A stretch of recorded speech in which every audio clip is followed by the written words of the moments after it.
Session, Judge Roger Griffin presiding. Good morning, ladies and gentlemen. Please be seated. Counsel, could I see everybody up here, one of you from each side for a moment? Do you want to? Me too. Can we do the air? The air.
Let me formally call it where you're getting ready. State versus Grist, case 241101170.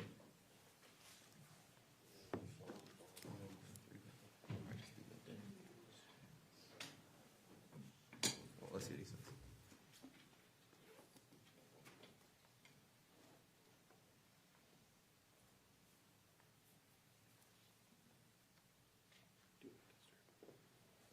Type slow. Just wondering if he's checking his stock report or Scott. It is Scott.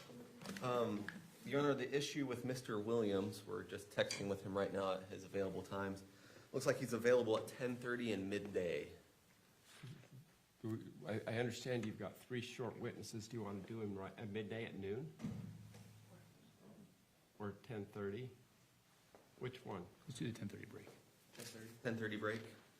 That should probably give us our 3 witnesses, and finishing up with Ms. Restelli After would that. put us about right then. All right, let's plan on about 10:30 then for Mr. Williams. All right. Kate Restelli. So, Mr. Brown, so Mr. Mike Brown in the back, so we're not going to call Ms. Restelli till 10:30, so you're welcome to No. stay and go. Probably 9:30. You think? Probably, maybe even quicker than that, honestly. All right, all right. All right, with that in mind, then, let's bring in the jury. Counsel, do you have any of your witnesses in the courtroom? We do have the exclusionary rule in play.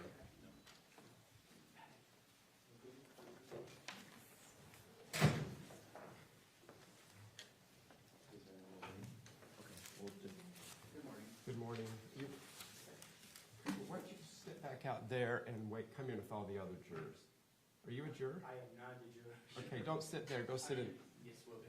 Are you a translator? Yes, I'm your Spanish interpreter this morning. Oh, your law in motion. For oh, 4B. 4B. 4B. Gotcha, thank you. All right. Now I know why I'm so confused. Everybody is so confused. The whole courtroom's like, what's going on? Is that hot in here, counsel? Yes. I'm going to turn the heat down.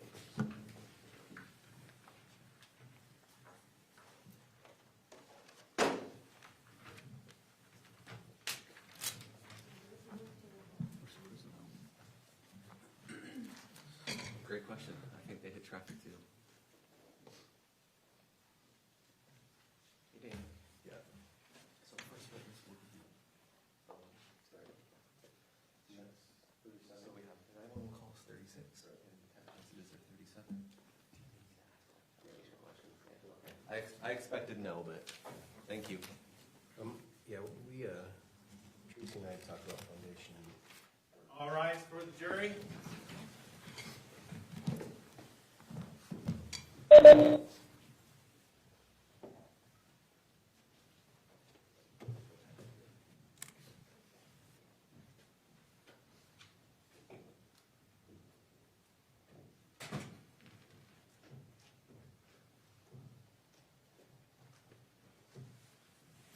Please be seated. Good morning, ladies and gentlemen of the jury. Thank you for being here on time today. A couple of housekeeping matters. Some of you have indicated, and one of you actually did bring your computer to work, so to speak, today.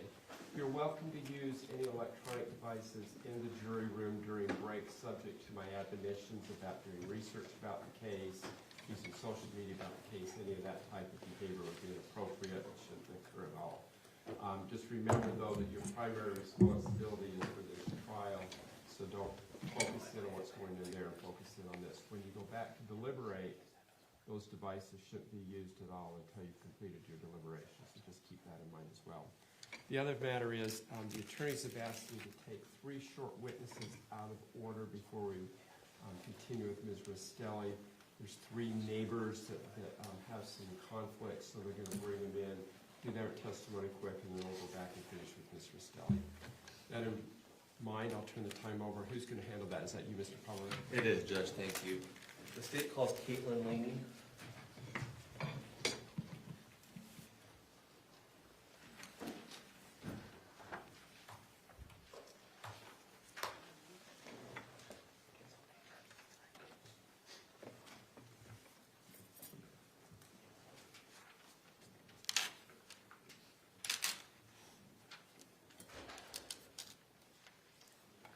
Good morning, Ms. Laney. If you'll come stand in front of me, I'll swear you in. Just raise your right hand right there. Works. Do you swear or affirm under the laws of the state of Utah and penalty of perjury that the testimony in this matter can be able to correct so help you God? Okay, you can have a seat up there. If you spit out your gun so you don't chew through that, make it difficult to understand you, that'd be helpful. I know you've testified before, but please keep in mind to let the attorneys finish asking the question before you respond. Please give them a direct response. We don't need long answers. Short yes or no, that's appropriate. It's just give us verbal responses. I know you're not in your head right now, but we don't have a video recorder, so just keep that in mind. Thank you. Mr. Pomeroy. Thank you, Judge. Ms. Laney, would you please introduce yourself to the jury? I'm Caitlyn Laney. And for the recording, how do you spell Laney? Laney. And what would you like to call us? What would you like us to call you today? Caitlyn's fine. Thank you, Caitlyn. Now, Caitlyn, where did you live in the summer of 2024? In Haymaker. Okay, and where is Haymaker? It's in American Fork. And you say Haymaker, is that the name of a community? Yes. And what type of community was it? It's a townhome community. Okay, was it gated, not gated? It was gated. Okay. And did you have a neighbor by the name of Tracey Grist? Yes. Okay. Now, you called these townhomes, and she was your neighbor, but what exactly was the situation? Was it duplex, triplex, detached homes? I think it was a triplex. Okay. And so were you in the same triplex with Tracey? Yes. And do you recall who else lived in the home with Tracey? She had 3 of her kids. It was Rory, Kevin, and I'm blanking on her other son's name right now. Would Jake or Jacob sound Jake, correct? yes. Okay. Yeah. And Kevin, would that be Kevin Ellis? Yes. Okay. And you yourself, who did you live with? I lived with my husband, Brent, and our 2 kids. Okay. Now, did you speak to Tracey often?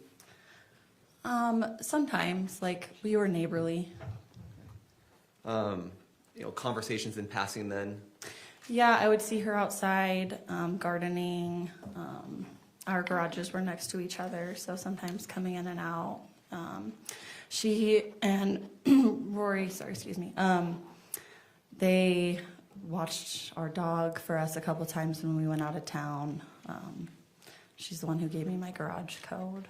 Okay. And you said that you shared, or the garages were next door and it was a triplex, so I assume you shared some sort of walls with Ms. Grist? Yes, I think our condo was partially above, like, their garage. Our wall going up our stairs we shared, and like kitchen, that kind of side of the house. Would you generally hear very much noise from their apartment? No, occasionally in my laundry room, I could hear people, and then her garage door, it was really like hard to close, I guess, so it would slam a lot. Okay. Based off your description, is it fair to say just because of that layout, you didn't hear many noises other than what you just described? Yeah. Okay. Now, you mentioned that this was a gated community. Would you consider it a safe community? Yes. And then one last question about the housing situation. Did you ever notice whether Tracey would use a screen door of some sort on her front door? Yes, it was like one of those ones you can walk through that like would keep bugs out in the summer. And was it normally there during the summer? Yes. All right, let's move to a different topic. Do you remember calling 911 sometime during the summer of 2024? Yes. Do you remember the date? I don't off the top of my head. If I suggested that was July 12th, 2024, would that sound correct? Yes. Okay. What was the reason you called 911? I heard what I believe to be gunshots. Okay. So what were you doing? Well, let me back up. Do you recall whether it was morning, day, nighttime, evening? It was in the evening, around 10 o'clock. Do you recall what you were doing in the evening before calling 911? My husband and I were out in our living room watching movies with our kids. And you said you heard some gunshots. Describe exactly what you recall hearing. It was like 6 to 8 loud bangs. Okay. Did you take any particular note of the rate of the bangs? And what I mean by that, were they quick succession? Was there pauses between? They were pretty quick together. There might have been a brief pause between the last one, but it was quick. So after hearing these gunshots, what did you do, if anything? I first looked over to my husband because this is around 4th of July, and if anybody lives in Utah, they know like they're crazy for fireworks. So you hear fireworks pretty much between 4th of July and Pioneer Day. So it wasn't uncommon to hear them, especially on a weekend evening. So I looked over to my husband and I was just like, hey, was that fireworks? And he's a positive guy, so he's like, yeah, I think so. And I'm like, I don't think so. It sounded more like a bang, fireworks pop. And so I was like, I don't think so. So I had seen Tracey at the park a couple days before, and she had told us how her daughter, Kate, who had showed up about 3 weeks prior with the kids, was leaving an abusive marriage. And so when I heard the gunshots, what I thought was gunshots, I was worried. So after we talked for a little bit, I texted Tracey and just asked if they were okay. Okay. So you texted Tracey to ask if she was okay, and we'll come back to that in more depth in a second. But do you recall about what time that was? It's like 10:06 or 7. Okay. And the text, was that before or after you called 911? I texted her right like a minute before maybe I called 911. Okay.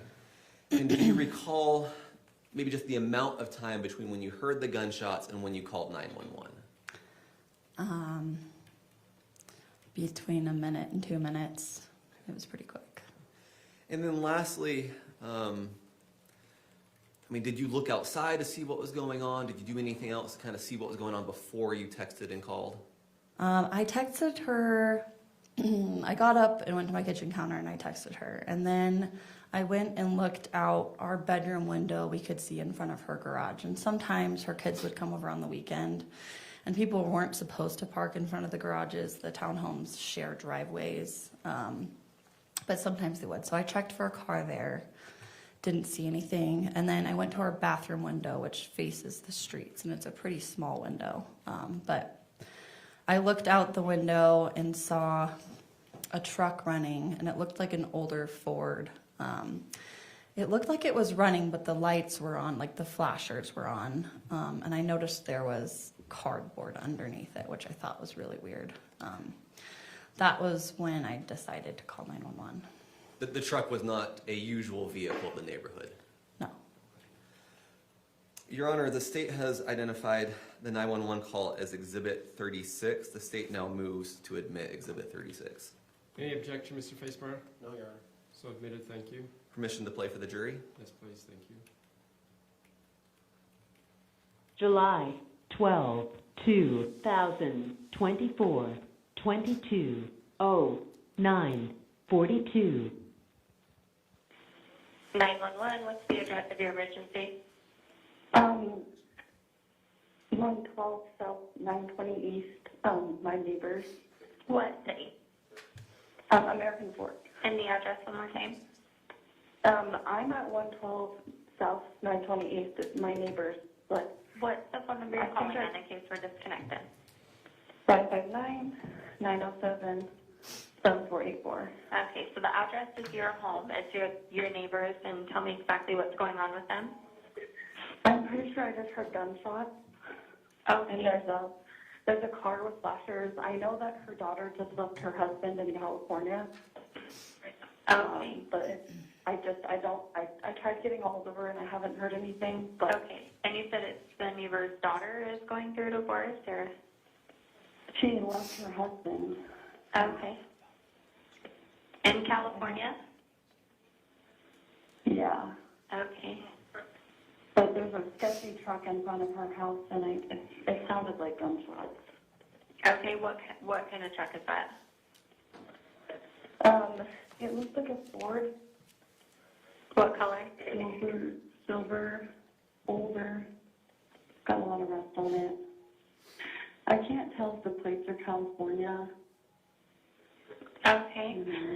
And then, do you know what direction your neighbor's house is from your house? I think she's 114. Okay. At I'm 114 gonna, South?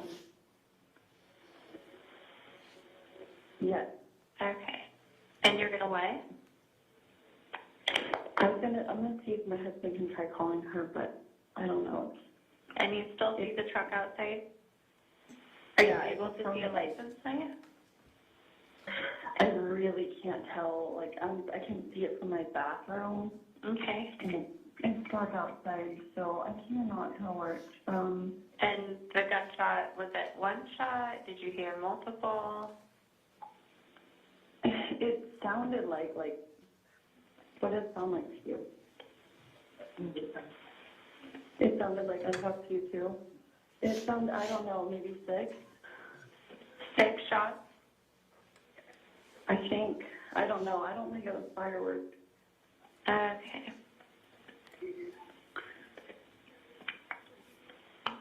Where's your phone? And do you know, was the husband still in California, or?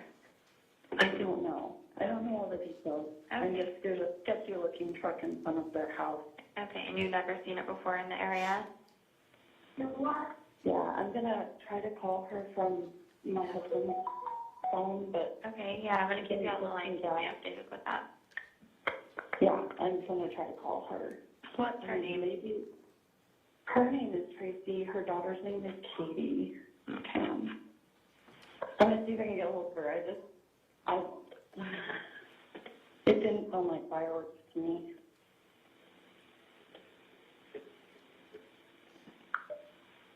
And what's your name? It's Caitlyn With Laney a C or a K? with a K. I'm gonna call her right now. Okay, yeah, let me know.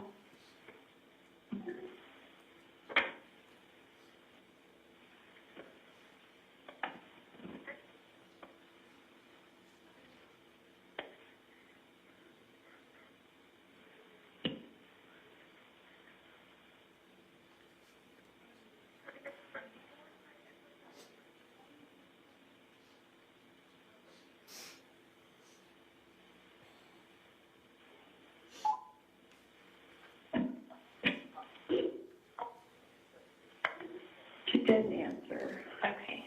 And what was your last name again, Caitlyn? It's Laney. It's Laney. Laney? Okay. Do you have, it looks like what? It looks like there's cardboard under like the front of the truck, which seems kind of weird, but I don't know. My husband thinks it sounded like gunshots too. Okay. What's Tracy's phone number?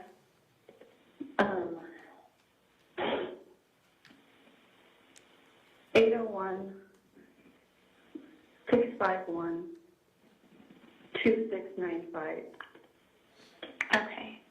And we're getting an officer sent into that area now. If anything changes or escalates at all, just go ahead and give us a call right back. Okay, Caitlyn?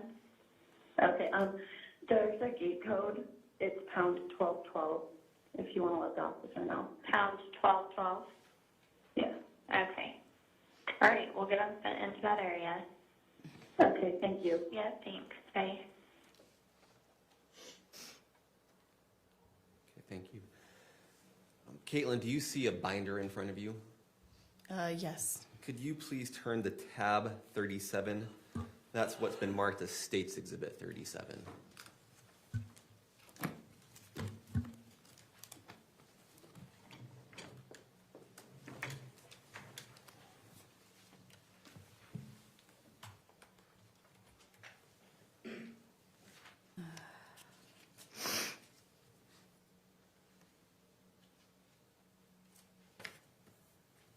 Okay. Are I you on found the it. first page of those? Yes. Previously, you testified about texting Tracey. Are these those texts? Yes. Your Honor, the state moves into evidence Exhibit 37. Any objection? No, Your Honor. So ordered, thank you. May we publish? Yes. Thank you. Let's just zoom in on that first message if we could. Okay. Caitlyn, would you please read the time stamp on that message? 10:08:33. And please read the message. Are you guys okay? The text message you testified about, is this message? Yes. Okay, and that timestamp of 10:08:33, that's accurate to the time that you texted Tracey? Yes. Okay, great, thank you.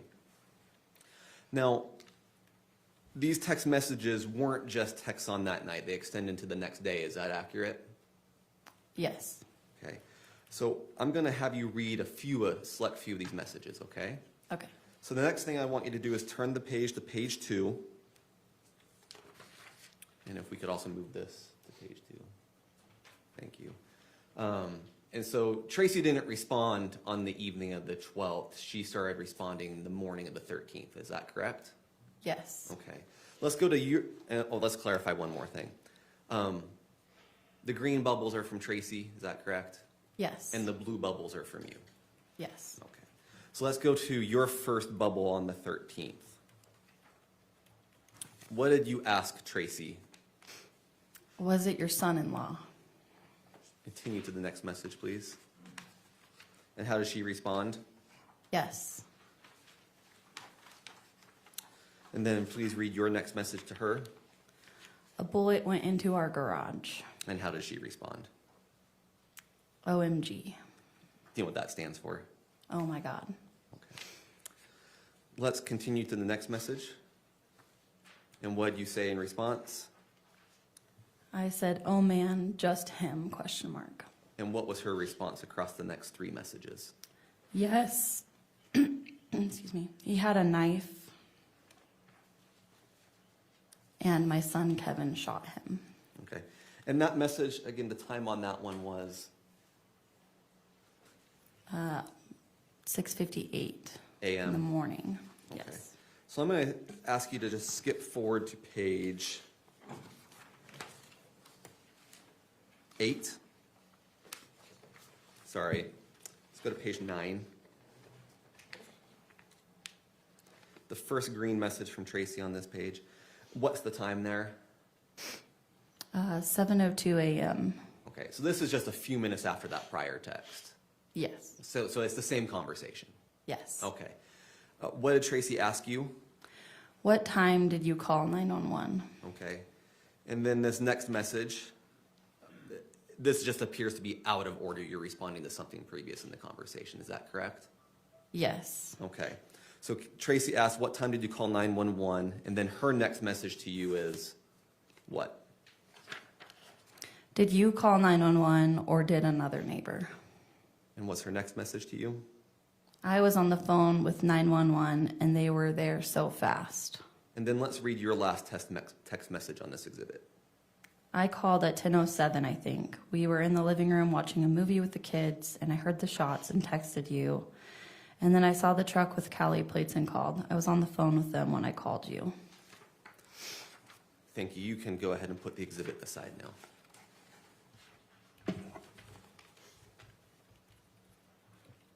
Now, after this, did you ever speak with Tracey Grist about the shooting? Yes, When was it that you spoke with her? later that afternoon. And was this a phone call, an in-person conversation, or something else? It was in person. Okay.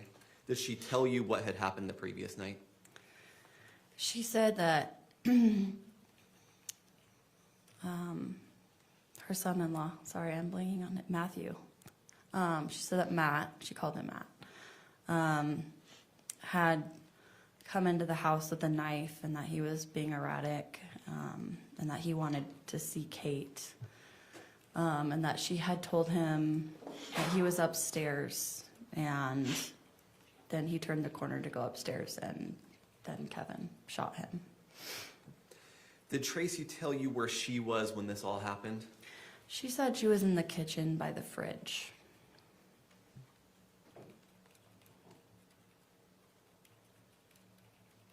I think she said she was sitting on the counter by the fridge. There wasn't a Yeah. question, so. That's fine, but let's just clarify that point is where I was going next. She was in the kitchen. Did she say specifically where she was in the kitchen? Yes, on the counter by the fridge. Okay. And did she, let's just be a little bit more detailed if you can from your memory. Did she specifically articulate whether Matthew had a knife and when she saw it, if he did? If I remember correctly, she said she saw it when he was in the kitchen. Okay. And did she make any comments about whether Matthew, you said, you just testified that she told you Matthew was acting erratically. Did she give you more detail about that? Not super, like that he just seemed agitated. Okay. Did she make any statements about whether he had come in and was stationary or moving about the house or anything about that? Not directly. I think she just said he had come in through the living room. Okay.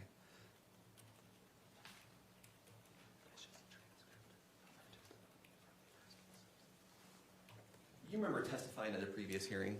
Yes. Okay. Judge, may I approach the witness? Yes, thank you.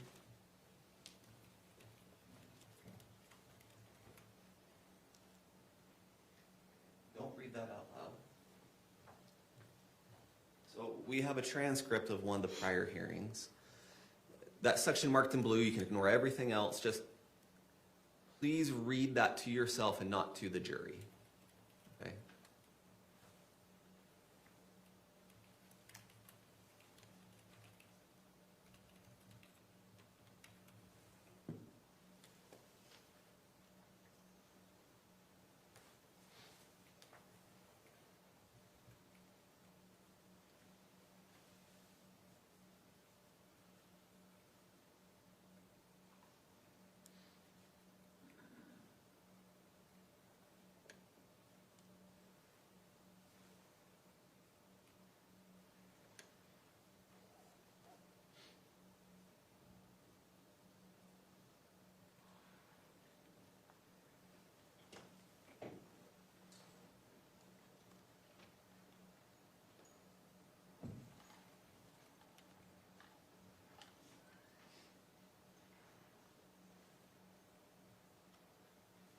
Okay.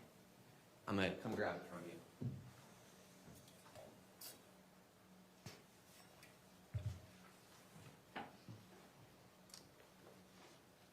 Did reading that refresh your memory of other things Tracey may have told you? Yes. Okay. And so that last point that I had asked about, of her descriptions of what Matthew was doing, what do you remember now? But he had walked in through the front door and went through the living room And did you want me to explain the living room? Maybe that would be helpful to the jury. Okay. What is the layout of that home? Okay, so he walked in through the front door. When you walk into Tracey's door, if you go straight there, you go straight to the kitchen. But there's like a fireplace block just to the right. So if you walk in and go to the right, you're gonna kind of go around this block. There's a dining room, kitchen's here. So front door's here, kitchen's here, living room's here.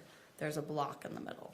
So he, from what she told me, he walked in, walked around into the kitchen, saw her in the kitchen, asked her about Kate, and then had to go back around because the stairs are also off to the left. Like if you're heading towards the stairs, when you walk in the door, there's an office door, a closet, and then there's the stairs to go upstairs. Okay, thank you. I think that gives a good description of the home. And so you've testified that she stated Matthew had come in, he had come to the kitchen where she was and where she was sitting, and he had a knife, and that she had also told you that Kevin had at some point shot Matthew. Yes. Did she tell you where Kevin got the gun? She said he had gotten it from the garage.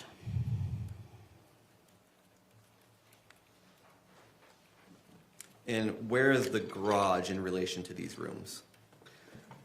The garage from the front door would in the living room. If you walk in and towards the kitchen, before you hit the kitchen, there's a hallway. You walk straight down the hallway, and then the garage door would be there. Okay. And did she say whose gun it was? Hers. Okay. And did she say whether she had it stored in any particular way? She had it in a gun case.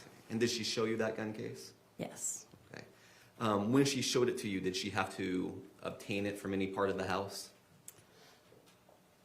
I think she grabbed it from the garage. Okay. Thank you. No further questions. Ross?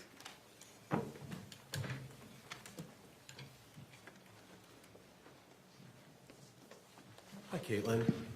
Hi. I just have a couple questions. Do you remember testifying before in a previous trial? Yes. And how long ago was that? 2 months. 2 months, okay. And when you called 911, how long ago was that? Almost 2 years. 2 years. Yeah. And so you're relying on your memory as best you can, right? Yes. And when you described the home of Tracey, is that because you've been there? You've been in her home, or you've been in one exactly like it? Yes, I've been in her home. In her home. So when you open the front door, it swings, when I'm walking in, it swings left, right? Yes. I don't know how that will work. It swings left, right? But it swings left. Mm-hmm. Yes. Thank you. And when you first are in the doorway, you sort of have to make a decision on how you're going to continue into the house. Isn't that right? Yes. So the home is sort of built in a way to have an inviting area of a living room on your right side and then a hallway on your left side. Is that right? Yes. And so I think what you're describing is that when Matt, according to what Tracey had said, when Matt had came in, he had made the decision to go shift to the right to then have a chat with ended up being a chat with Tracey, right? Yes. But he could have gone left a little bit, like a dodge left or a dodge right. Is that a good way to describe that home? Well, if he went the way that I remember her describing, he would have had to go right. Yeah. And if he would have gone left, he would have like veered left and gone down the hallway toward the kitchen. Is that right?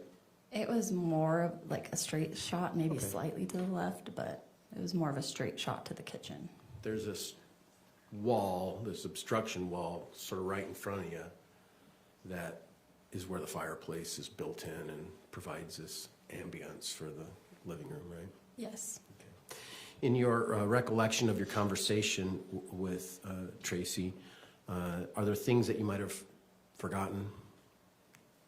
Possibly. You know, are there things that you're trying your best to remember? Yes. Would you say the same thing about during the trial 2 months ago, that the things you could have forgotten and things you're just trying to remember? It's possible, yeah. You used the word agitated. Is that a word that you remember Tracey saying, or is that just a word you're trying to come up with to best describe what you recall? I believe she said agitated, but I mean a similar word with the same meaning is Sure. possible. Yeah, and I understand that. When Tracey and you talked about what happened, were you at her home when you were talking about it? Yes, the next day. Yeah, and she talked about Kevin having a gun, right? Yes. And then she showed you where the gun holder was. Yes. And did she tell you when Kevin got the gun? I want to say when Matthew got there, I don't remember if it was when he saw him pull up or when he came into the house. Do you remember whether she said either? It would have been that day, So she said he got it that day. that evening. He said he got it that evening. Do you remember her saying that, or are you just trying your best to understand the story? No, she did say that he went and got the gun after Matthew arrived. I don't remember if it was when he pulled up or if it was when he came into the home. Okay.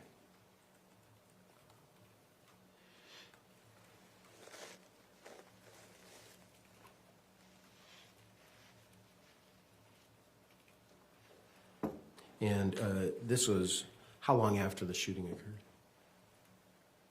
This was the next afternoon. So how long after the shooting occurred, do you think? Shooting occurred around 10 p.m.? Yes. Yeah. And so when were you having the conversation? It was the next day around 1 or 2. Okay, so about 12 hours later? Yeah. Okay. No further questions. Any redirect? 30 seconds, Judge. Thank you.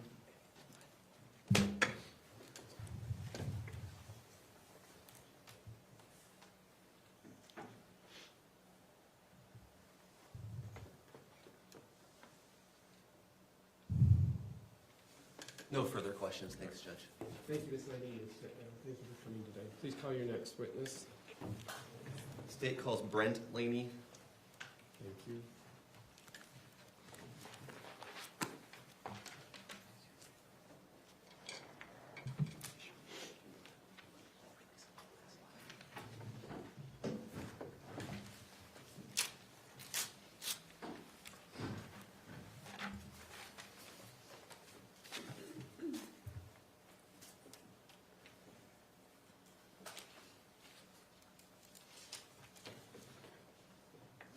Good morning, Mr. Laney. If you'll come stand in front of me, I'll swear you in, right up here. Roughly in front of the easel. That's good. Raise your right hand. You swear or affirm under the laws of the state of Utah on penalty of perjury that the testimony given in this matter today will be true and correct, so help you God. Thank you. Have a seat up there, sir. While you're coming up, I know you've testified before. Just keep in mind your verbal responses. Wait for them to finish asking the question before you respond, and only respond directly to a question that's pending or been asked of you, okay? Yes. Thank you, and then speak right into the mic so we can hear you. Thank you, Judge. Good morning, Mr. Laney. Would you introduce yourself to the jury, please? My name is Brent Laney. Thank you. Mr. Laney, do you want us to call you Mr. Laney, Brent, or something else? Brent will be fine. Thanks. Brent, there was a person who testified just before you named Caitlyn Laney. Do you know her? Yes, that's my wife. You live with her, I assume? Yes. Okay. And where did you two live in the summer of 2024? Trying to remember the exact address. We don't need the address. A city is fine, or the name of a community. American Fork, Utah. Okay. Was one of your neighbors in that community Tracey Grist Yes. and Kevin Ellis? Yes. Did you know them very well? Not very well. Okay. They were your neighbors. Did you speak to them often? Occasionally, not very often. Okay. And what was the situation there where your neighbors were? Is it like across the street, duplex, triplex? What was it? It was like a townhome with kind of like 3 homes in one building, and so they were connected to the building that we were living in. Okay. And what type of community was it? A gated community. Was it a pretty safe community? In general, it seemed like it was. Do you remember an incident in July 2024 that resulted in Caitlyn calling 911? Yes, I do. Why did she call 911? We heard some noises. Initially, I assumed it might have been fireworks, but it sounded kind of like gunshots also. Okay. How many noises did you hear? I think about 4. Okay. These noises, to your recollection, were they back to back, or was there a delay between them? What do you recall? I remember, I believe it was like 2 or 3 real back to back to back with a brief pause, and I think another noise pretty quickly after. Okay. And what were you doing when this all happened? We were, my kids were getting sleepy. We were just watching movies with the kids, kind of waiting for them to fall asleep. Okay. Do you recall what movie you were watching? Some sort of Disney movie. I don't know. Not Die Hard with gunshots, right? No, Okay. nothing like that. So the noises were definitely not from inside the home, is the point? Correct. Okay. Do you recall the exact time that you heard the gunshots or the noises? I remember I was around 10:07, something around there. Okay. And lastly, do you recall how much time elapsed between hearing those noises and Caitlyn calling 911? I feel like only a couple minutes. It was pretty quickly after. Thank you. Nothing further, Judge. Cross? Thank you, Mr. Laney. You may step down. Thank you. Judge, can we excuse both the Laneys from their subpoena? Any objection, Mr. Facebar? Thank you. You and your wife are free to go. Thank you. Next. State calls David Krueger. Are you ready?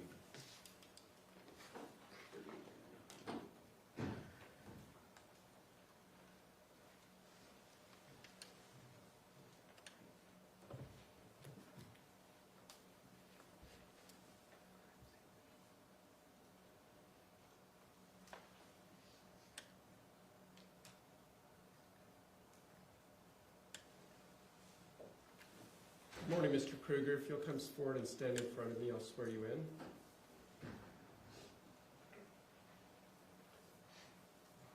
No, that's just fine. Thank you. Raise your right hand. Do you swear or affirm under the laws of the state of Utah on penalty of perjury that the testimony given in this matter today will be true and correct, so help you God? Yeah, that's right. Thank you. Have a seat up there.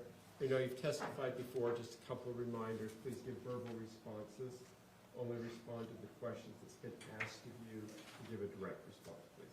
Yes, sir. Thank you. And speak into the mic as well directly. Mr. Pomeroy. Thank you, Judge. Mr. Krueger, please introduce yourself to the jury. My name is Dave Krueger. I live in American Fork. Great, thank you. Would you prefer that we call you Dave, David, Mr. Krueger? Dave works. Okay, thank you, Dave.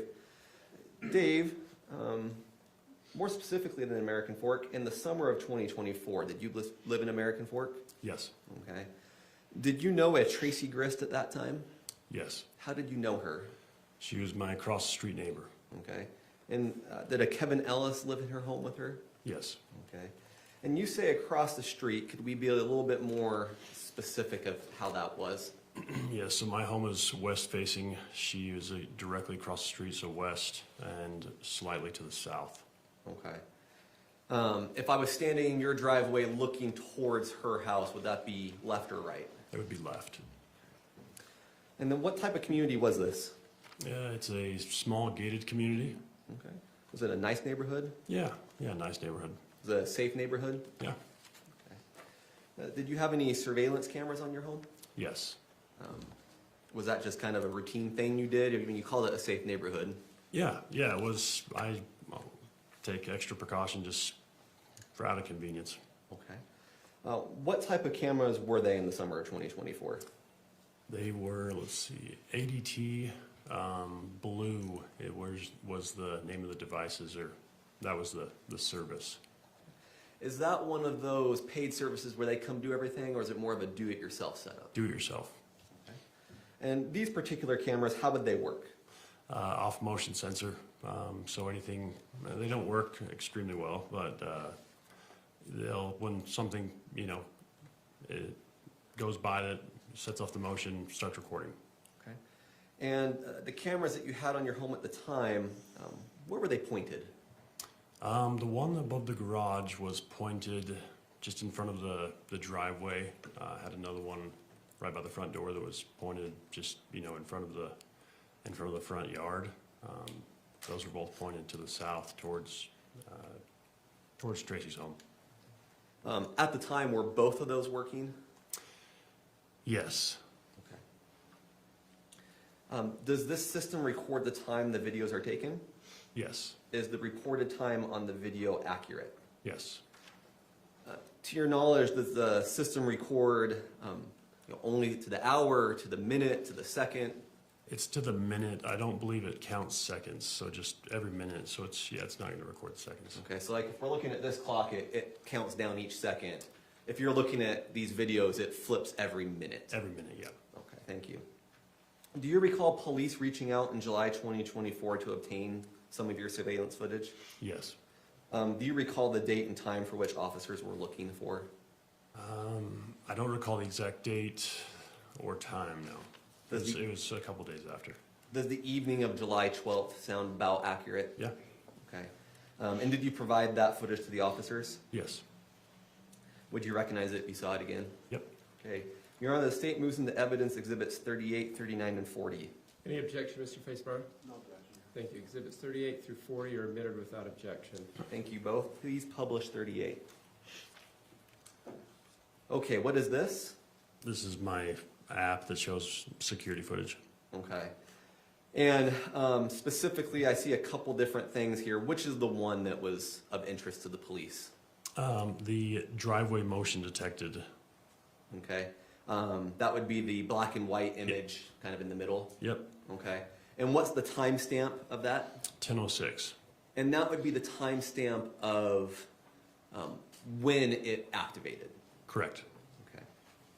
Let's move to exhibit 39 and 40. We Okay. blow those up for the jury. Thank you. So this is 39. And are you able to, is that already playing? Thank you.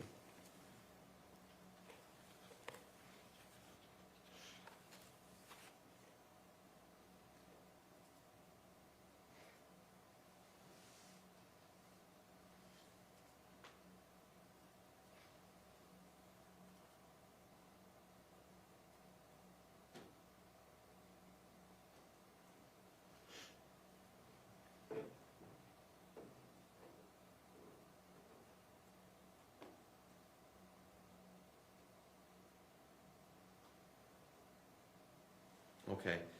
Could you get that up, but then pause it?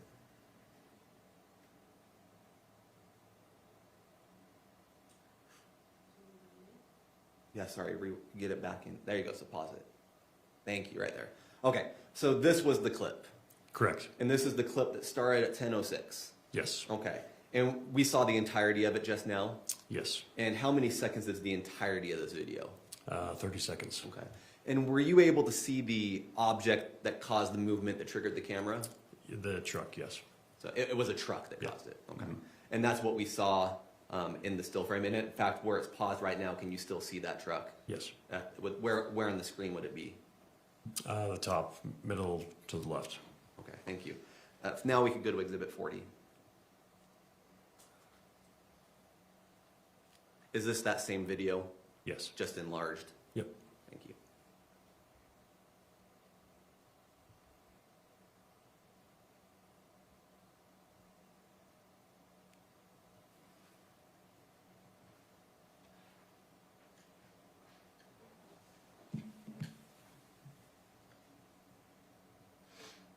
Okay. Thank you. No further questions. Ross?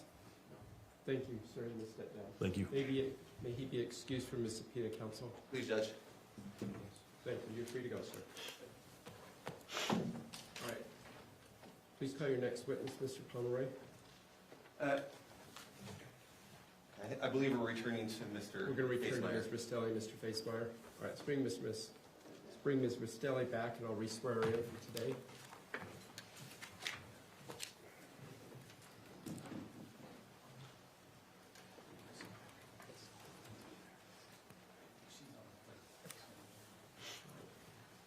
It'll take just a minute. They're bringing her down from another floor, ladies and gentlemen of the jury.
affirm under the laws of the state of Utah, penalty of perjury, that the testimony you give today will be true and correct, so help you God? I do. Thank you. Please have a seat.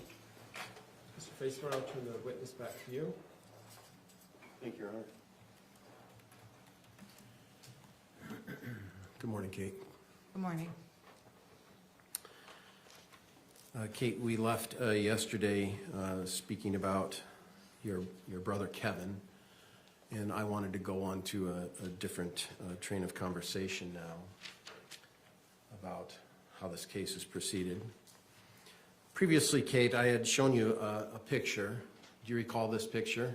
I do. And just because we're starting a new day, I'll just ask, what is this picture of? Do you remember?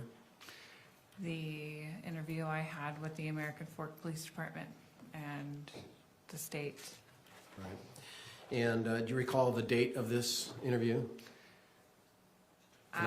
Vaguely. If I told you it says 6/12/2025, June 12th, does that sound right? Yes, it does. Yeah, okay.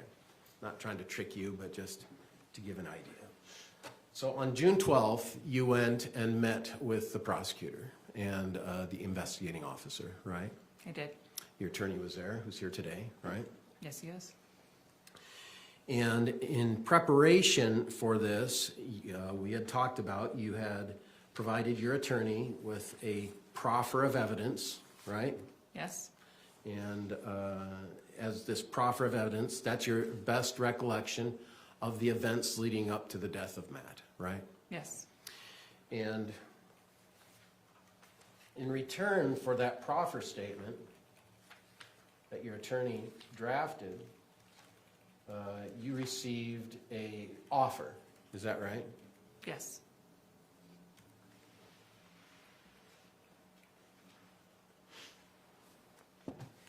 And indeed, there was an offer provided to you by the prosecution even before your proffer statement. Were you aware of that? I'm sorry, say that again? May I approach a witness here? Of course. Proffer letter.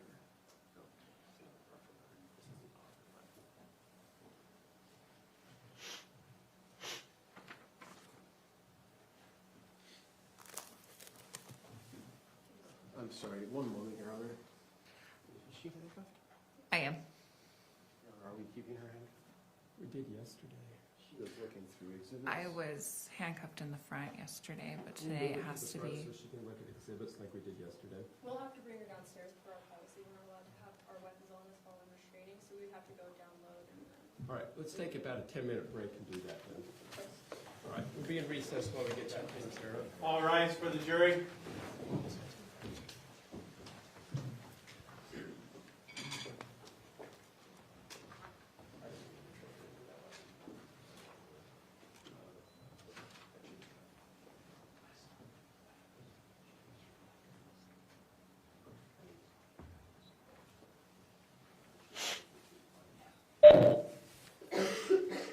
Thank you. Please be seated. Right. Counsel, before I step out for a minute while we work on this, anything you need to put on the record? No, I didn't mean to embarrass Kate during that. No, I don't think anybody will. I think it's just parameters. All right. Just call me when they bring her back and I'll reconvene. We're in recess. Thank you. All rise.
court is back in session. Judge Roger Griffin presiding.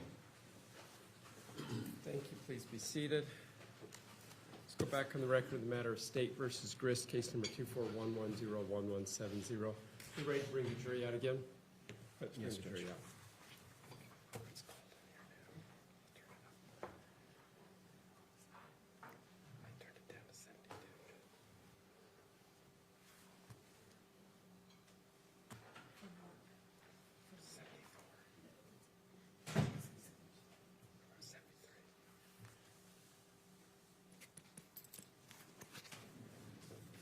Check.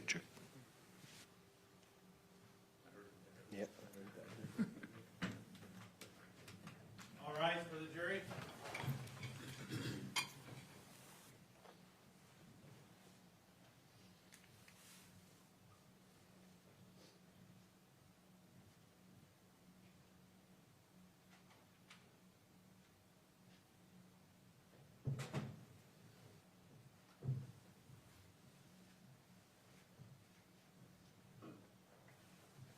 Thank you. Please be seated. Mr. Facemeyer, the witness is yours again. Thank you, Your Honor.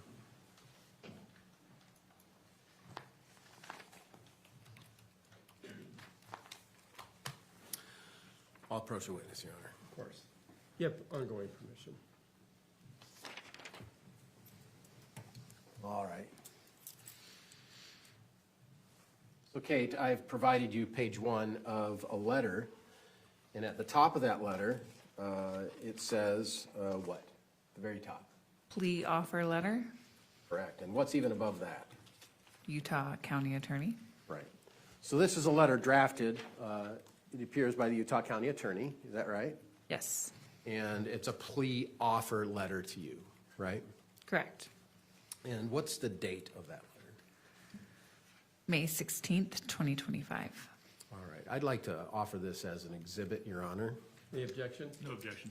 and to publish that to the jury. What exhibit number is this? 2, I think. Okay, defense exhibit 2 is received without objection. Thank you. And as a publisher, Your Honor, I think my witness will have that available to her on screen as well.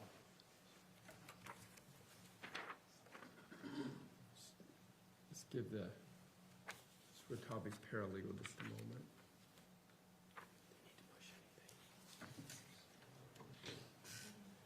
As they prepare that, I just want to ask a couple questions, if Of you're course. okay. Excuse me. Kate, do you know what the importance of the date of this letter is? May 16th, 2025? No, I'm not. Are you aware, or let me better state, do you recall what your case was doing in and around this time of May 16th, 2025? I don't recall. Do you recall coming to court with your attorney and scheduling a preliminary hearing? I believe I was scheduled for a preliminary hearing. And do you know when those preliminary hearing dates were? No, I do not remember. If I told you that those preliminary hearing dates were May 20th and 22nd, would you have any reason to disagree with that? No, I would not. Does that sound right? Honestly, I don't recall. Do you recall that we scheduled 2 full days for that preliminary hearing? I don't recall. Do you understand what a preliminary hearing is? I do. And what's your understanding? That all the evidence and discovery is presented to the court, and they decide whether or not they have a case against us. Excuse me. Right. And so at that hearing, evidence would be presented to your honor and not to a jury, right? Correct? And the purpose of a preliminary hearing is not to determine guilt or innocence, is it? Correct? It's just to determine whether there is sufficient evidence for you to be charged with what you're charged with. Correct. And that hearing was coming up on May 20th, right? Yes. Thank you. I would ask the court to take judicial notice that there was a preliminary hearing scheduled on May 20th, 2025, scheduled for 2 days in Mr. Restelli's case. Any objection? No objection. So noted, thank you. just so we don't have to worry about that any longer. Are you aware that there was a preliminary hearing that took place in relation to your mom, Tracey, on May 20th? I'm aware that she had a preliminary trial, yes. I do not remember the day. Sure. And so this letter, now we have it exhibited before us, was before that date of the prelim, right? Correct. And as you see, this letter is an offer for a settlement, right? Yes. And is it your understanding when this letter was presented to your attorney, it says, "Dear counsel," that this was in and around the time that you were preparing yourself to cooperate to then tell your story of the events surrounding the death of Matt? Yes. Excuse me. Thank you. I don't think that was you, but thank you. And takes a lot of work for a prosecutor to put on a case for 2 days, right? Correct. Object to speculation. You see a lot of work being done for, thank you, I'll accept the objection. You see a lot of work that's being done by the state presenting this case today, is that right? I can assume so. Yeah, they have lots and lots of exhibits. Yes, they do. They have a binder full of stuff for people to look at, the jury, myself, yourself, the court, correct? Yes. Doesn't take 10 minutes to put this kind of stuff together, does it? No, it does not. Right. And so the state made an offer prior to your preliminary hearing and prior to the time that they had to present these exhibits for the preliminary hearing, correct? Say that one more time. I can't, I'm sorry. Oh, I'm gonna have to rephrase it. okay. No, and I do think this was asked and answered. She said the date was the 16th. We have an admission that the preliminary hearing was on the 20th. Do you remember what you did on May 20th?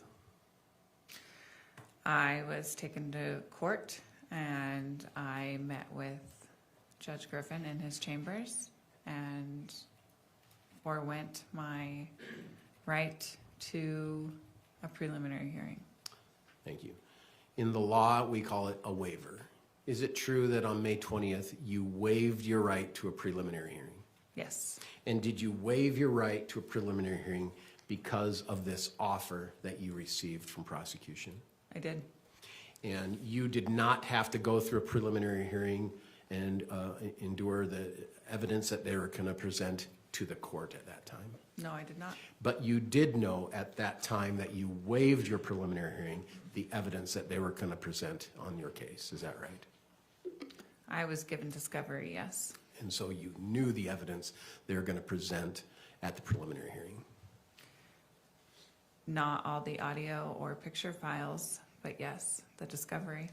You certainly were aware that you had taken texts and you had done your texts and you had sent them to Tracey and Terralyn and you had taken copies of phone recordings and you knew of that, right? Yes, I did. And you knew that the police had that. Yes, I did. Yeah.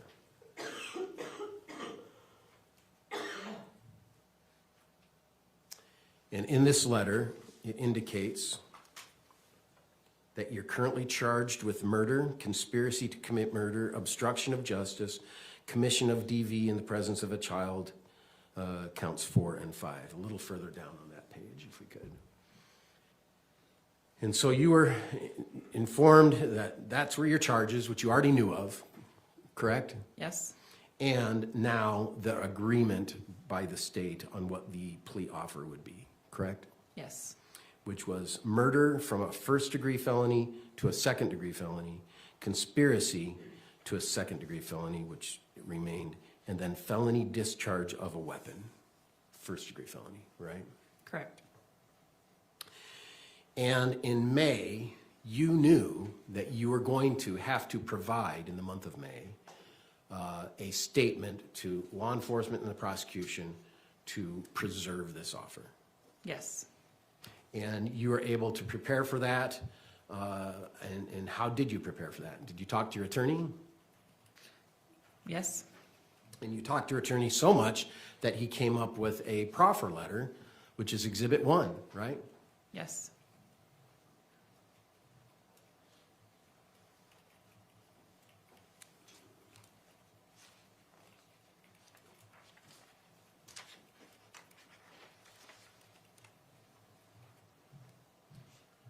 proffer letter was drafted on or about June 6th, Correct? which we have seen before. And that gave you a couple weeks to speak to your attorney, to get the story of your recollection of the events surrounding the death of Matthew prepared for enough to speak with prosecution, right? Yes. So you had a couple weeks between the plea offer, you had a couple weeks between the offer, and then you had 6 days until your actual interview, right? Yes. And your purpose before May 16th, before your preliminary hearing, you had told your attorney, I want to give the truth. Yes, I did. I want to have justice for my children and for Matt. Yes. And his family and his community and everyone involved. You actually didn't say that at the time. You actually said the truth and justice for Matt and your children, right? That was my main reason, yeah. Okay. And so you had a lot of time to prepare and to recall and to remember all of the events surrounding this. Correct? And during the interview on June 12th, the prosecution asked you questions. Yes, they did. Based on that interview, you ended up entering a plea. I did. And in the plea, you pled, as shown here in this report, this letter, to murder and conspiracy and felony discharge, right? Correct. And then after the plea, the court set it for sentencing.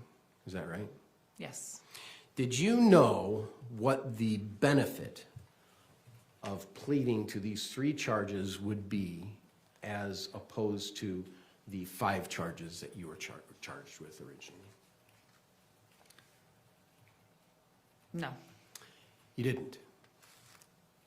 I knew that some charges were removed. I don't know what every charge carries. When you pled, were you aware of the benefit of, well, let me ask this question. I would strike that. Did you know that when you were pleading to the 3 charges in this letter that are indicated right there, that you would be going to prison? Yes, I did. When you agreed to this, were you in prison? No, I was not. You were actually in the Utah County Jail, weren't you? Yes, I was. You were in the Utah County Jail for how long? 8 months? 10 months? 11 months. 11 months, thank you. And so in your 11 months, you knew that your time in jail in the county would stop at some point if you took this plea. Yes. And that you would be changed to a prison inmate rather than a county inmate, isn't that right? Correct. And that wasn't a real question for you. You knew that was going to be the case if you entered that plea. Yes, I knew I was going to prison when I got arrested. And that wasn't my question. My question was, when you entered your plea, you knew that your entry of the plea of those 3 charges would require you to go to prison and not remain in the county jail. Yes. And did you know what the time difference between those 5 charges you were charged with and those 3 you were pleading to would be in difference to how many years you would spend in prison? As far as I knew, life was always on the table. So you are under the impression today that you are going to be in prison for the rest of your life. No, I am not. So when you just said, I know that life is always on the table, what do you mean by that? In Utah County Jail, when I was given this letter, I knew that I was going to be charged with this felony discharge of a firearm, and that's a felony 1. And the felony 1s carry a life sentence. It's a 5 to life, right? I am not sure of what the parameters are, but I know it carries a life sentence. It's just life. You'll go to prison for the rest of your life, right? You'll never get out, will you? As far as I'm aware, a life sentence is 35 years. Oh, who told you that? Inmate.com. Who? Inmates, other inmates, I've heard that they say a life sentence is 35 years. And that's what your attorney told you too, that you'd spend the rest of your life in prison with this plea, didn't he? He did not tell me I would spend the rest of my life in prison, no. Then why are you saying it now? Because I knew it was on the table. I knew it was an option. Do you remember testifying at the trial previously with Kevin? I do. Do you remember talking about how you knew how many months you actually were going to spend or years you were going to spend based on this plea? That is a guideline. Yes. Do you remember saying that? Yes, it is guideline. I'm sorry. The question is, do you remember telling the jury at that trial how many months and or years you presume you'd be spending in prison? Yes. Okay. Did you tell that jury that you'd be spending life in prison? I don't recall whether I told them that or not. Okay.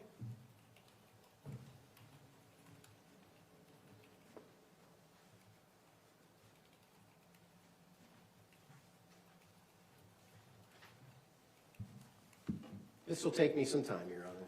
That's fine.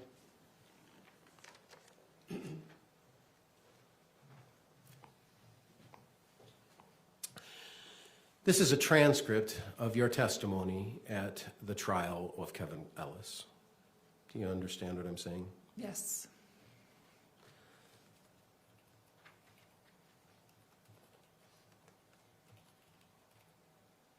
Oops.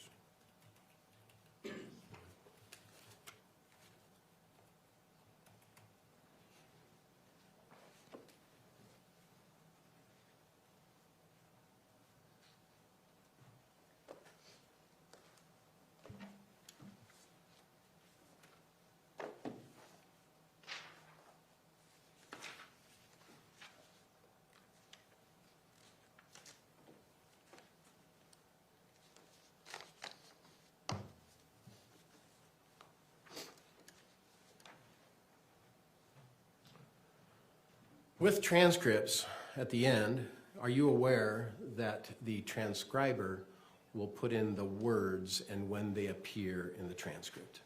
No, I am not aware of that. Would you like to see it? If you think it's necessary for me to see it. Your Honor, at this point, I'm going to object. This is outside and relevant for knowledge of how a transcript works. And there's I nothing think to she's already told us that she doesn't know, so I think that's on the record. And what does that page describe? W words and Y words. Right. And so those have numbers next to each word, doesn't it? Yes, it does. What do you think those numbers indicate? You said that it indicates how many times it is said. If I told you that it indicates the page and line of each page in which that word was said, would you have any reason to disagree with that? No, I would not. If I told you that this page under Y has the word years, would you have any reason to disagree with that? I saw that on the page. You did. Okay. So now I'm going to go into the years because we seem to have a lack of memory here.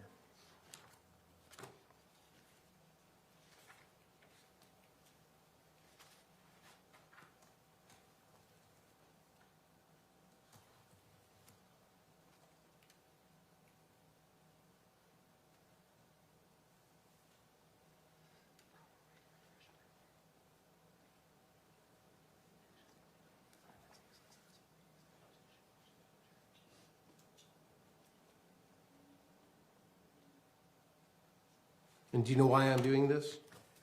Not a clue. Because No. you said you don't remember telling the jury in the Kevin Ellis case how many years you anticipate staying in prison. You're asserting to this jury that it will be for life. Actually, Your Honor, maybe we approach. Of course.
Kate, I'm going to show you a document.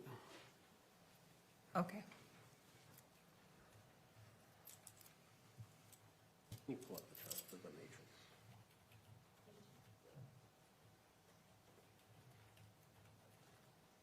Does that look familiar to you? Yes, it does.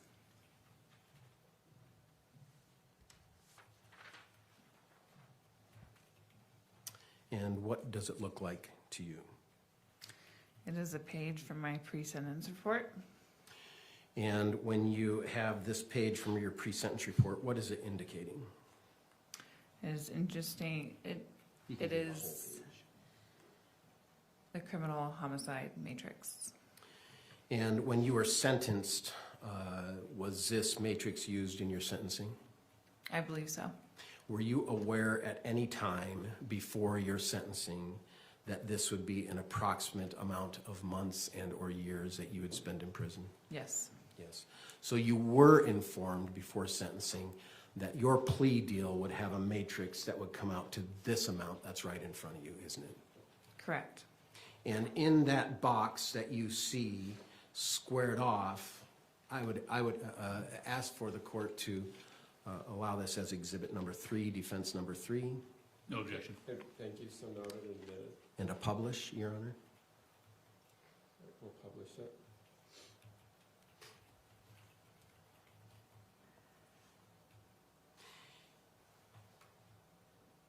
In the box, on the bottom, there's a squared amount of MOS. What does MOS mean to you? MOS is indicated for months. And in your sentencing report, how many months does it say the board would have, well, how many months does it say is the approximate time that you would spend in prison? For that one charge, 108 months. And you have been telling us for your first degree, 5 to life, right? I believe so. That is not calculated here. Is that your understanding? That the life isn't calculated? That your 5 to life discharge of a firearm, first degree felony, is not calculated here. Is that right? Not on this page, no. And where is that calculated? There's a little box with, this is active convictions. And then if you go across, it says time, and there's 108 twice, plus 72, for a total of 288 months. And so is it your understanding that you're going to spend 288 months? Yes, if the board allows me to be released. Do you remember saying something completely different to the prior trial? No, I don't. Do you remember saying that you had spent about 11 years in prison, but it's up to the board? That was before I was fully knowledgeable in how the board works. Do you remember saying that to the jury? Yes, I do. But you now, once again, are changing your testimony? Because I have new knowledge of how the board works, and I have spoken with my case manager in prison. And you didn't know that at the time that you accepted your plea, did you? I didn't know what. Of the new knowledge you now have. No, I did not know that. Matter of fact, when you set your plea, you were looking at the 108 months, weren't you? As a guideline for the board to review. When I set my plea, the guideline was 288, but I knew that life was still on the table. I knew that I could still spend a possibility of life in prison. Why did you not tell the jury in the Ellis trial that? Maybe the question wasn't asked in the way that I understood. I'm not sure.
Judge, I'm going to ask that we take a break. I don't want to waste the jury's time watching me look through papers. I'm going to ask that we take a Let's break. take a recess. All rise for the jury.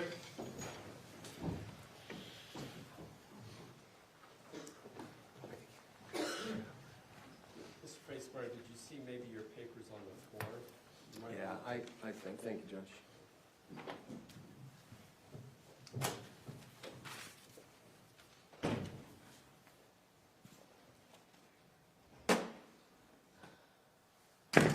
And please be seated.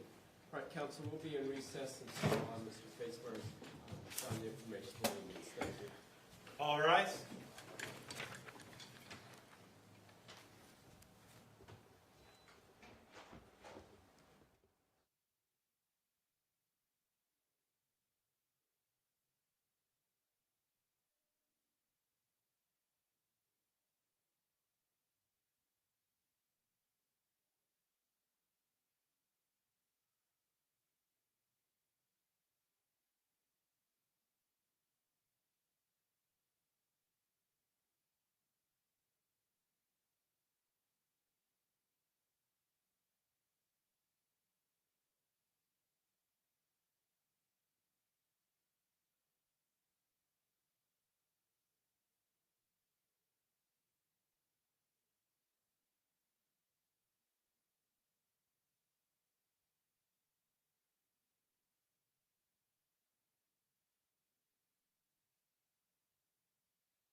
seated. Let's go back on the record. The matter of State versus Grist, case number 241101170. Mr. Facemar, are you ready to proceed forward now? I am, Your Honor. All right, let's bring out the jury.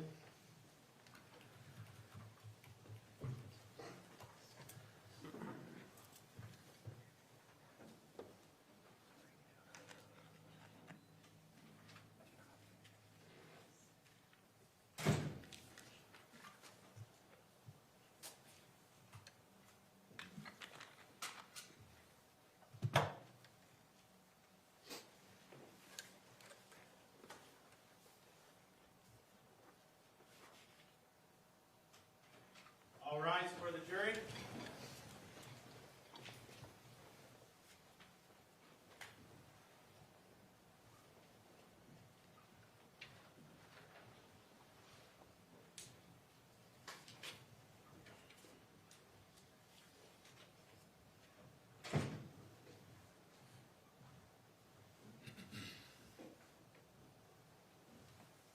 Thank you. Please be seated.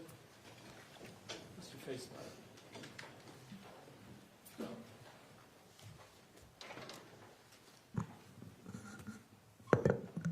Thank you, Your Honor.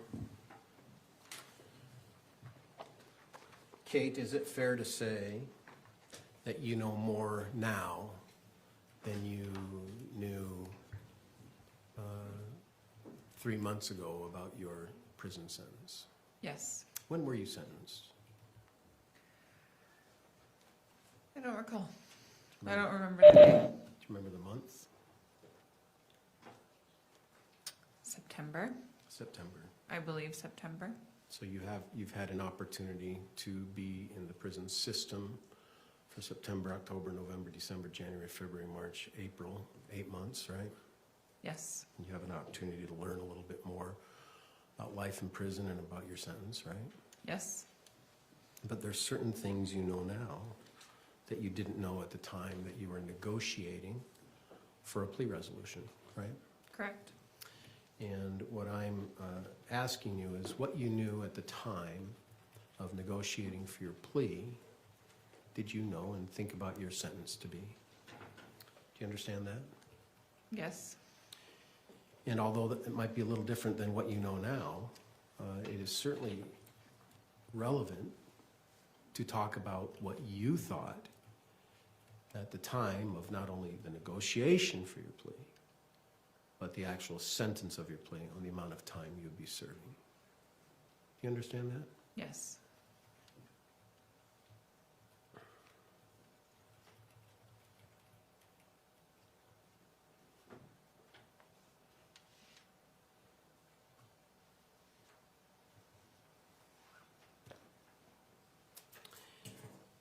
In the offer letter, you would get the offer to plead to murder from a first degree to a second degree. Correct. And you understood the difference between a second degree and a first degree. Yes. Was it explained to you by your attorney? It was. A second degree has an indeterminate sentence of 1 to 15 years, whereas a first degree felony, and if it's murder, is 15 or even 20 years to life in prison, right? Correct. So you moved from a 20 to life to a 1 to 15 in your indeterminate sentence. You knew that was going to be part of the plea bargain that the government gave to the person who lured Matt to his death, right? Yes. And some included that you would plead to some other things, and one of them had to be conspiracy. Yes. They're saying that if you want a deal to get the reduction, then you got to plead to conspiracy too, right? Correct. Now the conspiracy, you understand, he ran all this through your lawyer, right? Yes. And he would have provided you good assistance, wouldn't he? Yes. And I think he told you, he understood, he answered all your questions, and you thought you understood the legal process and the fact process and the plea bargaining process, right? Yes. So with these other offenses, again, they're reduced. Now the felony of discharge of a weapon, that says felony 1, right? Correct. Now felony 1 is a 5 to life, right? Correct. However, there are matrices that give you an idea, at least, of what kind of sentence might result from one kind of plea, right? Correct? And in reality, even though that third-degree felony, number 3, first-degree felony, even though it's an F1, 5 to life, your sentencing at the board, the matrix that's going to mostly apply is the second-degree murder, right? I'm not sure on that fact. You've got a matrix that applies, and it shows the likely sentence might be from the Board of Pardons at various offense levels, right? Yes.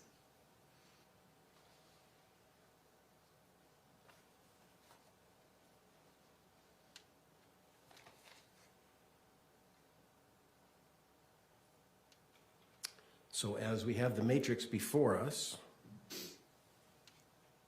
you can publish that, please.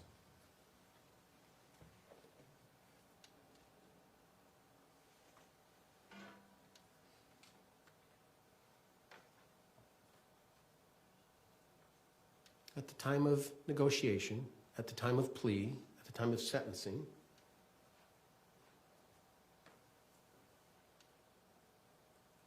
after discussing matters with your lawyer, matrix, it's working. It's just slow. It's like Oh, turning on the there it faucet came. of the hose. After working with your lawyer, what we're talking about in terms of time is if you're down on the matrix, as there being a pre-sentence report, which is prepared, and your lawyer speaking to this, as you indicate, there's a square of 108 months, right? Yes. That's because you were allowed to plead to a second degree that resulted in death, right? Yes. And you were shown that if you were given a first degree murder, that it's 11 years, that 11 years goes to 240 months, right? Which would be on the matrix to your left of that box. Do you see the 240 months, first degree murder? I do. And what is the months in that? 240.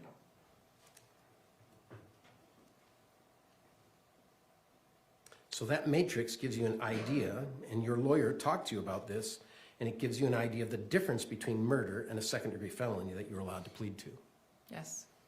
But there could be a board meeting and a board hearing where the parole board actually varies from one extent to another. Yes. And people can come and talk at those hearings and ask that your sentence be longer than 108 months, right? Yes. And people can come and say that she did a good job testifying. And as a state of Utah, we think she should get some consideration for that, right?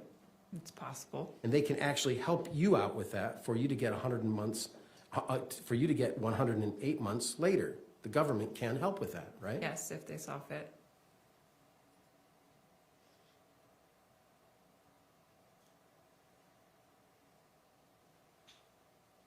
And so at the time of negotiation, at the time of plea, at the time of sentencing, it was your understanding that you were moving from a murder, 240 months, to a second degree death, 108 months. Isn't that right? Yes. Now today, you don't agree with that. Is that right? I'm agreeing. You are agreeing. And so your board review of 108 months is still standing, isn't it? I will see the board. I have a tentative board hearing in June of 2036. 2036, Yes, sir. which is approximately 108 months. I'm not sure on the math. It's 10 years from now, 11 years. 120 months would be 10 years, right? I don't know. 10 times 12, 120, Sure. so 120 months. Mm-hmm. Is that a yes? Yes. Thank you. A lot different than the 240 months if you're convicted of murder. Correct. So there is a great advantage to enter into the plea in which you did enter into, isn't there? Yes, there is. And you took advantage of that by cooperating to tell the truth, right? Yes.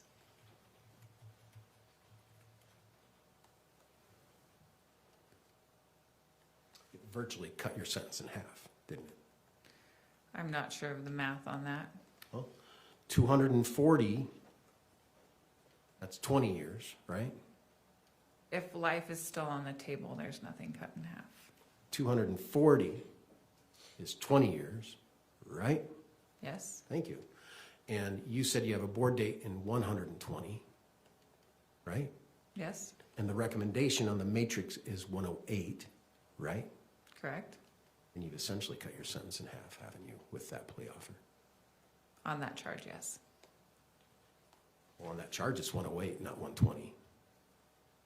Says it right there, doesn't it? 108? I have 2 charges of 108 and 1 charge of 72 months. And your 2 charges are concurrent with one another, aren't they? I'm not sure how the concurrent and consecutive work.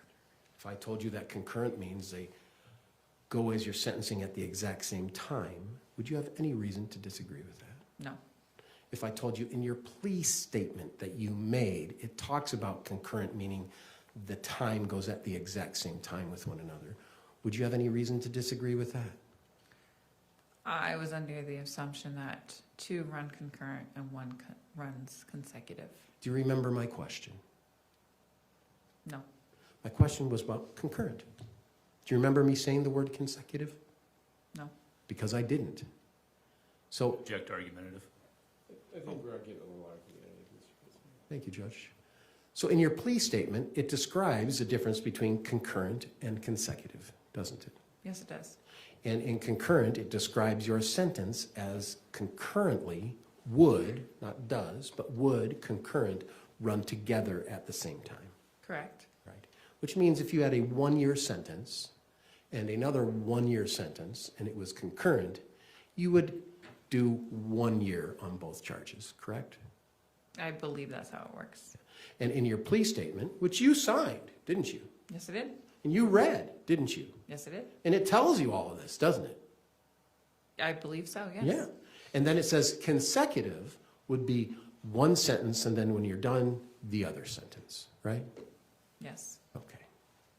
And on this matrix, it says on your 2nd-degree death, 108 months, right? Yes. But you know that consecutive sentencing, you know now that consecutive sentencing has a percentage attached to it, don't you? I believe so, yes. And you know that that percentage, even consecutive sentencing, which is one after another, doesn't go the whole term, does it? I had that explained to me, yes. Yeah. It just gives a percentage of that term, right? Right. Yeah. Do you know what that percentage is? 40%, I believe. Is that because you read it at the very bottom of these little words right here? No, I was remembering from my memory. That's because that's what you've learned since you've been at the prison for a while, right? No, I remember that from my meeting with my attorney while I was still in Utah County Jail.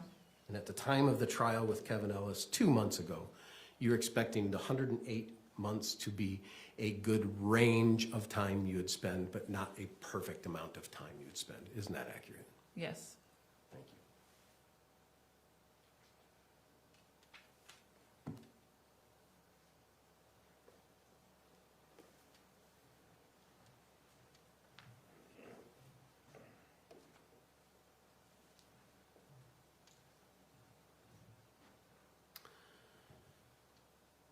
Kate, I want to go back in time a little bit now to June and May of 2025, okay? Okay. I'm sorry, but I need to take a drink. I apologize, Your Honor. Oh, take it up there if you want. Smart water, it helps.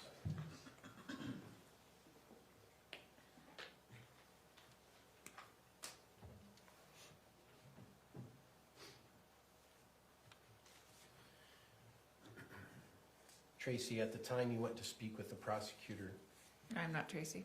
sorry, I apologize. I did not mean that intentionally. Kate, at the time that you went to speak with the prosecutor and the investigator, June 12th, were you prepared to tell the truth? I was.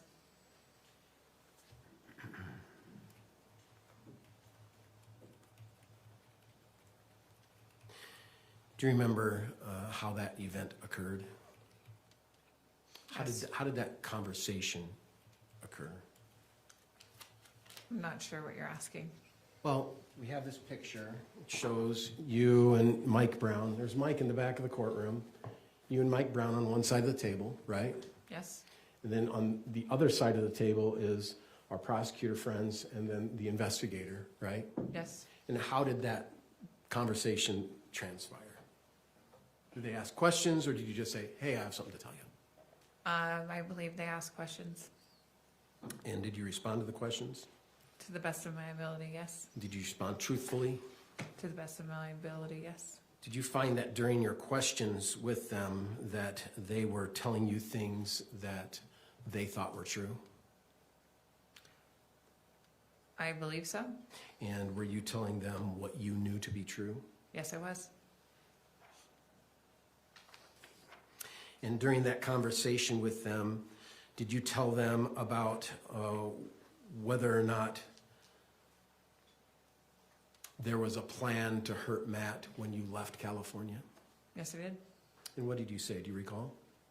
I believe there was no plan to hurt Matt when I left California.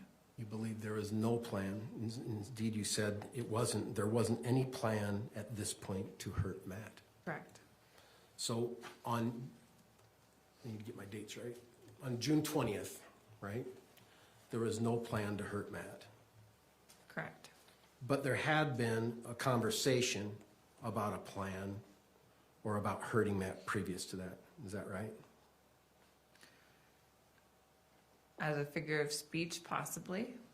Yes. As a joke. It's a joke until it becomes true. Didn't you refer to it as a joke? I thought it was as a figure of speech, yes. When did you start to realize that there may be a plan to hurt Matt? About a week and a half after being at my mom's, give or take a couple days. And what did your mom say? She said we could get him out here and we could shoot him and have it look like self-defense. So do you remember in that interview that you actually said, my mom just mentioned ambushing him, like if he came out, like because the state of Utah laws. I don't remember things like that. It's more, it was in passing. It was like she said it as a joke. If that's what the transcript says, then that's what I said. Were you telling the truth that day?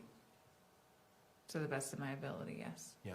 Did you find that during this interview you started changing your ideas on the events to satisfy the narrative of the investigator? I don't believe I changed my narrative to satisfy the investigator.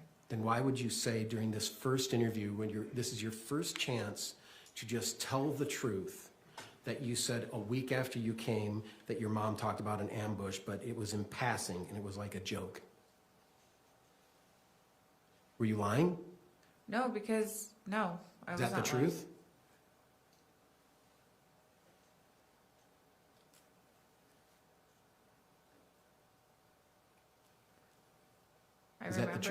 I remembered a lot even after the interview. So you're saying what you were saying to the prosecution was not the truth that day? To the best of my ability, I was trying to recollect the truth. You said it more than once, that your mom said it in passing as a joke. But like I said, my mom mentioned it in passing as a joke. Are you saying that that's not the case now? It may have started as a joke, but it ultimately became the plan to murder Matt. Well, I didn't ask about what it ultimately became. I asked about when you said she first mentioned it a week after you got there, that she said it in passing as a joke. Yes. And then you doubled down, saying, but like I said, my mom said it in passing as a joke. What I assumed was a joke, yes. Were there any details in that first conversation with your mom, or did she just not have any details? I don't recall. You don't recall any details about hurting of Matt? I'm not sure what you're asking. I asked if you had any details of that first conversation with your mom a week after you got there that you referred to as a joke. Were there any details about how to hurt Matt? What the way to hurt Matt was? I think it was always shooting him.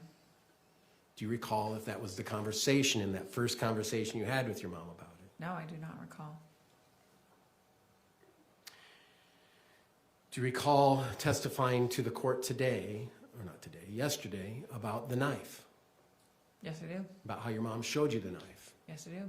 About how you didn't touch it? Your mom showed it to you. Correct. It was in a glove or something, Yes. in a wicker basket in the laundry room. Yes, it was.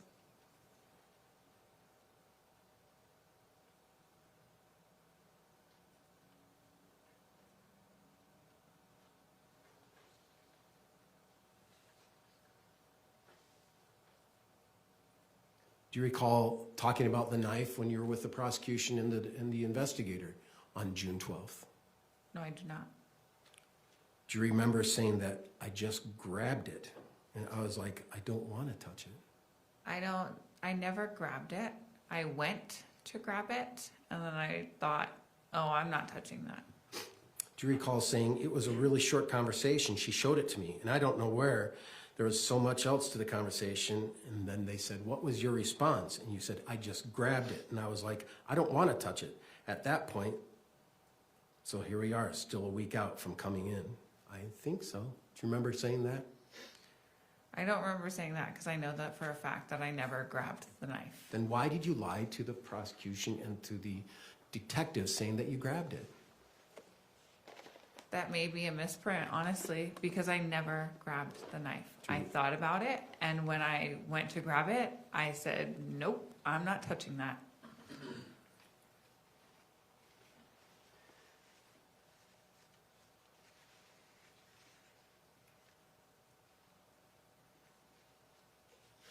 So you had the first time about a week after you got to Utah saying that your mom was going to ambush or hurt Matt or something.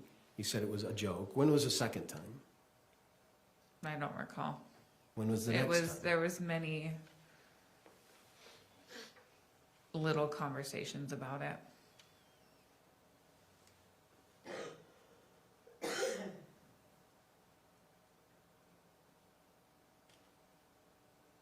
Little conversations about it? Yes. Like what kind of details? Like that I needed to say that Matt liked digital camo because the knife was digital camo and Matt owns nothing in camo to make the story plausible. Are you making this up today? No, I am not. When the question was asked, when was the next time that she made a comment to you about hurting or anguishing Matt, do you remember what you said at that June 12th interview? No, I do not. When he decided to come out to pick me up. So you said at that initial interview, because you were being honest and you wanted to be honest, didn't you? I was doing my best to be as honest as possible. You wanted to be honest, didn't you? Yes. And you were doing all you could to be honest with the detective, right? Yes. And they asked, when was this next time that she made a comment about it? And you said the day he was coming out. And do you remember what day that was? What day he came out? Mm-hmm. Yes, he was murdered on July 12th. So the next comment that she made about it was on July 12th, according to your truthful testimony to get the plea agreement, right? If that's what it says, yes.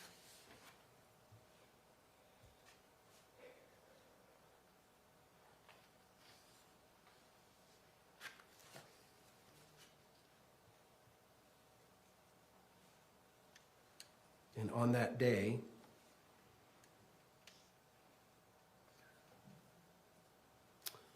you told her by text that he's coming out, right? On July 12th? Yes. Yes, I did. You texted, he's coming to California, he's coming to Utah. I believe so. Yes. Yeah, we have that as an exhibit, right? Yes. You've seen that text, right? Yes. And what did she say? I don't recall what she said. Should we open the binder? I think she said, I'll call you. Okay. Does that sound familiar? Yes. Do you remember when you were asked about that with the detective in your interview? No, I do not. I told her, I said, Kevin's on his way, and she said, oh, okay. Was this a telephone conversation you had with her after? You told her that Kevin was coming, or Matt was coming? Yes. And we've seen the reports of the telephone conversation, right? Yes, And what did she say when you told her? Did she say, I'm coming home? on the phone call. Yeah. Yes, she said that she was coming home. She was finishing up her appointment that she had, canceling her appointments that she had in the afternoon, and that she'd be home in the early afternoon.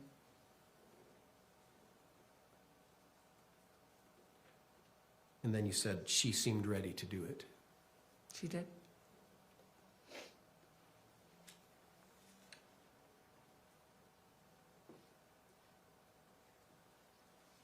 Why did she say that? That she seemed ready to murder Matt Oh, yeah, why did you say she seemed ready to do it? because she seemed ready. She seemed like she was preparing herself mentally to pull the trigger if she had to. Okay, that's not what you said in the interview. In the interview, you said, because they said, why did she say that? You said, because she was prepping the house. She was putting blankets on the couch. So you talked about a telephone conversation you had with her, and then you automatically revert to many hours later where she's prepping the house. And so you said she seemed ready to do it. She did. So why did you say she seemed ready to do it at the telephone conversation? I don't recall what was said in the telephone conversation Isn't it true that per word. Isn't it true that at this point in your conversation with the detective that they were getting frustrated with your lack of insight to this case? I cannot speak on how they were feeling. Didn't you hear them say their frustration with you about lack of insight and being honest during this interview? I don't recall them voicing their frustration, no.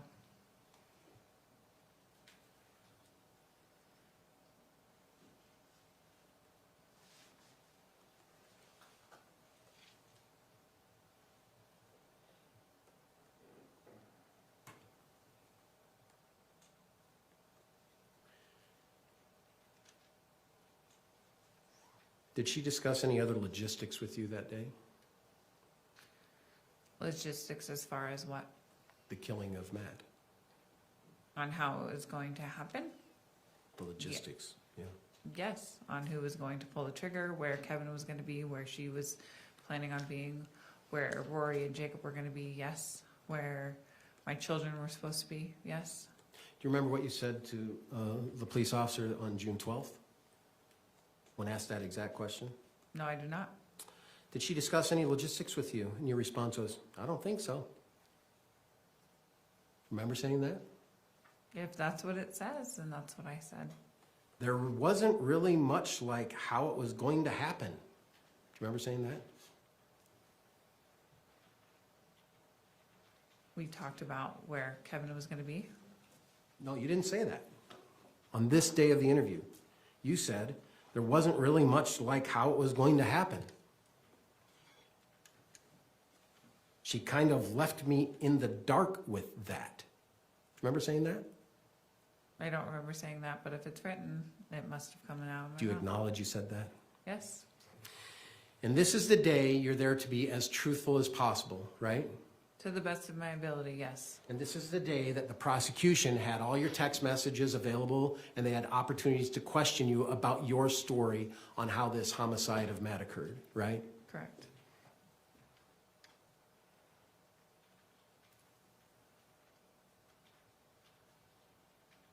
And then right after you said, she left me in the dark, then they asked, like Kevin was going to be downstairs and I was going to be upstairs, is that what she told you? And you said, yeah. You said she was making preparations. What other preparations? She removed my kids' toy baskets in front of the fireplace. My son steals toys.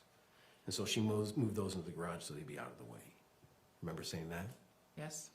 But she didn't talk to you about what was actually going to happen in relation to his homicide, did she? I mean, you said she left me in the dark on that. I'm going to object to vague. Is he asking for what she said then, or is she asking for now? What she said then. All right, let's rephrase it so with it being understood what you said then allegedly.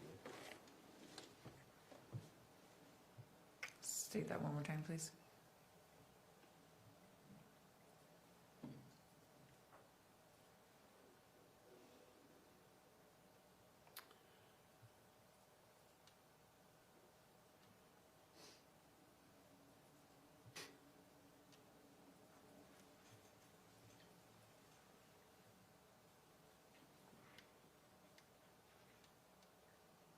Do you recall on various occasions talking to Matt on his way to Utah? I do. And do you recall what you were talking about when he, what to do when he arrived? I do. And do you recall asking him multiple times if he was going to come inside? I do. Why did you ask him that? Make sure that he came inside. Do you remember what you said to the detective or prosecution when you were asked that question? No, I do not. Because I wanted to have a conversation with him. Is that the detective the night of? Yeah. Do you recall having asking him multiple times if he's going to come inside? Yes, I do. Why did you ask him that? Because I wanted to have a conversation with him. Isn't it true that the first idea of luring Matt to the house through these conversations and these text messages and all of these things came from the detective and prosecution, and that you never had an idea of your luring until they presented that narrative to you?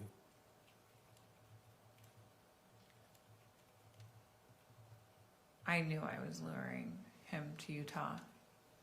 I didn't acknowledge it. You acknowledge it after your plea when you got a reduction in your sentence, though, don't you? Yes. And you acknowledge it when you're here today, don't you? Yes. But you didn't acknowledge it when you're being as truthful as you could, right? Yes. Until it was first presented to you that you were luring Matt to Utah. Yes. Did you want Matt to come to Utah? No, I did not.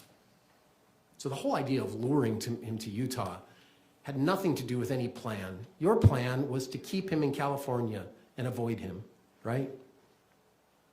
I wanted that as an option. Yes. What was your other option? To murder him? A peaceful divorce. Okay, then it wasn't to murder him. It was to keep him in California and a peaceful divorce. That would have been the happy ending.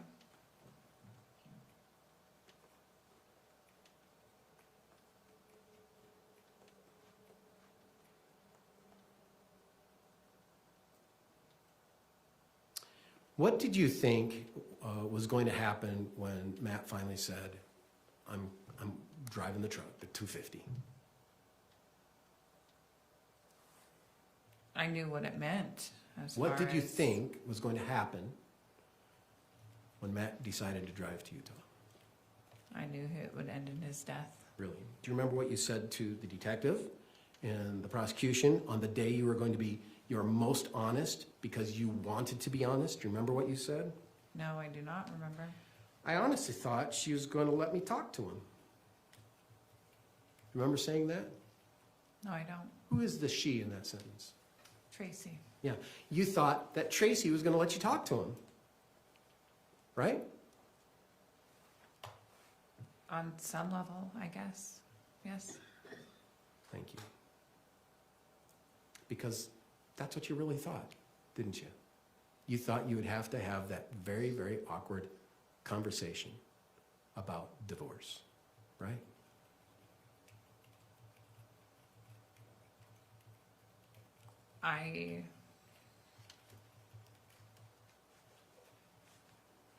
She told me not to come downstairs. I'm asking what you thought. I'm asking what you thought. I honestly thought she was going to let me talk to him. Are you being honest when you're saying that? I mean, you started it with honestly. I mean, Unfortunately, I don't think I was being 100% honest when I you said weren't. that. No, I don't think so, because So- I know for a fact that she was going to kill him. So when you went there and spoke to them, you decided you're going to go there and lie to them. I'm sorry? When you went and spoke to the prosecution and the detective on June 12th, you decided that you're actually going to go and lie to them. That wasn't my intention. That's what you're how it saying came right out. now.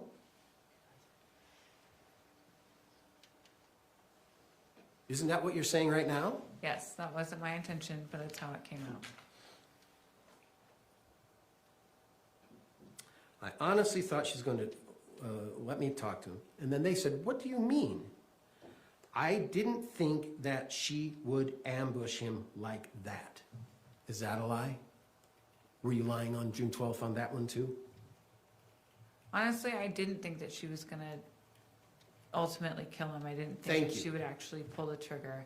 I asked her not to do it that day, and she told me she was going to do it anyway. Do you remember my question? Nope. Okay, I'll restate my question. Was that a lie? I didn't think that she would ambush him like that. Was that a lie? Yes. So you actually went to the state and to the detective to lie. It wasn't my original intention. It's how it came out. And maybe I was being stupid and trying to protect my mother and my brother Protect them from what? from life in prison. Why? You're going there to testify and to provide them the information of their involvement in the murder. So how are you going there to protect them if your purpose was the opposite? That doesn't make sense, does it? No, it doesn't. You're Then right. why are you saying that? Why am I saying what? That you went there to protect Kevin and your mom? Because on some level, they are still my family. And as the time has progressed, I have learned things about my mother. Okay. So let's get back to the question. Why did you go to the prosecutor, to the detective, through your lawyer, through the proffers, to protect your mom and your brother when your purpose was to go there to tell them that you conspired to murder Matt? Because I wasn't thinking. Okay.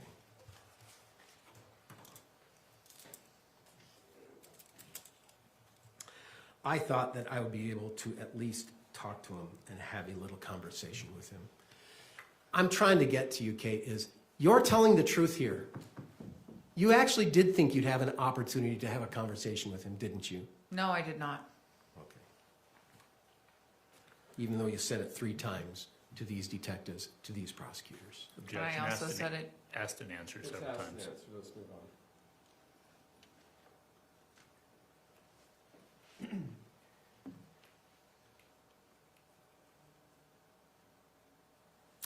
However,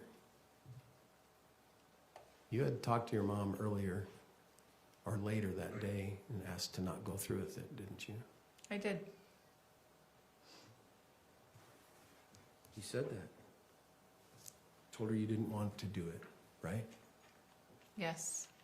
So when you told her you didn't want to do it, you thought you'd be able to have at least a chance to talk to him, have a conversation when you told her, I don't want to do it, right? I didn't think that I would be able to talk to Matt. Not in person anyway. Do you remember the question?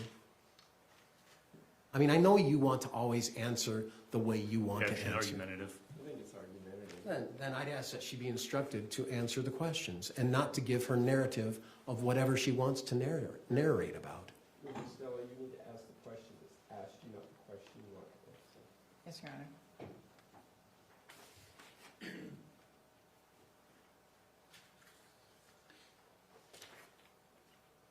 So, isn't it true that you wanted to talk to Matt and that's why you said to her, I don't want to go through with it?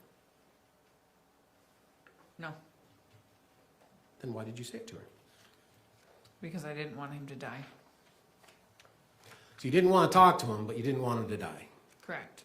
So you didn't want to have a conspiracy to murder him. You wanted to retreat from that.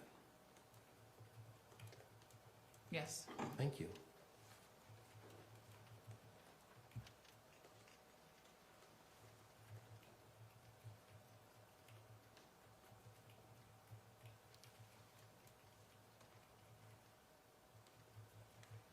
At 9:17, you texted your mom, right?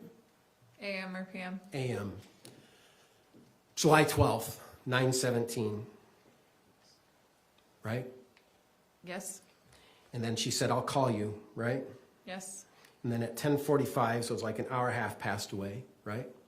Okay. Do you remember that conversation? Yes, I do. And what did she say? I'd have to open the binder. No, the telephone conversation. She said she was coming home early. She was canceling her appointments and that she'd be home. Do you remember saying, she said, don't worry, we'll handle it, just don't worry about it? Sounds plausible. Sounds like something she would say, yes. Is it something you said, she said? Yes. Yeah. And did you indicate you were troubled and upset because you didn't want him to come out? I believe so, yes.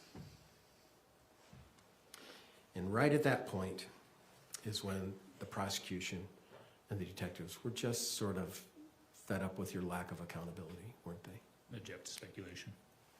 Sustained. Argumentative as well. And right at that point, they said, I'm going to object to hearsay if he's going to quote something we said at this point. didn't they say to you, we need you to be truthful? I believe so, Why did they say that, do you think? for that exact reason. They What- needed me to be truthful. Well, you had just spent 11 pages on talking to them. Why are they now saying you need to be truthful? I don't know. Well, maybe it's because you said that I Objection, only Your had... Honor. I'm sorry, didn't hear you, Mr. Brown. Objection, he's testifying. Yeah. He's speculating as to what her reason is for her answer. Yeah, it's sustained. Thank you. Do you think they asked you to be truthful because they weren't believing your story? Quite possibly. They weren't believing that you said, she said it as a joke? I'm not sure what they were not believing. Do you think it's because you said, she said, don't worry about it, it will be okay? I don't know. Do you think it's because you said, honestly, I wanted to talk to Matt and I didn't want it to happen? I don't know. Do you think that they said that because they had a conspiracy charge and they wanted you to confirm the conspiracy charge? More than likely. Yes. And so you started changing your story at that point, didn't you? I'm not sure. Including today, changing your statement. Being more truthful, yes. And including the day of the Kevin Ellis trial, when the last thing you said on one day was, really didn't talk to Kevin. And then the very next day you said, oh, I had a full conversation in the lawn right after sushi. Right? Is that a question? Yes. Yes.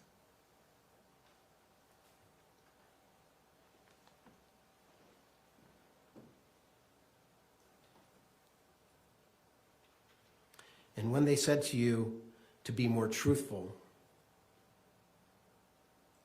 they asked, you didn't have a plan in place. Right? I believe so.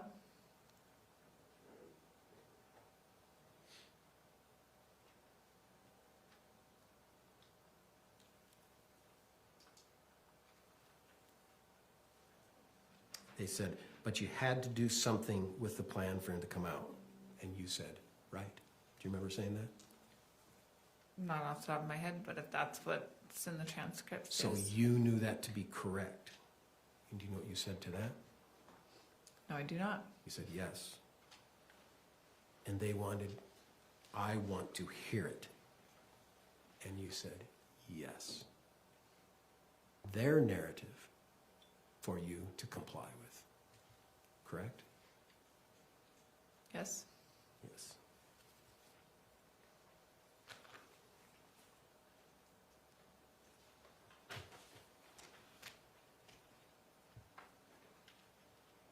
At one point you had to tell them, I'm being honest with you. Remember that? No, I don't. I'm being honest with you, and that's what happened. If I told you you said that, do you have any reason to disagree with that? No.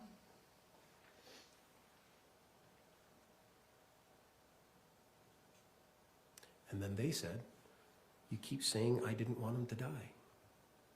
And then you said, I didn't. Was that a lie? No, because I didn't want him to die.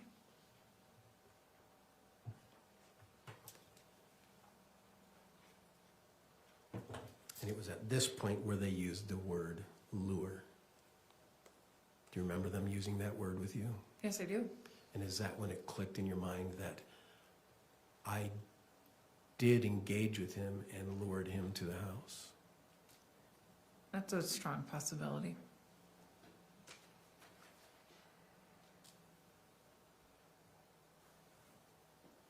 Do you remember them asking you then, what is your role in this murder of Matt? I don't recall that, but I'm sure it was asked. The very end of your interview. And then you offered getting him to come out. Yes. And when did you and your co-conspirators decide that was your role? When she first offered the ambush? More than likely. That's not true, is it? What's not true? Well, you said previously the ambush was a joke. You didn't know what your role was when you said it was a joke? How would you know your role when you said it was a joke? You didn't know when your role is. Do you know what the right answer is? Don't you? Object is either argumentative or a compound question. I think there were 3 questions in there, but it was definitely argumentative. I'm going to sustain the objection as to 1 being argumentative and 2 it's a compound question. You couldn't know your role when you already referred to it as a joke from your mom. Do you agree with that? No. You disagree. So you did know your role when it was a joke from your mom. Yes. You knew your role a week after you got to Utah when your mom joked about the ambush because your role was to get Matt out, right? That would have been my role, yes. Yes. Because she sure couldn't get him out there. No. And you did everything you could in those next 2 weeks to get him out, didn't you? You hired him a car, didn't you? No. You bought him an airplane ticket, didn't you? No. You had his friend's neighbor's sister drive him out for you, didn't you? No. Then how would you know your role? When did you know that he was coming to Utah? On the 12th? Exactly. You didn't know your role when she first made the joke about an ambush, because the only time you knew of that potential role would have been the 12th, right? No. So you did know that you were going to lure him to Utah before the 12th. In the context of a joke, yes, I would have to lure him out. So when did you know your role? I'm not sure. Isn't it true it was July 12th? That's the only logical answer, isn't it? That's when it was solidified. And you talked about it with her, about your role before that. Yes. Even though in this interview you said you didn't talk about any logistics. Yes. Do you see you're contradicting yourself, Kate? I understand that.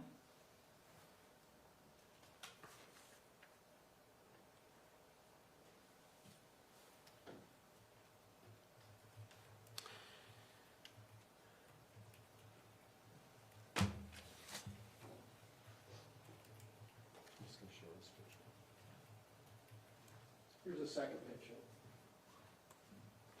Do you recognize that? Yes, I do. And what is that? That is, I believe, the second interview I had with Detective Nordine. Same day as your interview, right? Is it the same day? I know that I had a follow-up interview with Detective Nordine. Do you consider these to be the same day? Yes.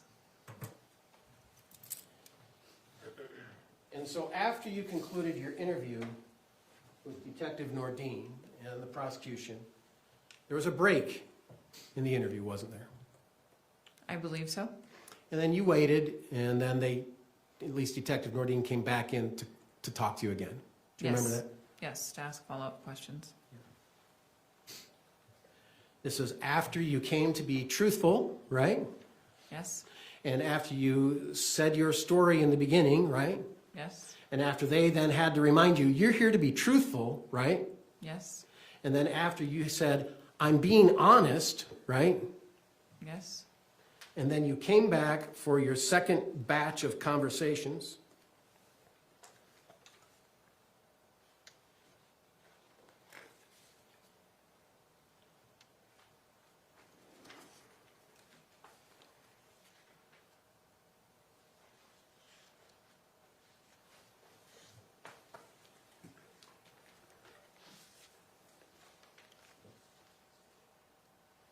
And you started talking about Matt and the things he had done to get better, didn't you? I don't think I know what you're talking about. Stop drinking. Yes, for 2 weeks. Yeah. So while you were gone, Matt made an attempt to improve himself. Yes, that's what he claimed. You just can't say yes, can you? Nope. Why?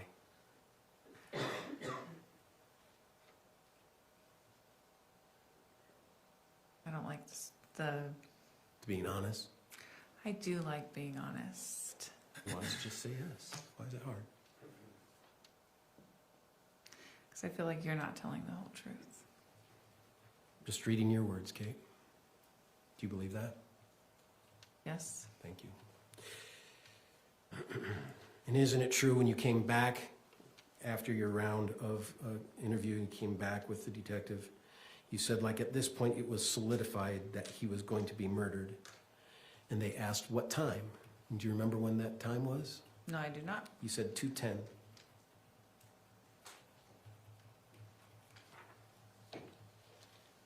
Why would you say 2:10?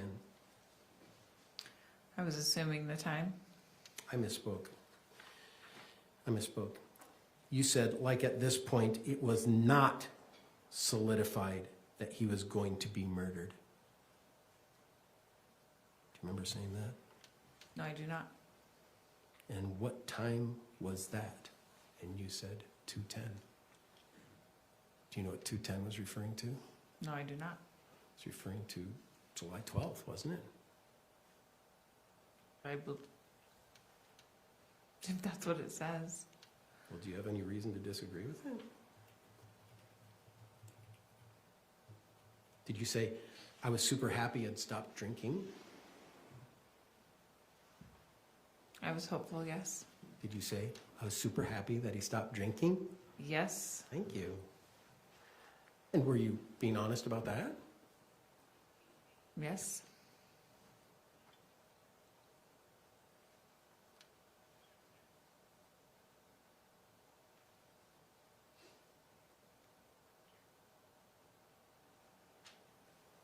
And isn't it true that you said at 2:10 it was not solidified that he was going to be murdered? Yes.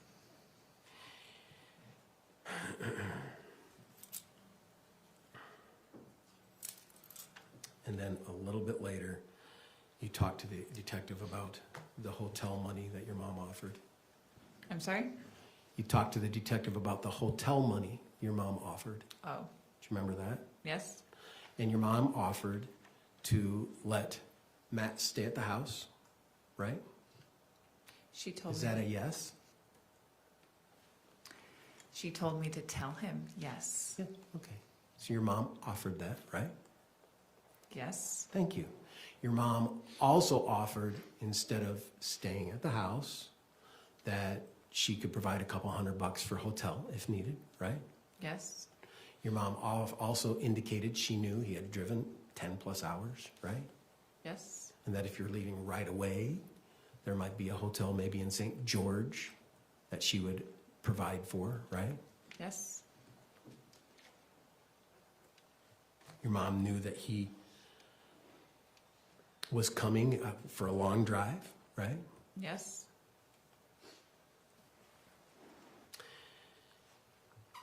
And you said, I feel like at this point it was 50-50. didn't you?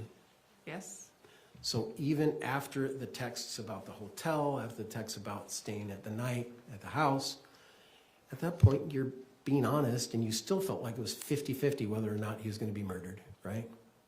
yes, That means there really isn't an agreement at this point, is there? It was still 50-50.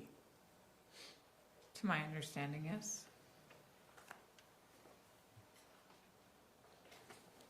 Which is quite different than your story earlier in your testimony, that it was always the plan, that it was going to happen, that it's for sure going to happen, but the day you're going to be truthful, until you started getting questioned about your truthfulness and had to come up with an idea of your luring, did you start changing your story to the narrative of the detective? Isn't that true? Yes.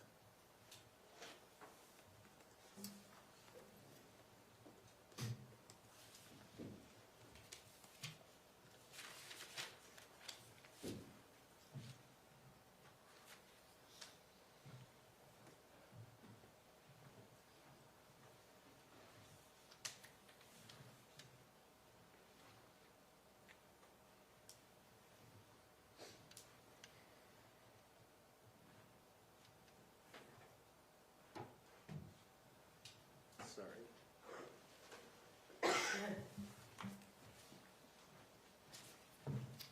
We ended yesterday's testimony with my question regarding your contact with Kevin. Do you remember that? Yes. Excuse me.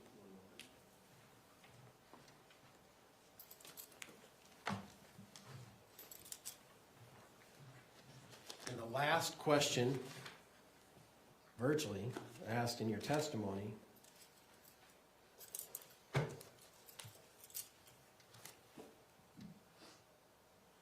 the question was asked, did you have any interactions between him, meaning Kevin, between 3 and 9:30 or 3 o'clock, 3 to 10? And what was your answer? Do you remember? No. You said, I don't believe so. So specific question, what was your interaction with Kevin between 2:30 and 9:30 or 3 to 10? And did you have any interactions? You said, I don't believe so. And then that was the end of the day, wasn't it? The end of your testimony that day. Yes. Yeah. And then the very next day you came to court, right? Yes. And then you came up with a whole new story, didn't you? Came up with? Yeah. You testified about a whole new story, didn't you? I shared new details, yes. You testified about a whole new story, didn't you? Objection asked and answered. I don't think she does answer it, Judge. She gives a narrative, and then, I don't know. I lose it on the narrative. I think she's asked it. Let's move So was that a yes, Your Honor? Did she say yes? That's what I thought she said. Okay, yes. And the new story that you're saying, your new testimony, is that now you had a meeting in the yard area, front or back, I don't know which, with Tracey, yourself, and Kevin after they get back from sushi, right? Yes. Never told that to the prosecutor on June 12th, right? Right. Never told it to the prosecutor on your first day of trial, did you? I don't believe so. No, you even ended by saying, I didn't have any interaction with him, right? Yes. Right. But you got a chance to sleep on it. During your interview, when did you decide that you had a meeting with Tracey and Kevin in the yard after sushi? I'm not sure I understand the question. When did you decide you had a meeting with Tracey, Kevin, and you after sushi on July 12th, 2024, the day Matt was murdered?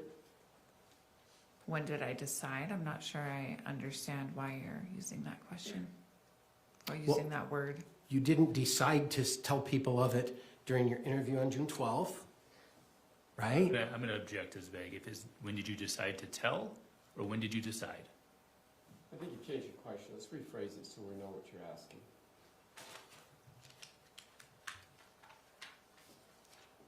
Well, I didn't say, when did you decide to tell, Judge? Because, Right today. so now I'm going to make some argument. I didn't ask, when did she decide to tell?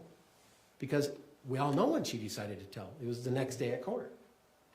My question was, when did you decide When did you decide what? to tell the story that you said the second day of court? All right, we'll say that question so it's clear what you're asking. When did you decide to tell the story about a meeting between you, Tracey, and Kevin in the yard after sushi? I don't recall.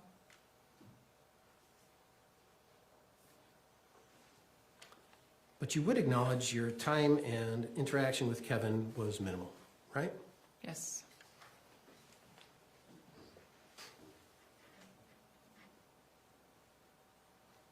Did you ever have an occasion to talk with your mom about Kevin in March of 2024? I believe there was text messages about Kevin's mental state. And was there a conversation about Kevin being one to kill Matt? Yes. Was that done jokingly? I don't believe so. So you think in March, before Matt even came to Utah, before you even left to go to Utah, before you found out about you're not doing Las Vegas, and right after Disney, you think it was serious? Yes, I do. Even though you said it was a joke on June 12th. Did I say that the March one was a joke?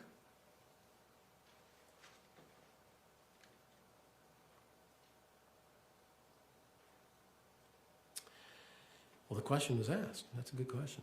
Even though you're not allowed to ask me questions, but that's a good question. You were asked, what was the context of that conversation?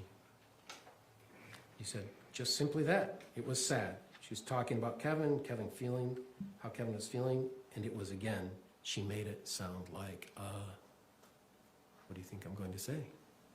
A joke? Yes, like a joke.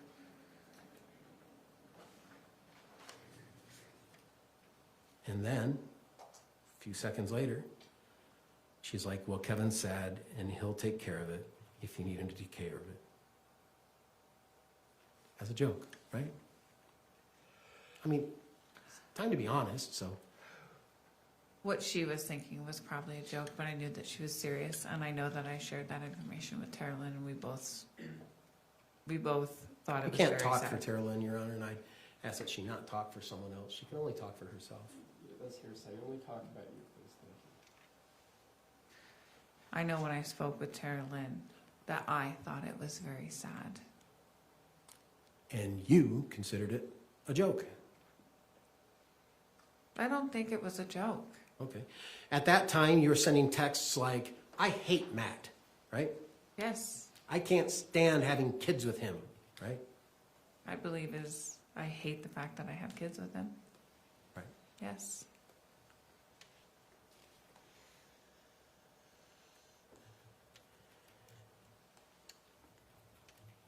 Indeed, the detective said, at this point, do you still think it's a joke? This is June 12th. He's following in on the joke. Or do you think it's getting a little more serious? It's getting a little more serious, you said. So he even asked, do you think it's a joke? And he said, it's getting a little more serious. At this point, so if we're still a week out, what do you know of her conversations with Kevin? And do you remember what you said? No, I do not. A week out.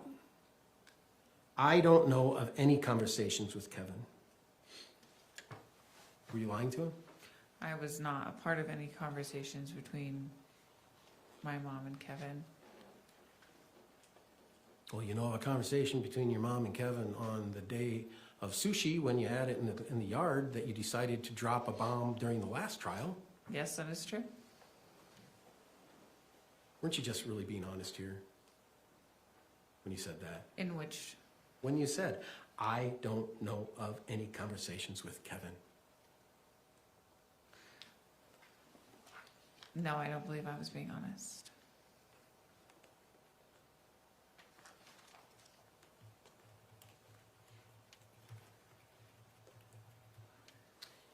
your testimony yesterday, you talked about Kevin being downstairs watching video on the couch when all the prep for the murder was to take place, right?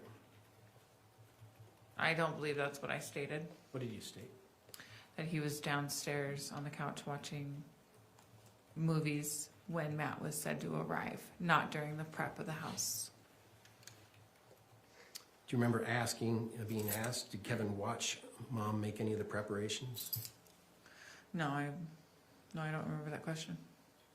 And do you remember what your response was? Nope. I don't believe so. I think he was Sorry, still, I'm just gonna ask for clarification on I'm sorry? when that question was being asked. June 12th, the day she was before the prosecution and the detective, to be honest. Remember that conversation? No. You remember that day and that conversation with them, right? Not the I specific remember one. having that conversation, yes. Yes. And you said, I don't believe so. I think he was still upstairs in his room. Did you see Kevin that day? Do you remember what your response was?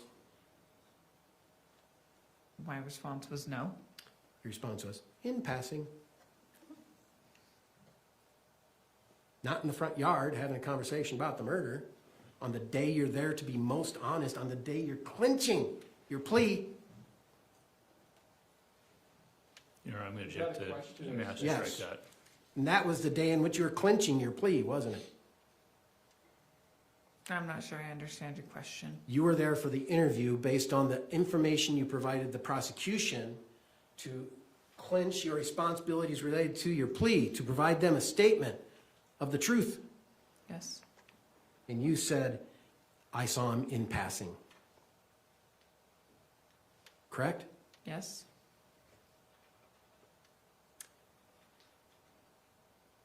They followed up with that. How did he seem?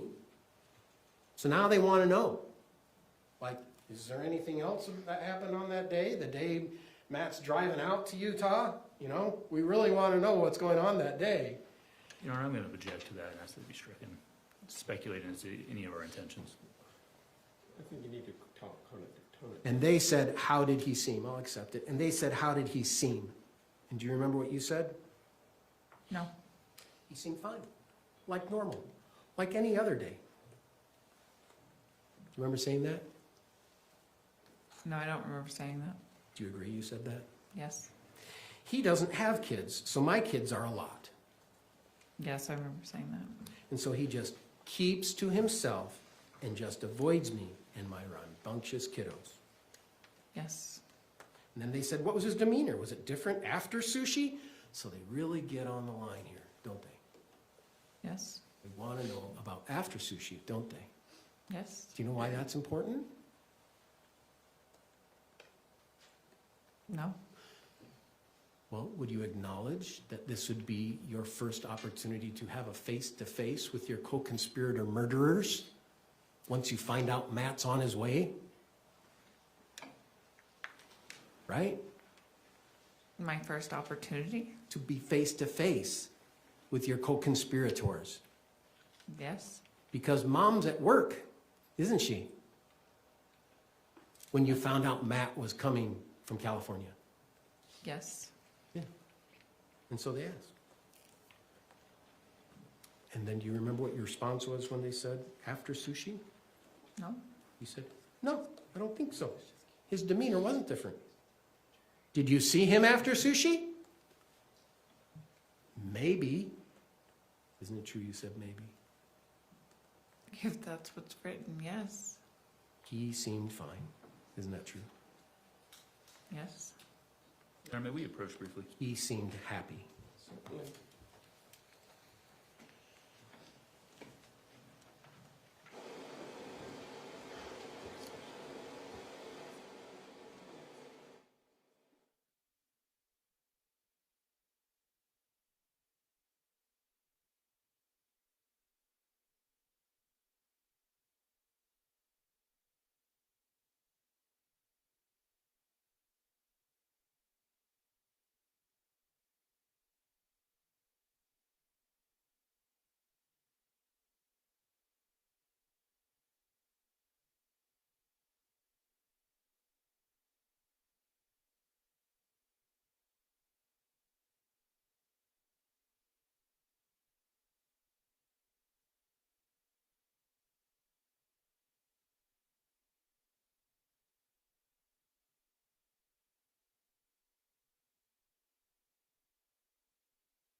So, during your interview, June 12th, you voluntarily come forward to be honest.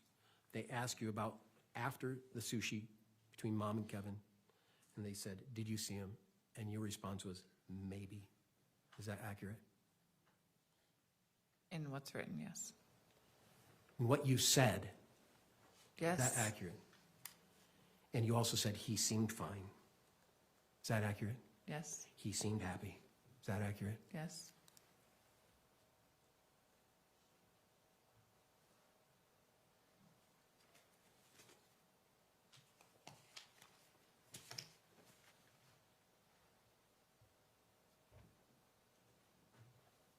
Sorry. All right. Judge, I just taken the whole room here, sorry.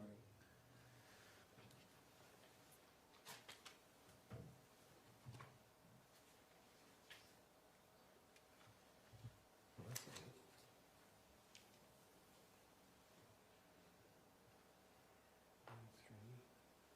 Sorry, Judge, I've misplaced. Take a moment and just check your notes, you're fine. Ladies and gentlemen, if you want to stand up and stretch a minute while Mr. Facemar is checking his notes, then you're welcome to do that. We won't do a formal recess, because this will just be a minute or two.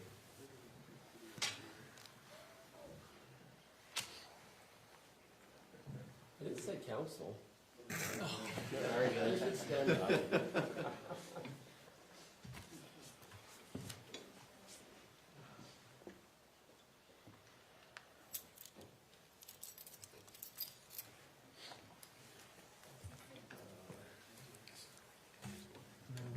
It's gotta be. Was it the paper that maybe fell on the floor, Mr. Facemar? Well, I actually just had it, and so now I'm confused at underneath my pictures. I found it, I'm sorry. That's all right. A lot of moving pieces, you understand. There it is.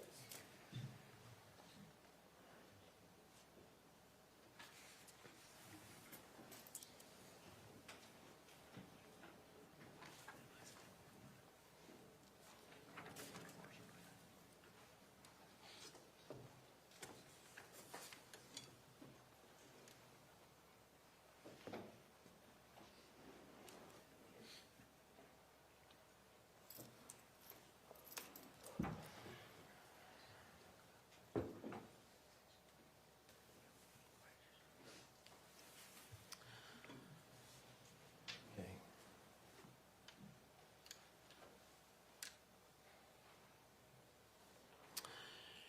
And then further, there was a lot of questions that the detectives and the prosecution had about Kevin, right?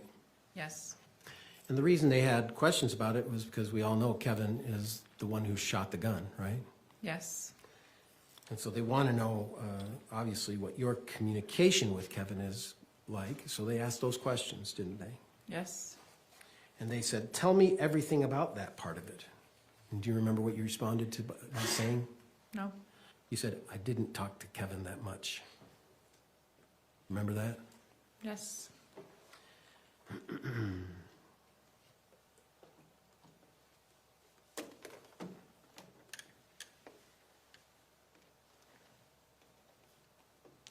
And they asked, so anything else that was said about that? And you responded, the conversation between my mom, between Tracey and Kevin, I really don't have much knowledge of. Correct. Is it? Yes. Well, you certainly had knowledge about some alleged meeting in the yard where Kevin agreed and you had a conversation about it. Between the three of us. Yeah.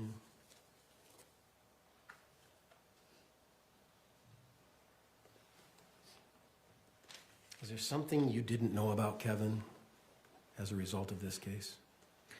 I had no idea he used cocaine. Indeed, Kevin was under the influence of cocaine the night of the shooting. Isn't that true? It's okay to just give a one-word answer, yes or no. Yes. Thank you. And when Kevin came out and shot your husband, the father of your children, He was under the influence of cocaine, wasn't he?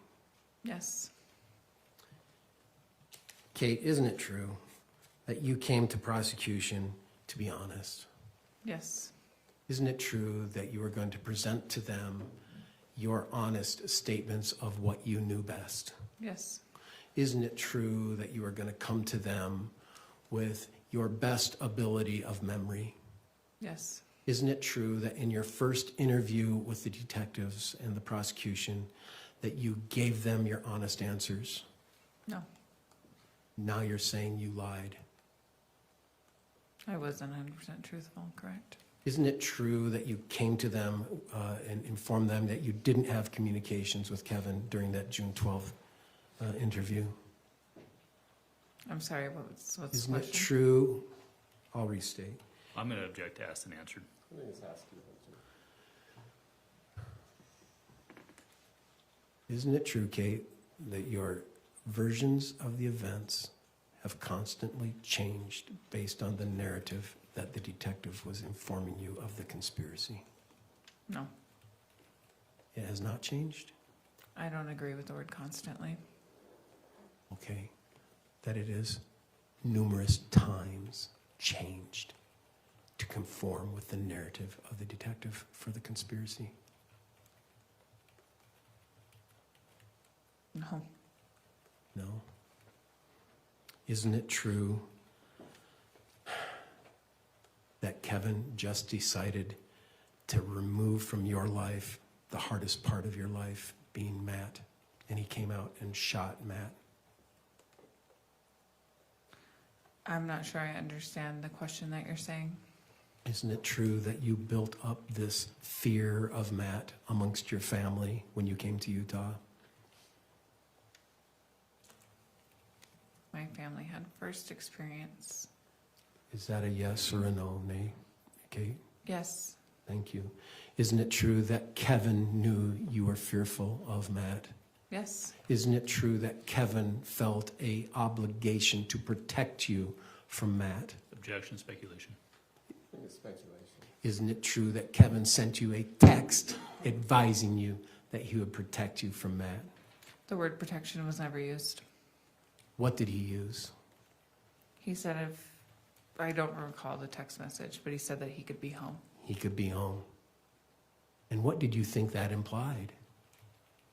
That he would be there to protect me, not necessarily shoot Matt, but to protect me. Thank you. And it wouldn't be to shoot Matt because you didn't know that was going to happen, right? Not in that instance. No. And that instance, thank you. That instance was when he was in Wendover, right? I believe that's where he was. Yeah. And he was in Wendover while you were in Utah. Yes.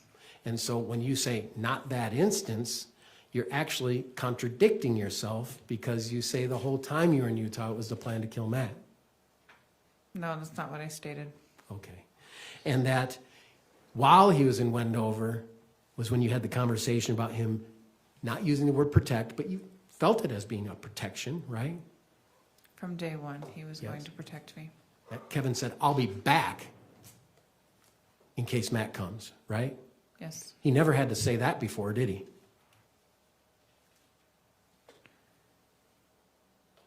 You can say no if that's the truth. On the very first night I got there, Kevin told me that he would sleep on the couch.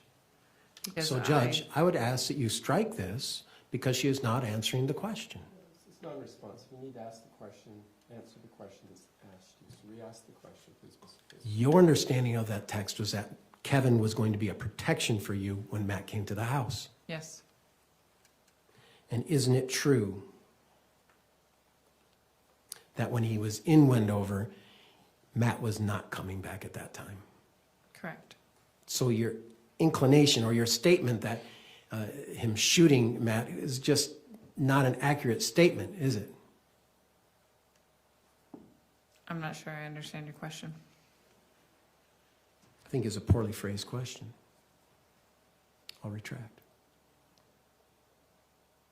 When Kevin was in Wendover, you were texting with Kevin, and we've seen the texts in this trial, correct? Yes. And part of those texts was he offered to bring you weed, didn't he? I asked him to bring me weed, yes. So that's a yes? He didn't offer to bring me weed. I asked him to get it. Okay. Because at that time, you're still smoking daily? Yes. Didn't have your trailer, though, did you? Nope. So you're just still a daily smoker? Yes. So much so that at one point, Kevin had to send you a text saying, hey, I smell it, right? In the house. Yes. Yeah. And isn't it a fact that Kevin was there to be your protector because of the fear of Matt that you presented to your family? Yes. You presented it to Tara Lynn. Is that accurate? Yes. You presented it to Tracey. Yes. Physical fear, right? Yes. And you presented it to Kevin. Yes. And based on that fear is why Kevin shot and killed Matt. Is that right? No. Oh. He didn't do that based on your fear of Matt? No, he did that on the basis of getting rid of him. On the basis of what? Getting rid of him. Okay. Because a divorce would just be too hard. I guess. Is that your answer? Yes. One moment, Your Honor.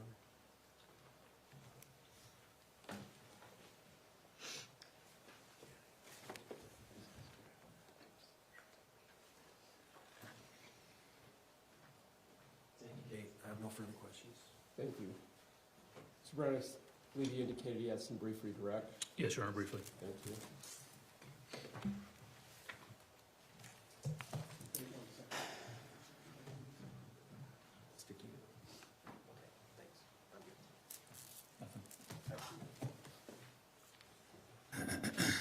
Okay, you were just talking with the defense attorney about your marijuana usage. Right? Yes. You testified yesterday that the marijuana usage caused you memory issues. Is that correct? Yes. And did marijuana cause you to make up memories? I don't know. Or just make things fuzzy? It makes things fuzzy. It doesn't create memories in your mind, does it? No. You were also just asked just a second ago, divorce would have been too hard, right?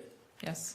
And you were asked extensively yesterday by Mr. Facemeyer about Tracey's several divorces and how those seemed fine, right? Remember that line of questioning? Yes.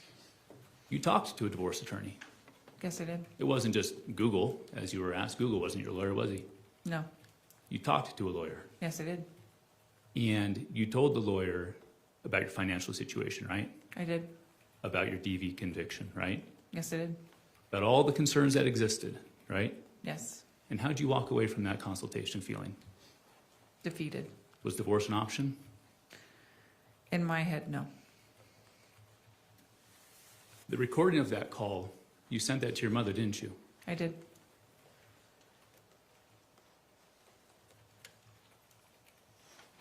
I may have misspoke yesterday, so I want to correct this.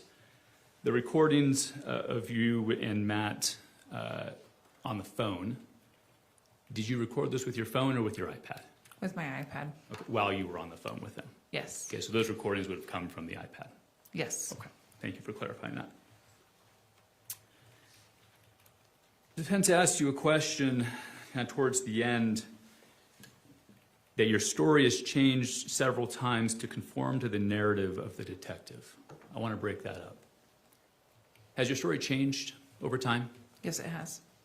Has it changed to conform to the narrative of the detective? I don't believe so. Why has it changed?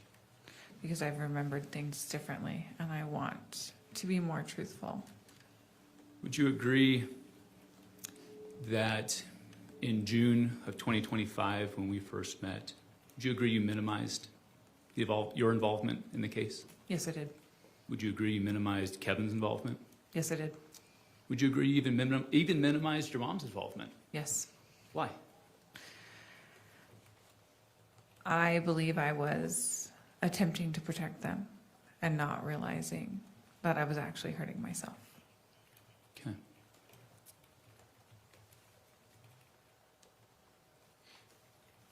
Would you agree that even up through the first day of Kevin's trial, you minimized Kevin's involvement? Yes. Why? Again, I wasn't thinking, and I was trying to protect him. You feel bad for Kevin?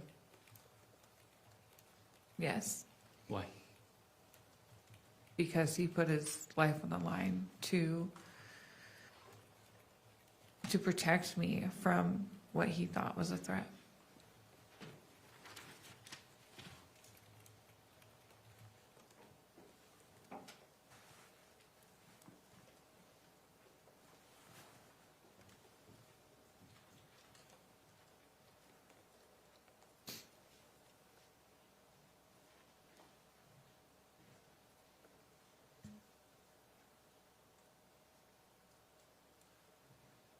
Brother. Thank you. Any recross? Thank you. All right, Ms. Restelli, you may step down. Counselor, can I see you up Thank there you. for a moment, please?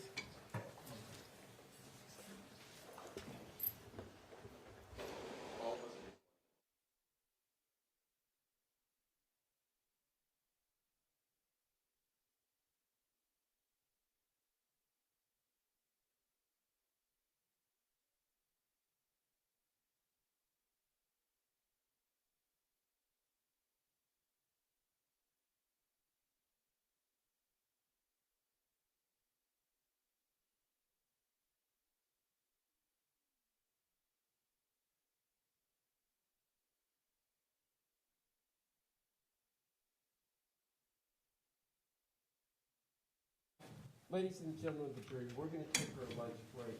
Well, you're... Yeah, we know. We're going to take your lunch break early now. You are. We're going to stay and do some legal matters with attorneys and I in the courtroom. So just keep my admonition in mind about forming an opinion about the case, talking about the case, doing the research. Just be back in time so that we can start hopefully about 1:30 then. That in mind? All rise for the jury.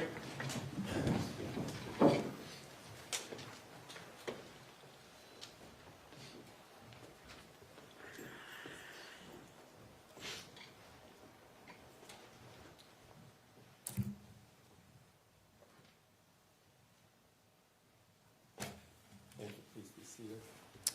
First order of business. Mr. Brown, was there anything you needed to put on the record, or did you want to talk with your client? I have with her, but I don't think I have anything to put on her. All right, I was just going to ask that she be released from her subpoena so she can go. No? Okay? Release her from transport. She can go today, but not from Oh, the subpoena. okay, sorry. Release for today. If we need her back, I'll have the state and Mr. Facemar coordinate with you again. Fair enough? Yes, Thank you. All right, so I believe we have Mr. Scott Williams on the line, who is Mr. Ellis's attorney. Is that correct, Counselor? Yes, Your Honor. All right, can we put him in the room?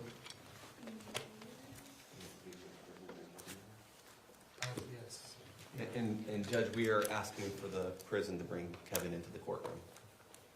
All right. Is he on another floor? Yeah. All right, so it's going to take a moment to get him down. Mr. Williams, good morning. Thank you for working around our schedule today. I know you've been in trial. You're welcome. Thank you, Your Honor. Good to see everyone. We got some feedback. Just a second. Could you say something again so we got feedback from you still? Good morning. Good morning. That's much better. They're bringing your client down from another floor, so it'll take just a moment or two, and then we'll bring him right in. Thank you. Thank you.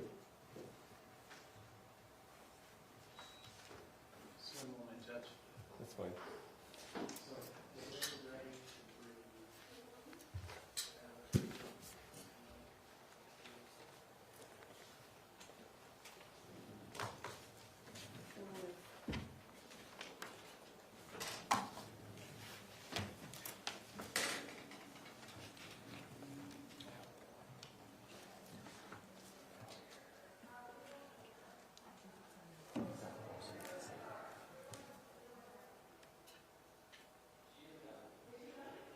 It's going to take a moment because we can't have them cross paths. So, isn't she locked up in this holding cell? Yes, but Mr. Brown is talking to her right now. So Well, they can't bring Kevin down and bring him straight in. we're just keeping them separate so that they don't have the ability to talk to each other. So, We have deputies coming to do this, it's just taking a moment. All right. Why don't we do this, council? Let's just take a brief recess, Mr. Facemar, so it's not everybody here. Probably about 5 minutes to get him down, and then I'll come back in as soon as I get your client. Did you hear what the problem was? Yes, Judge. I'm asking Scott, Mr. Scott Williams. Did you hear what the problem was? I did, yes. All right. So let's take that brief recess, and then when you've got Mr. Ellis here, call me, and I'll come back right immediately. Thank you. We're in All recess. right.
Thank you. Please be seated. Let's go back to the record of the matter of State versus Tracey Grist, is 241101170. Ellis, I'm going to have them put you over in the jury box there.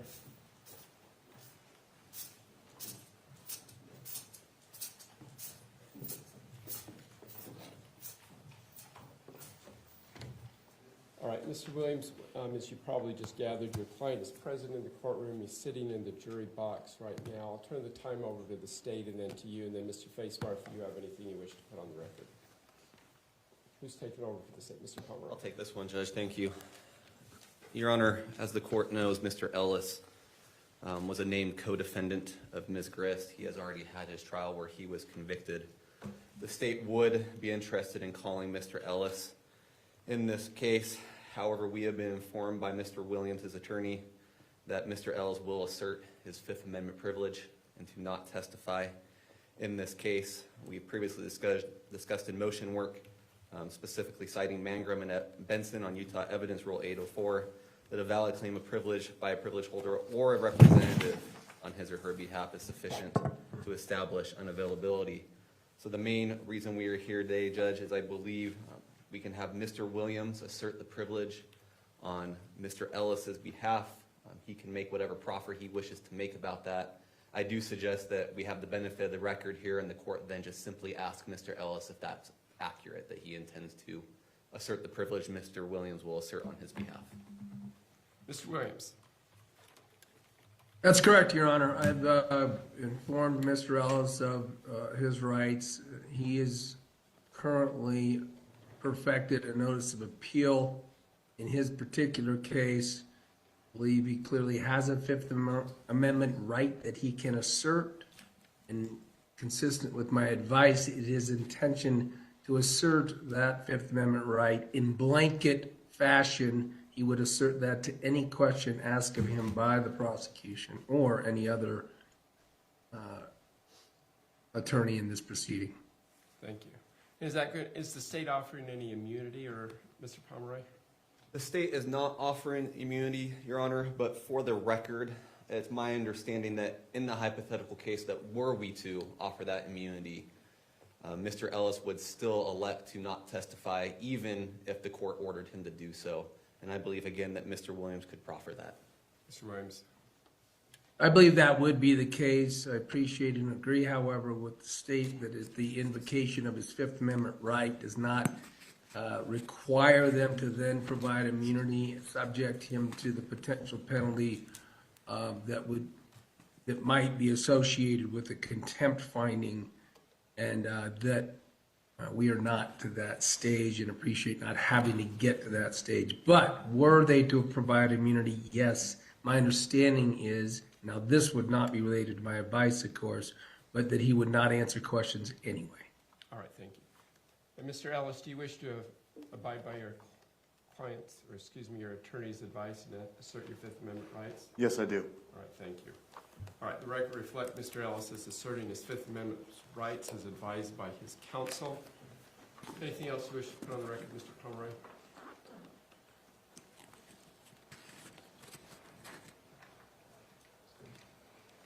We're good for now, Judge. Thank you. All right, Mr. Facebar, anything on behalf of the defense you wish to put on the record? Nothing, Judge. All right, thank you. All right, thank you, gentlemen. Thank you. All right, anything else we should discuss before we recess for lunch today? Can I approach? Can I be excused? Yes, I'm sorry. Thank you, Mr. Williams. Have a good day. Thank you. Yes, counsel, come forward.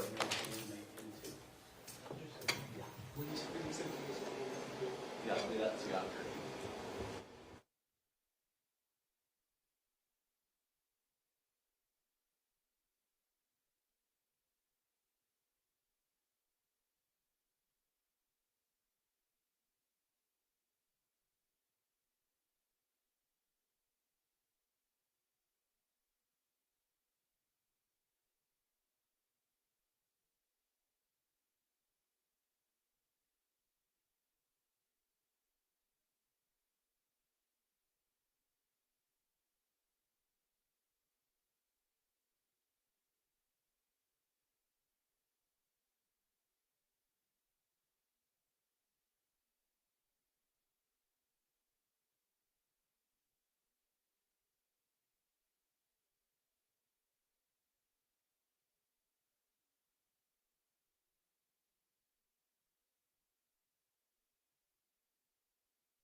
All right, Mr. Pomeroy.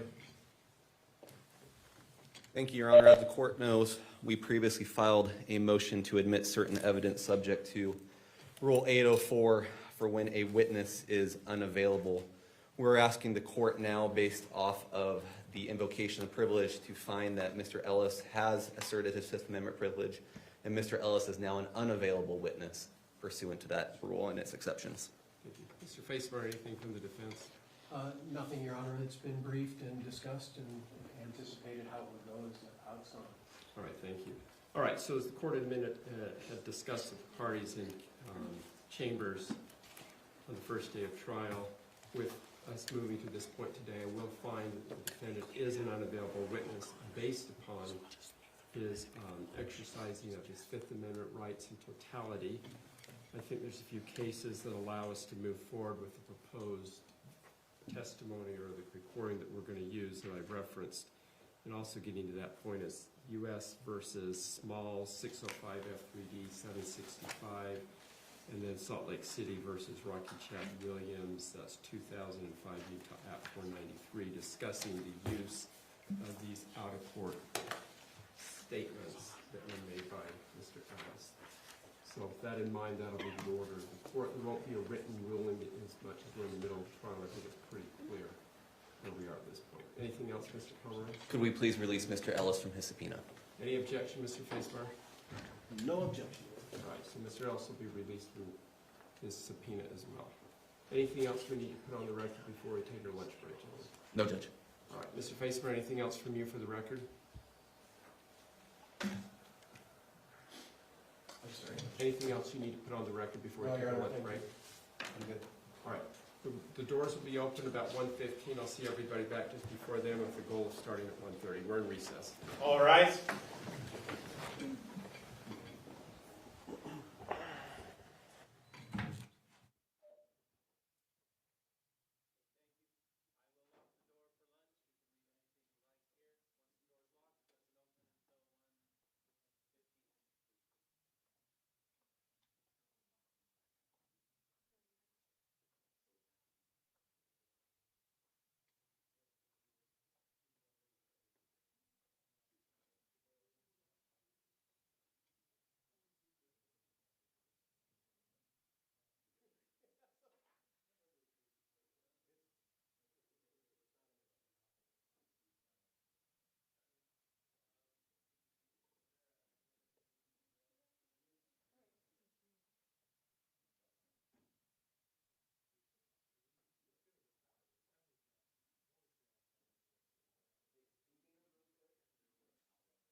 Roger Griffin presiding.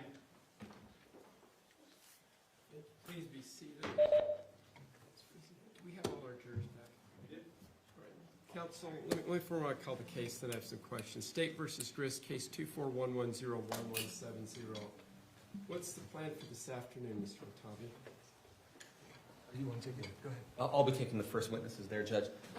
The plan is to take Officer Garrett, then the medical examiner, Dr. Ho, then the DNA expert, Rachel Williams, and if there's time at that point, we would take Diane Restelli.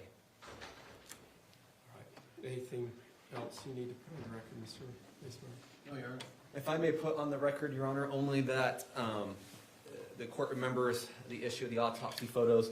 We're using the same photos as Mr. Ellis's trial. We've already reviewed those with Mr. Facemeyer. All right. Any objections? No, Your Honor. All right. Thank you. I appreciate that. All right, let's bring the jury in then.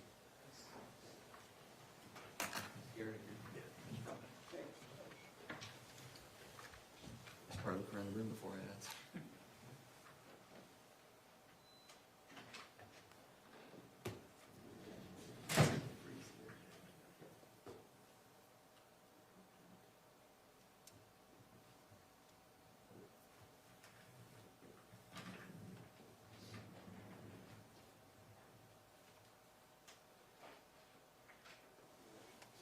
All rise for the jury.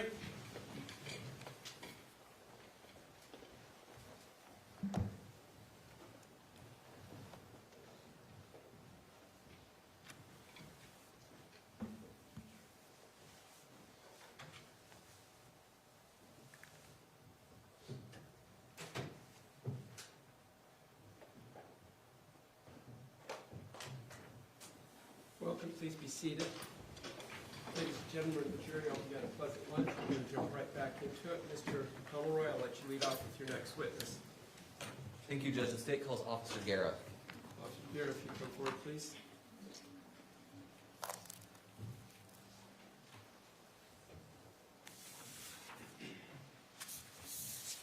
You raise your right hand. Do you swear or affirm under the laws of the state of Utah, penalty of perjury, that the testimony given this matter shall be true and correct, so help you God? Thank you. Counsel, do we need this easel up during this testimony? I think at this point, Your Honor, we can take it down. Let's do that, please.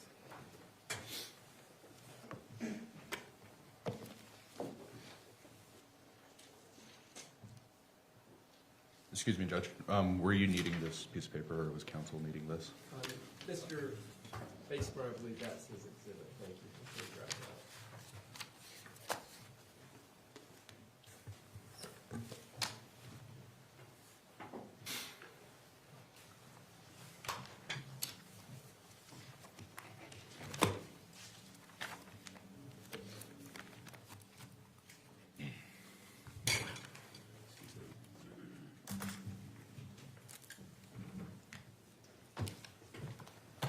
Good afternoon, Officer Garrett.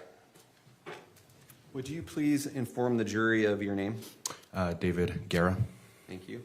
And could you spell your last name for the record? Guerra. And I know I've called you an officer and we can make assumptions, but tell the jury where you work. American Fork City. As a what? As a patrol officer. How long have you been a certified law enforcement officer? A little over 3 years now. Okay. And were you a patrol officer in July of 2024? Yes. Okay. And what does it mean to be a patrol officer? Patrol officers take calls for service for any citizen within our jurisdiction. And that could range from a crime to a medical emergency to welfare check. That's correct. Lots of different things, right? Yes. Okay. Were you on duty July 12th, 2024? I was. In that evening, were you called out to reports of a gunshot? Yes. About what time was that? A little after 10 p.m. Did you write a report about that incident? I did. Did you review that report before coming to court today? Yes. And in fact, you've already testified about this in another case, haven't you? Yes. Does your department issue body cam to patrol officers? Yes. Were you wearing a body cam on July 12th, 2024? Yes. And did you review that footage? Yes. And the state identified a file as Exhibit 41. Had you had a chance to review that before today as well? Meaning the body cam? Yeah, your body cam. Yes. Okay, and was that an accurate copy of your body cam? Yes. Okay. Your Honor, state moves into evidence Exhibit 41, Officer Garrett's body cam. Any objection, Mr. Facemeyer? Thank you, so ordered. Thank you. And we'll play portions of that in a minute, but I have a few questions first. Okay. So let's just slow it down a little bit and talk about when you were called out to the scene, okay? Do you recall the location you were called to? Are you specifying like an exact address? Just whatever you remember. I was dispatched to a high-density housing in American Fork. Okay. And high-density housing, so what type of houses were they? Townhomes. Townhomes. Do you remember if they were attached townhomes, detached townhomes? They were attached townhomes. And how many in a unit? I'm not for sure. If I suggested it was a triplex, does that sound correct? Yes. Okay. And the particular unit you were called out to, did you eventually determine who lived there? Yes. Who lived there at the time? The defendant, Miss Grist. Okay. And did Ms. Grist live there with anyone else? Yes. Who? In this matter, it would have been her son, Kevin Ellis, and her daughter, Kathryn Restelli. Do you recall whether any other children had lived in the home at that point in time? Yes, it would have been Kathryn Restelli's 2 young children. Okay. So this is just for context, and you can just tell me in kind of general terms. What was the information you had when you responded? What was in your mind? I mean, the initial call was that a neighbor who shares the same wall, or the walls are connected with the complainant, stated that they believed that they heard multiple gunshots coming from Miss Grist's townhome. Okay. Do you recall the name of the neighbor who called in? Her name was Caitlyn, I believe. And do you know where Caitlyn lived in relation to Ms. Grist? Just adjacent, right next door. Was that one of the adjoining 3 in the triplex? Yes. Okay. Now, when you got there, were you the only officer, or did other officers arrive with you? I had 2 other officers arrive at the same time as me. And who was that? Officer Neal and Officer Laycock. Okay. When you arrived, let me back up. Apologize. Do you remember whether you were told about whether there was a suspicious truck in front of the home? Yes, the complainant stated that she stated there was, quote, a sketchy truck outside in front of Miss Grist's home. Okay. And did you look for that truck when you arrived? Yes. And was it there? It was. Did you make any observations about the truck? I noticed that the hazards were on and that there was a piece of cardboard underneath it. Okay. Would you please publish to the jury the first clip of his body cam?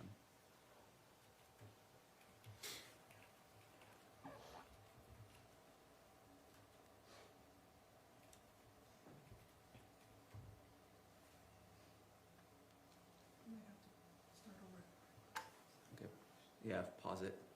I'll tell you when to start over. So we're gonna have to start it over because the screen didn't quite get it. But before we do that, do you see a date and time stamp in the top right corner? I do. Are those accurate dates and times for the body cam that your department issues? Yes. Okay. If we could start it over so the jury can see the whole thing.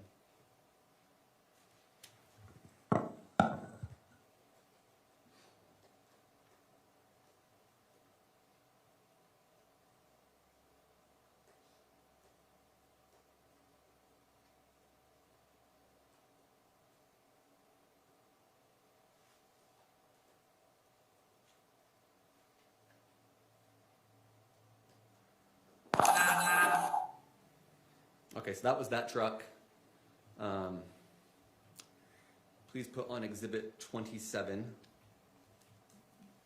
This was previously admitted. Is this that same truck? Yes. Okay.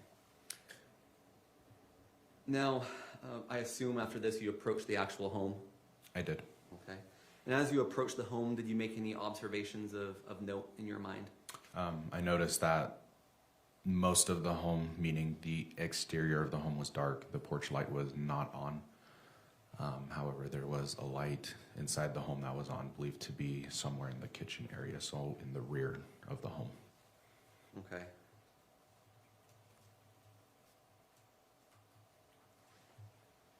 Please put on Exhibit 42. You'll probably want to pause it until the jury screen has it. Did you say 42? I apologize. Yes. 42 is a still image, so if you just put 42 on. Okay.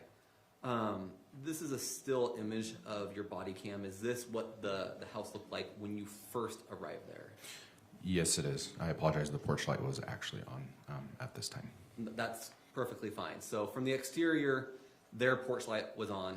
And as you can see from the photo, you can see the front room. Is that correct? Yes. And the front light was off there. Yes. But one of the rear lights in the kitchen was on. Yes. Okay.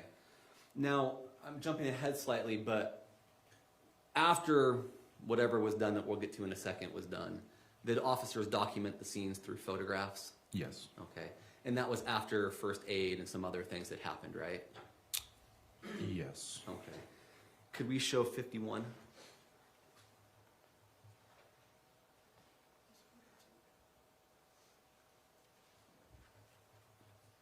Okay. Do you recognize this one?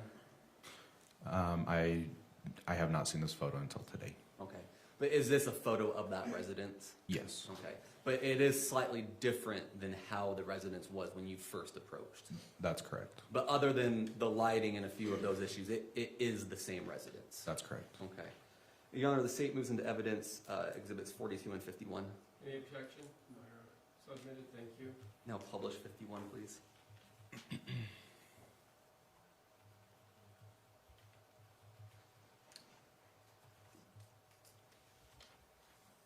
Okay. And you'd agree this is a clearer shot, but the lighting is not the same. That's correct. All right, let's take that down. We'll talk a little bit about your entry into the home. I assume that you got into the home. Yes. Okay. So what exactly did you do when you got to the front door? I knocked on the door. And did anyone respond? Yes. Who responded?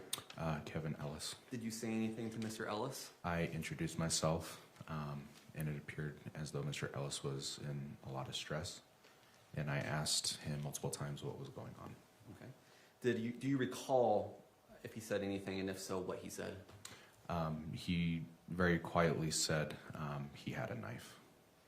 And I'm assuming this would have been recorded on your body cam? Yes. We could publish the second clip from his body cam.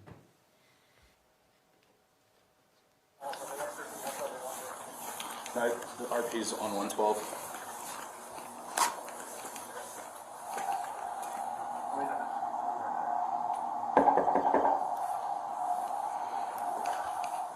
How's it going? What's going on? Can I come in? What's going on? What's going on? Is that the part of the body cam where he said that the guy had a knife? Yes. Okay. You obviously, at the end of this clip, entered the home. And there's a body, so please take that down. Okay. The end of that ended with you entering the home, correct? Correct. Okay. When you entered the home, did you make any observations? I noticed the victim face down on the floor. Okay. Did you make any other observations at this exact point? I noticed that in the right hand of Mr. Restelli that there was a pocket knife. Okay. Is Mr. Restelli the name of the man whose body you saw? Yes. Okay. Do you remember his full name? Matthew Restelli. Okay. Did you check on any signs of life on Mr. Restelli? I did. Okay. How did you do that? I went in his neck area to see if I could feel for a pulse. Did you feel a pulse? I did not. Did you observe any breathing? No. Please play clip 3 from the body cam. Where is she? What's going on? He came into the house.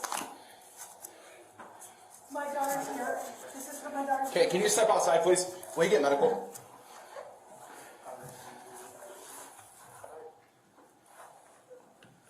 Ma'am, go outside. Go outside, please. There's the daughter. There's the daughter. Don't touch it.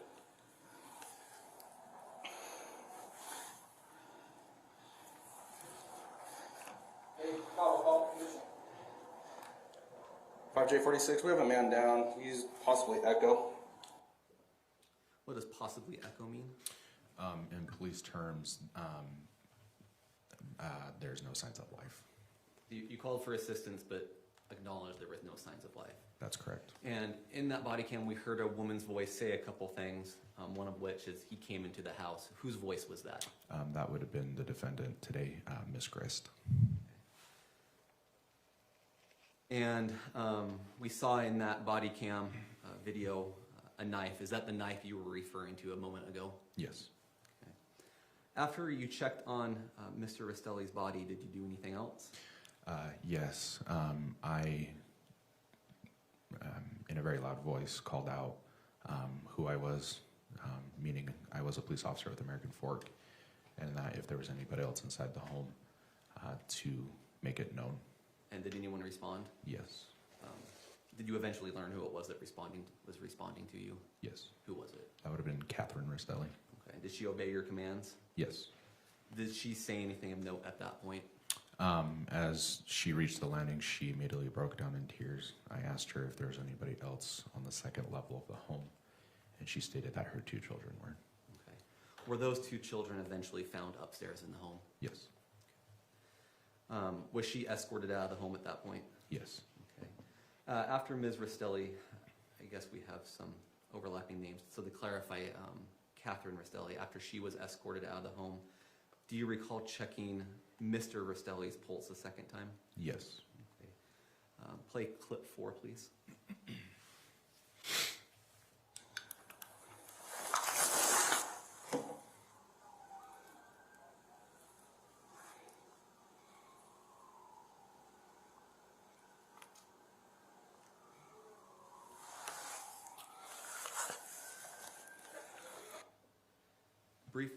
Put that back up, I'm sorry.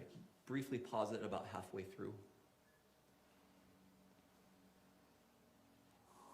Okay, right there. Very quickly here. There's a knife in Mr. Restelli's hand, correct? Yes. Up until this point in time, had anyone disturbed or moved in any way the knife in Mr. Restelli's hand? No. Okay, thank you. We can take that down.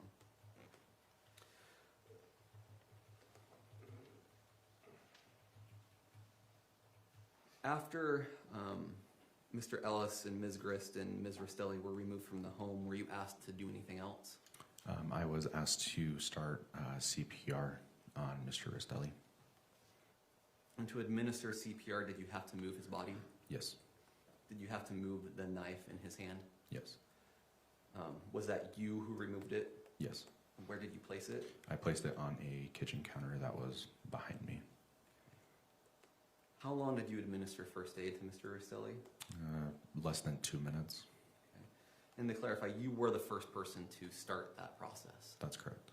Did it appear to you that anyone had attempted to administer first aid to Mr. Restelli prior to you? No. Why not? Just with my experience, I have performed CPR in multiple individuals, meaning being the first person to administer CPR. And when you first start CPR, you will hear some bones crack in the sternum, and that is what I heard.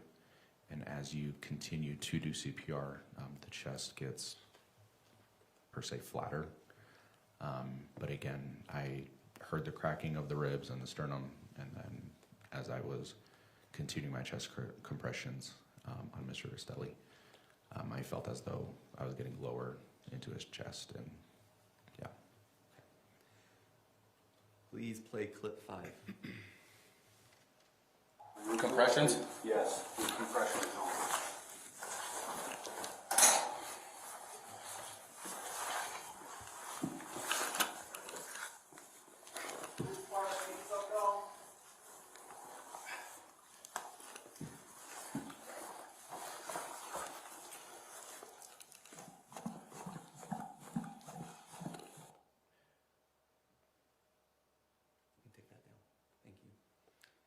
So that was the clip of you removing the knife and then beginning CPR, correct? That's correct. Okay. Before you removed the knife, did you or another officer document that knife in a photo? Yes. Okay. Do you recall who it was that did that? That was Officer Laycock. Okay. Can we show the witness exhibit 43, please? And then Just the witness. Can you see that on your screen? Yes. Counter, may I approach? Certainly.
Palmer, I think that got cut off.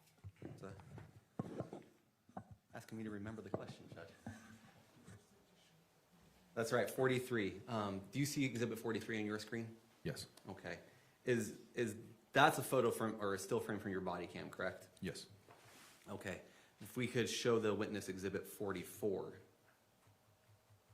That is not from your body cam. Is this one of the photos taken by Officer Laycock? That's correct. And it's an accurate copy of that? Yes. Your Honor, may we please admit Exhibits 43 and 44? Any objection, Mr. Facemeyer? No objection. Thank you. Okay, if we could publish 43.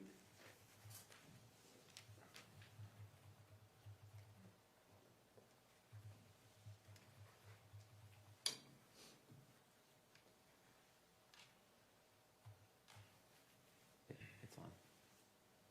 Now, if you could please move to 44.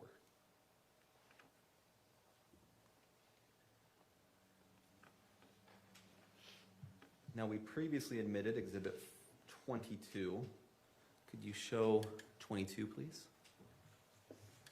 And officer, this is the knife you placed on the counter.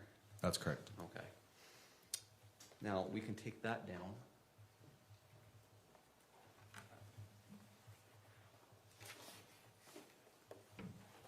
May I approach the witness? Of course.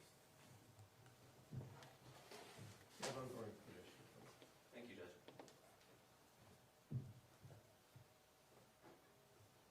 Officer, I've handed you what we have identified as State's Exhibit 46. Do you recognize it? Yes.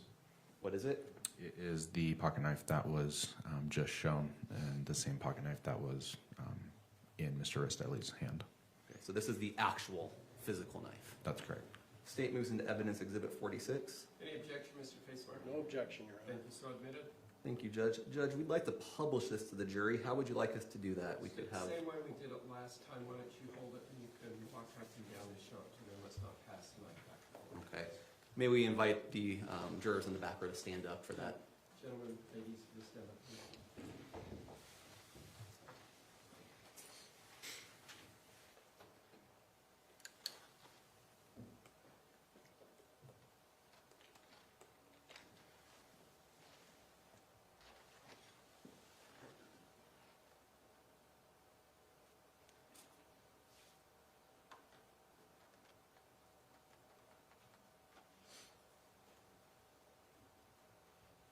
walk around to the other side so the back row and that corner can see it easier as well, please?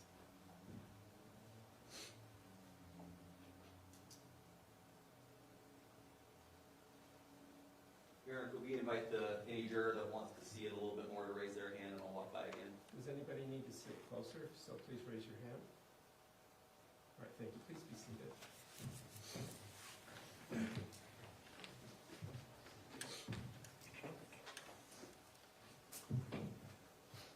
Just one more question about that knife. Do you see some pink handwriting on the blade? Yes. Do you recognize what that handwriting is? Like what it's identifying?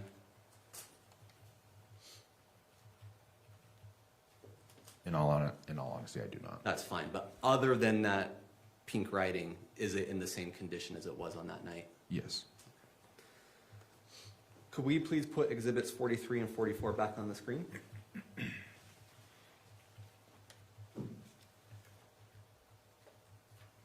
And publish as well, there we go.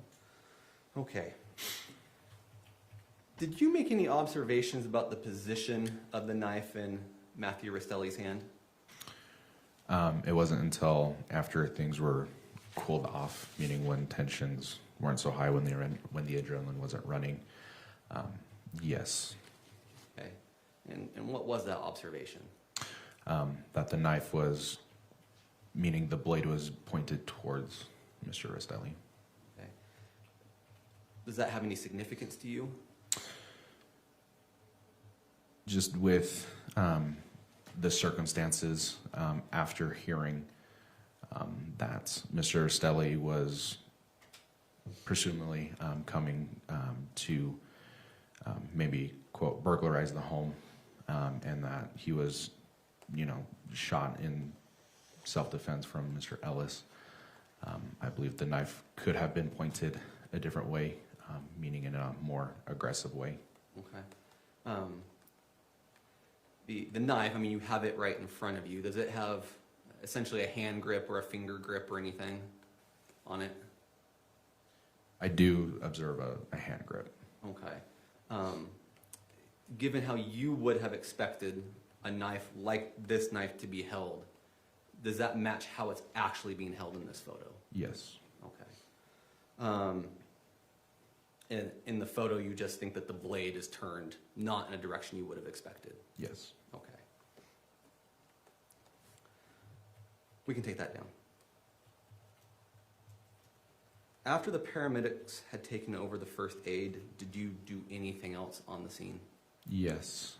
I exited the residence so that the paramedics could have their space and perform life-saving measures. During that time, I exited the residence and got out some yellow caution tape and set a exterior perimeter of the residence. Okay. And other than the perimeter, was there anything else you did on this case that night? Later on, during the investigation, I was approached by another detective to re-enter the home, to go onto the second level, along with Ms. Restelli, to gather the children. Okay. And anything else? No. Okay.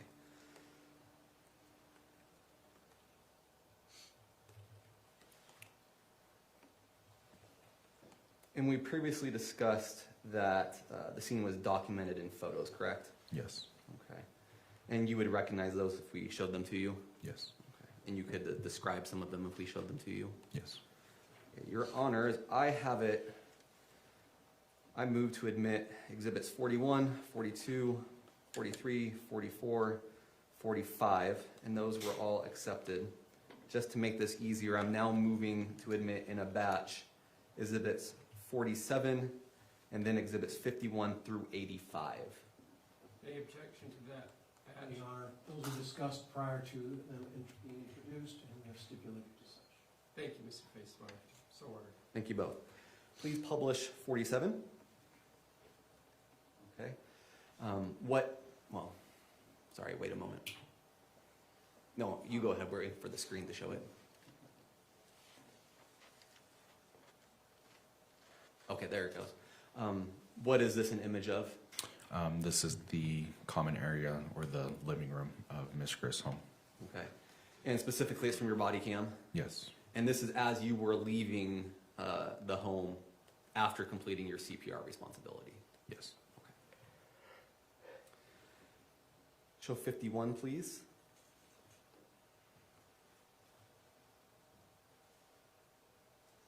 Sorry, 52. Okay. So these next few are scene photos. Just tell us what each photo is as we put it up, okay? So what is Exhibit 52 showing? It's just a different angle of the common area living room of Miss Grist's home. Specifically, is it the angle from the front door? Yes. Okay.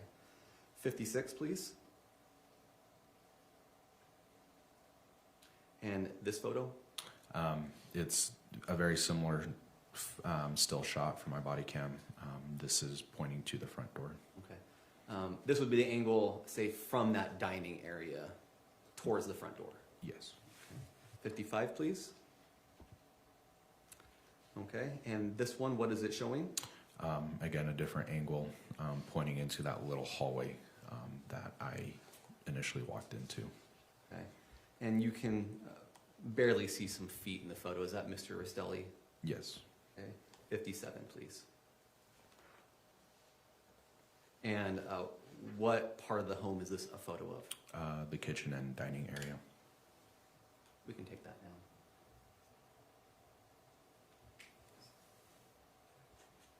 Thank you, Judge. No further questions. Cross? No question, Judge. Thank you. You may step down, officer. Thank you. Actually, I apologize. I do have a few questions. Okay. Just short. Just kidding. I apologize, officer. You're okay. Judge, is it okay if we give this back to counsel? Yeah, Mr. Pomeroy, would you come get the knife, please?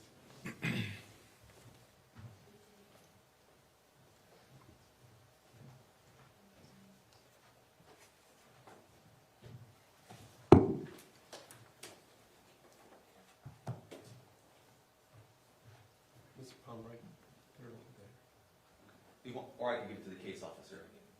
All right, that's fine too. Thank you. Sorry about that, Judge. That's fine. Officer Guerrero, good afternoon. Hello. You state at the time of this event that you were an American Fork police officer, is that correct? Yes. And you remain such? Yes. And you've been an officer now for 3 years. Yes. And to be an officer, did you go through post-officer training? How did you become an officer? I went through a satellite academy through Utah Valley University. Okay. Did you get a certificate or a degree or? A certificate. Certificate? Great. And from there, you got hired on by American Fork City? Yes. All right. And as you concluded your responses to this event, you have responsibility still after you leave the scene, isn't that right? Yes. And as part of your training, you're informed that you will write police reports related to stops and to your police work, correct? Yes. And in this case, we have a police report from you that you drafted, correct? Yes. And in this police report, and it says American Fork City Police on the front, and then you assign it your personal case number, I guess, and then write a report. Is that right? Yes. And when did you draft this report? Do you recall? It would have been the same evening or during my same shift. Right. And do you ever, not ever is a bad word, but is it often that you will complete reports same shift and get them completed? Yes. And what's the reason that you do it so close in time? So that you don't forget the details. So you Just don't based on forget. just based on my experience. Yeah. And you were probably instructed that as part of your training as well, weren't you? Yes. That the longer you go, the less details you remember. Exactly. And that if you wait for a long time to write or think or talk about details, you forget the details. And so you're instructed as a police officer to write them as close as possible so that you have good and best memory. Is that accurate? Yeah. I have no further questions, Your Honor. Can you redirect? No, Your Honor. Thank you. Thank you, officer. Thank you, Judge. Please call your next witness, Mr. Pomeroy. State calls Dr. Amanda Ho.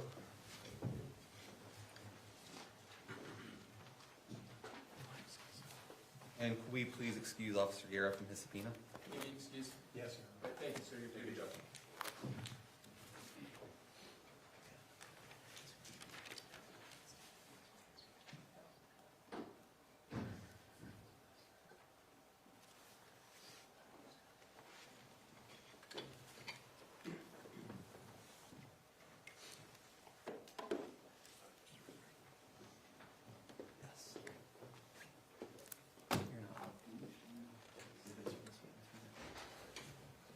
Good afternoon, Dr. Howe. If you'll come stand roughly in front of me, I'll swear you in.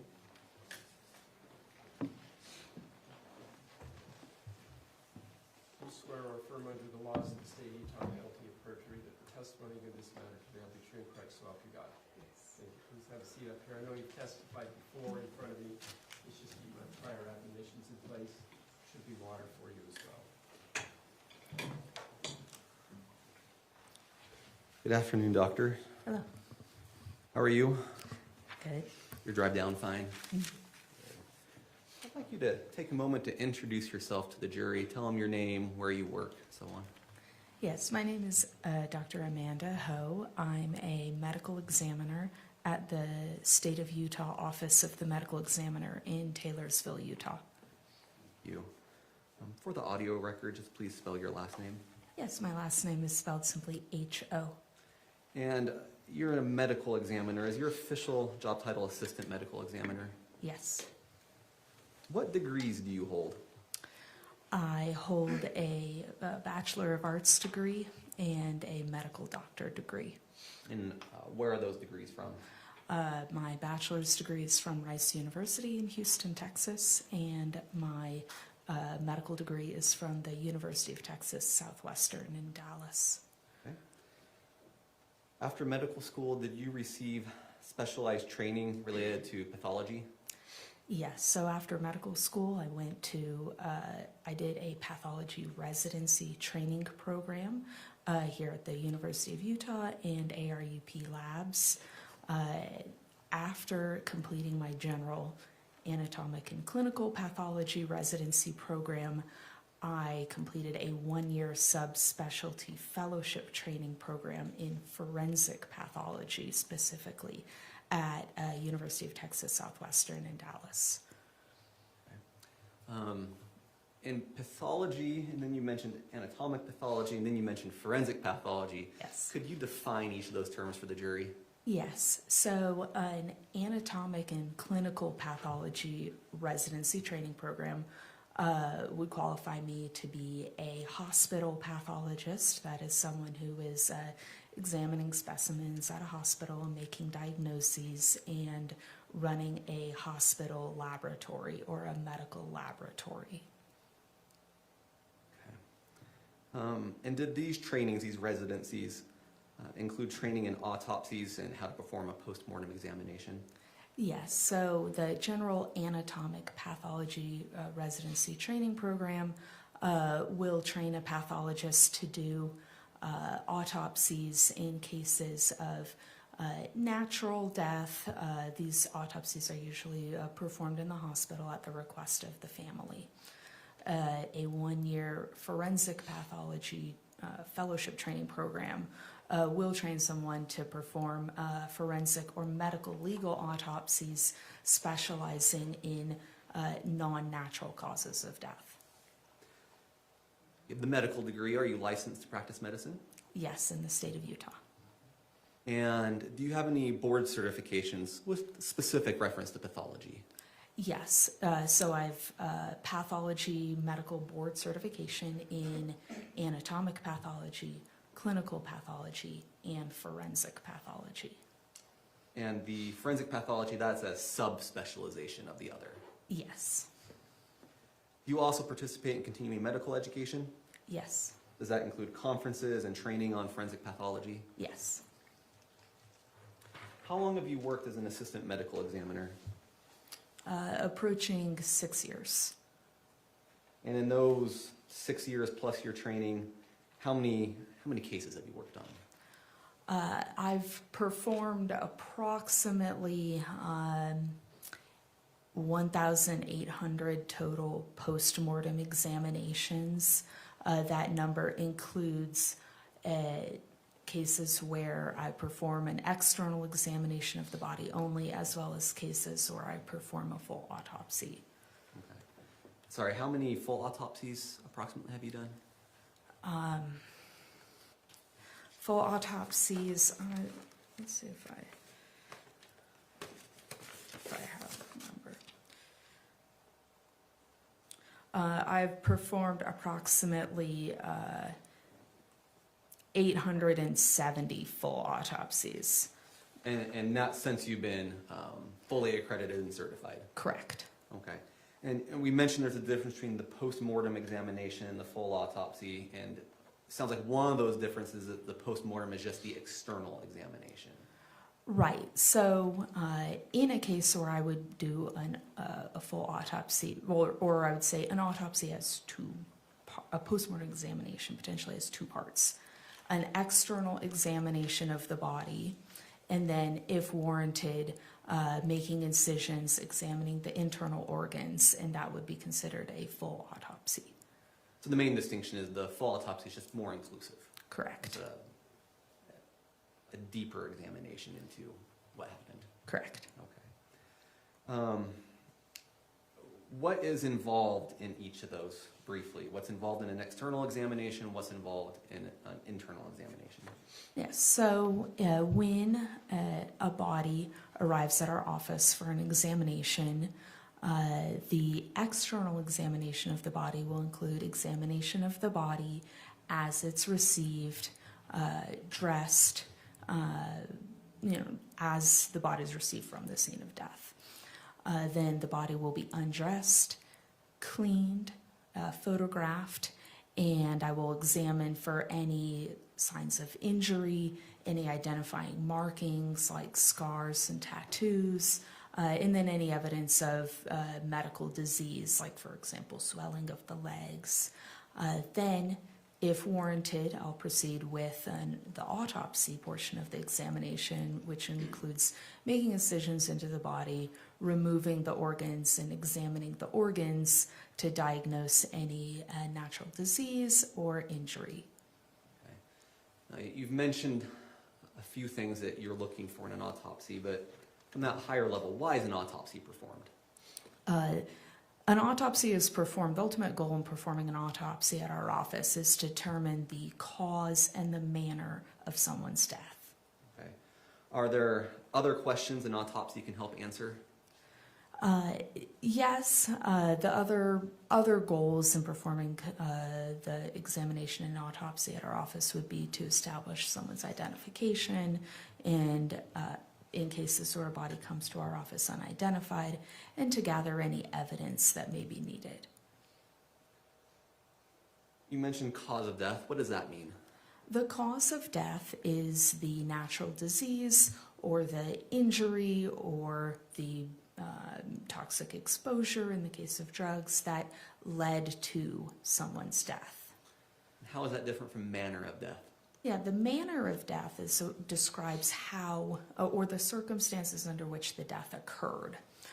In Utah, as in most states in the United States, we have 5 options for a manner of death.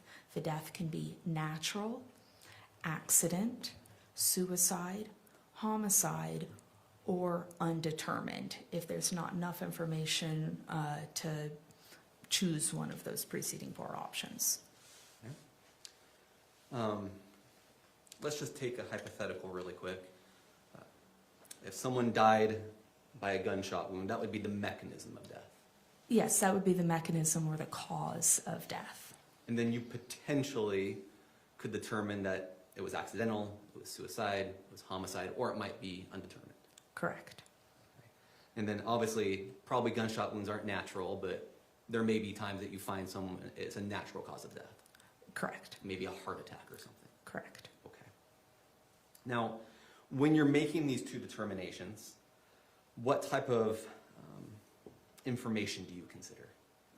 We consider investigative information that was gathered at the scene of death or gathered from law enforcement investigation into the circumstances of death, information from medical records, the background information that we can obtain. Consider autopsy findings and examination findings, and then any laboratory results that we order as part of the examination. And that would include potentially photos from the scene of the event. Correct. Let's move on more specifically to this case. Did you perform an autopsy related to this case? Yes. Was that on Mr. Matthew Restelli? Yes. When did you perform that autopsy? I performed that autopsy on July 15th of 2024. And where was it performed? That was performed at our office, the Office of the Medical Examiner in Taylorsville, Utah. Does every autopsy follow a standard process? Yes. Did you follow that process in this case? Yes. Please explain to the jury what the standard process is. So the standard process, as described before, involves examining the body as received, dressed with any EMS or medical resuscitative paraphernalia present,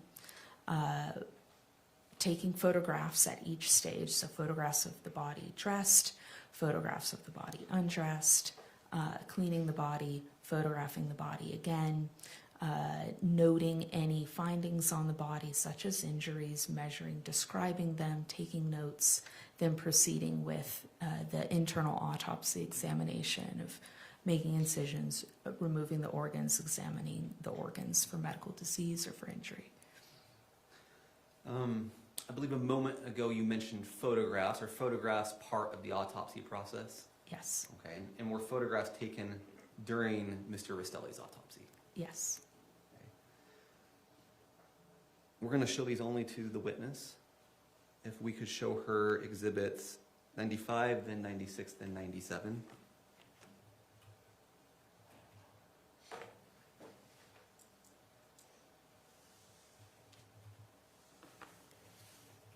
You recognize that? Yes. Go to 96, please. You recognize that? Yes. Go to 97, please. Do you recognize that? Yes. Okay, thank you. Let's take them down. What were those? Those were photographs of injuries that were present on Mr. Restelli's body upon examination. State moves into evidence exhibits 95, 96, and 97. Any objection? No, Your Honor. So heard, thank you.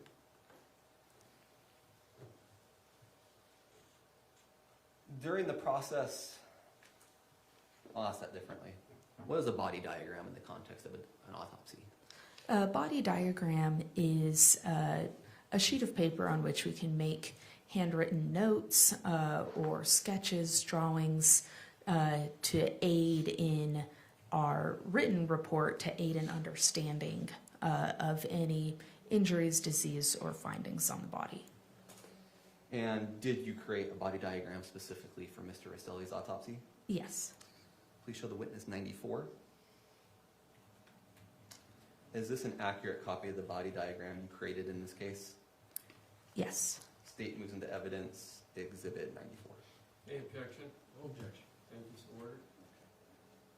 And before we get into a discussion of this autopsy, you eventually produced a report about the autopsy. Correct. Stating your findings and conclusions. Correct. And if we could show the witness 93.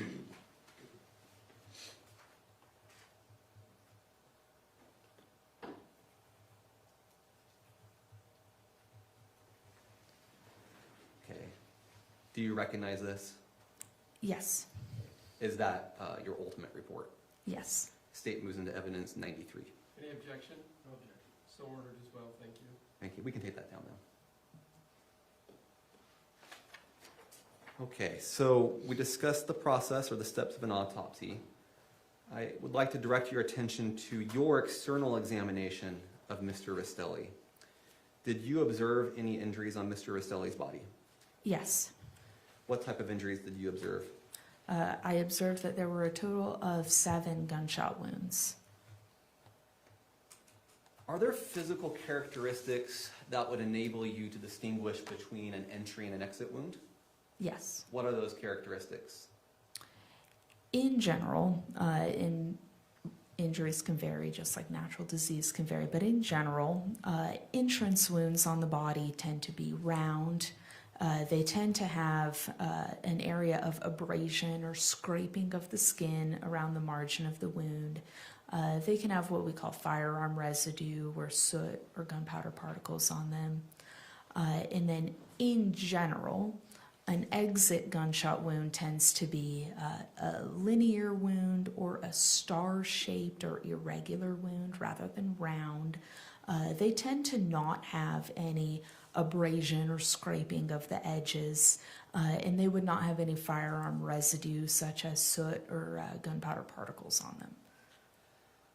Applying those principles, applying that knowledge, were you able to identify of the 7 gunshot wounds, what was an entry wound, what was an exit wound? Yes. If we were to show you the body diagram, would that be helpful in you describing which is which? Yes. Okay, if we could now publish 94. I'd like you to use this body diagram as soon as it's on the screen for everybody to walk the jury through which of the 7 are entry and exit wounds.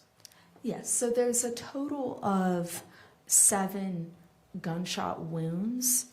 Of those 7 wounds, 3 of them are what I would call perforating. That means the bullet entered the body and then exited the body.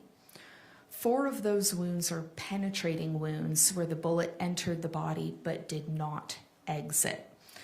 So we have 7 entrance wounds and 3 exit wounds for a total of 10 injuries to the body related to gunshot wounds, but they add up to 7 gunshot wounds. So I've separated them out in my report into gunshot wounds of the torso, a gunshot wound of the left hip, and a gunshot wound of the right forearm. For the 5 gunshot wounds of the torso, the entrance wounds are A, B, and C on the back as lettered on the body diagram, as well as G and H on the right side of the chest are also entrance wounds. So that's 5 entrance wounds. There's 1 exit wound on the torso, that's letter D on the diagram. And then there were 4 bullets that were recovered from inside the torso. That's the chest and abdomen. So 5 entrance wounds plus 4 bullets plus 1 exit wound. There's the gunshot wound of the left hip, which has the entrance wound labeled as E on the diagram and the exit wound labeled as F on the diagram. And there's a gunshot wound of the right forearm with the entrance labeled as letter I and the exit labeled as letter J.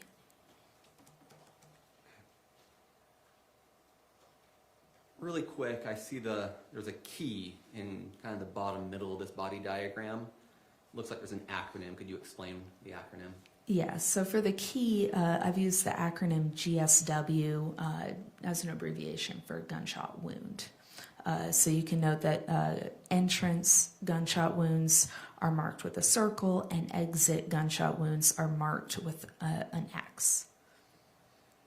Were there internal injuries associated with these gunshot wounds? Yes. What internal injuries did you observe? Yes, so for the gunshot wounds of the torso, again, that is the chest and abdomen, there were perforations of the right lung, the left lung, the heart, the diaphragm, the liver, the stomach, the spleen, and the left kidney. There were perforations or fractures of multiple ribs, and there was blood in the pleural or chest cavities and blood in the abdominal cavity, as well as blood in the pericardial sac around the heart. For the gunshot wound of the left hip, the bullet passed through the skin and subcutaneous tissue, but did not enter the abdominal cavity and did not fracture the left hip. It was a fairly superficial wound. For the gunshot wound of the right forearm, the bullet passed through the skin, subcutaneous tissue, and muscles of the right forearm, along with the ulna bone of the forearm. That's the bone in your forearm that runs along the pinky side of your forearm. You mentioned bleeding. Would you consider the amount of bleeding you observed significant? Yes. And based off these injuries, both the external and internal examination, were you able to identify the general direction of travel for any of the bullets? Yes. So for the gunshot wounds of the torso, once the bullets entered the chest and abdomen, their paths overlap. So I cannot tell, based on my examination, exactly which entrance wound matches up with which bullet recovered in the body, or which entrance wound matches up with the exit wound D.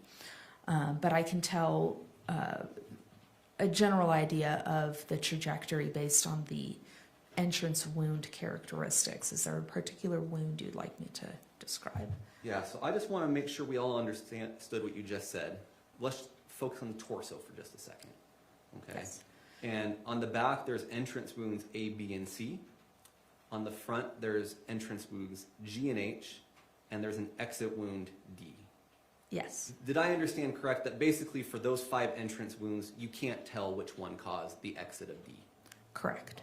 But even though you can't do that, you can still tell us somewhat general trajectory of the entrance angle.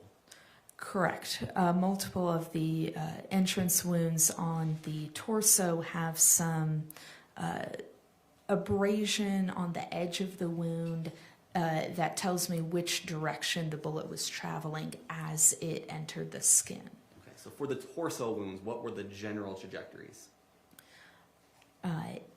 In general, the trajectories of wounds A and B are right to left and back to front. The trajectory of the bullet creating entrance C is left to right. For G and H, they are front, or G is front to back. H, the trajectory is right to left.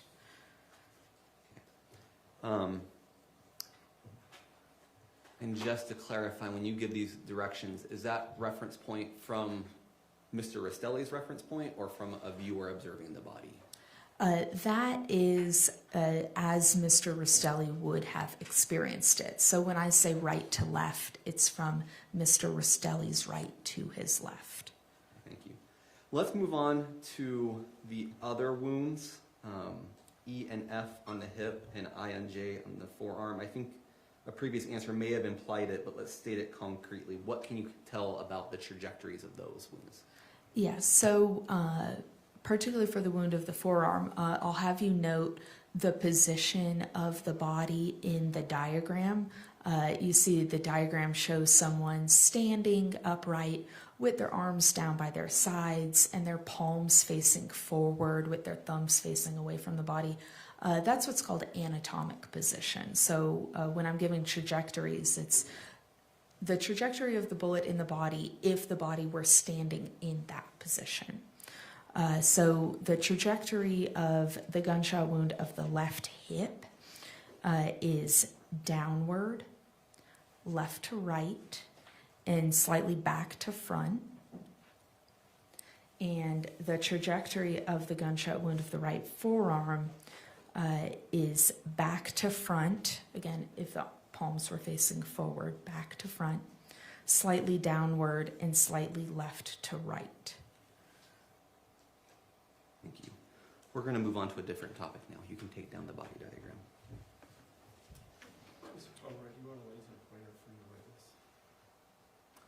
That probably would have been helpful, Judge, but I think we're past that point. You got other pictures coming up. Thank you, Judge.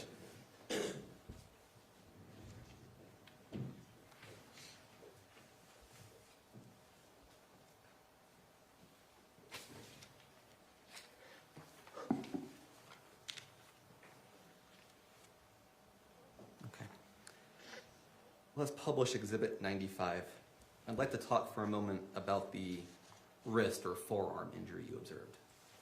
Okay. Is this a photo of that injury? Yes. What's the blue object that we see?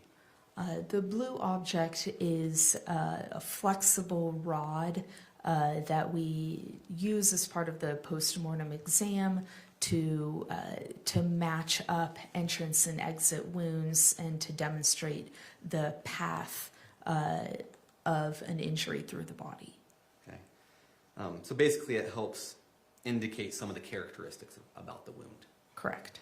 And we have an entrance and exit wound here related to the points that you pointed out before, which letters, which is the entrance, which is the exit on this photo. From reference, and I'm asking you in this photo to do our reference point looking at the photo, not Mr. Restelli's reference point.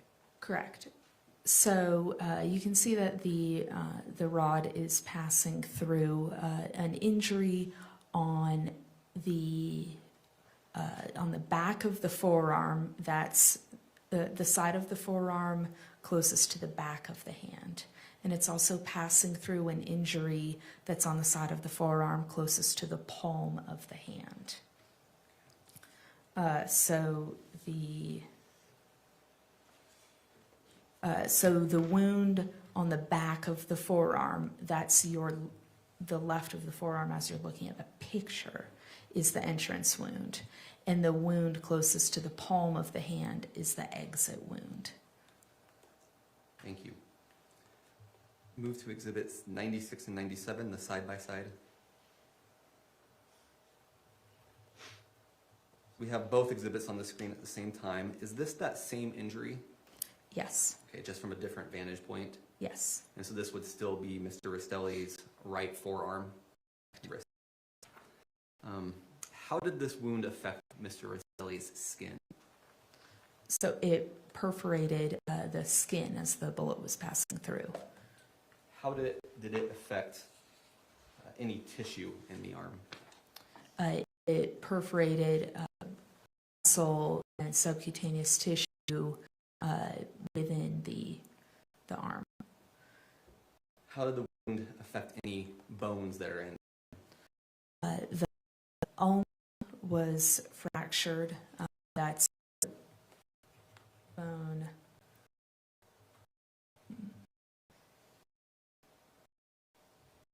I think the pointer doesn't show up too well on the screen, but that's the one that runs on the pinky of your forearm, of two bones in the forearm. From reference point of this photograph, that would be the lower bone. Correct. And you said it fractured that bone. Correct. Did the bone damage any of the, sorry. Before you start, Dr. Cole, I think this is on the side. Yeah, it's, so I can get the pointer to show up, for example, on the wall, but I bring it down and it just doesn't reflect very well off the TV screen. But I think I can go ahead and verbally describe what I'm saying. Thank you. Did the bullet also damage any of the surrounding muscles? Yes. What muscle group was affected? I'm not sure that I understand your question. Would it be accurate to say that the flexor muscles were affected? Yes. To what degree were they affected? So I can't. I don't mean that from a biomechanical sense. I mean that, was it a light abrasion? Was it complete destruction? Was it a perforation? Do you understand the question? So in general, muscles in this portion of the forearm have been to varying degrees perforated, lacerated. That means torn. Contused, that means bruised. So a contusion is a bruise, a laceration is torn, a perforation, that might be like punching a hole in a piece of paper. Correct. It means that a hole was punched through something. Okay. So all in all, the injury involved skin, bone, soft tissue, and muscles. Correct. So we can take that down now. Thank you. We'll do the flexor muscle and hand function. flails in general are going to allow you to close your hand and fingers into a fist, as well as to bend your wrist toward the forearm. Do the bones and other soft tissues of the forearm also play a role in hand function?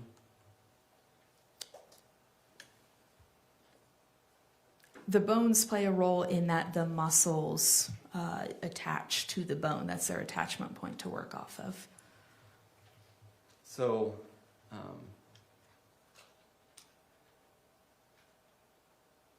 let's take it at the high level first. Based off all this damage, would you have expected there to be some impairment in grip strength in Mr. Restelli? Yes, to some degree, but I can't exactly specify to what degree his grip function would be impaired. Exactly. But we could say that the perforation of the ulna in some way affected the ability of the muscles to function. Would that be fair to say? We don't know the degree, but it would have affected to some degree. The fracture of the bone may or may not have had an effect. Okay. And then how about the perforation and laceration of the muscles? Yes, that would have had some effect. Okay.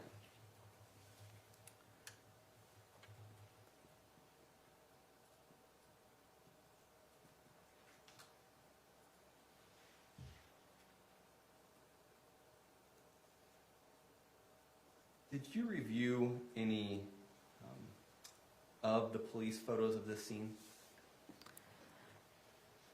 There was one photo provided by our investigator that was not taken by our investigator, but that was provided to our scene investigator by law enforcement. You have that one queued up, right?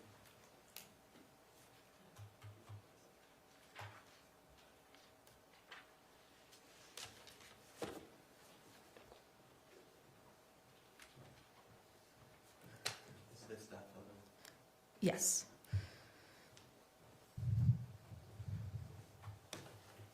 So that photo was previously admitted as State's Exhibit 44. We're going to put it on the screen for a moment.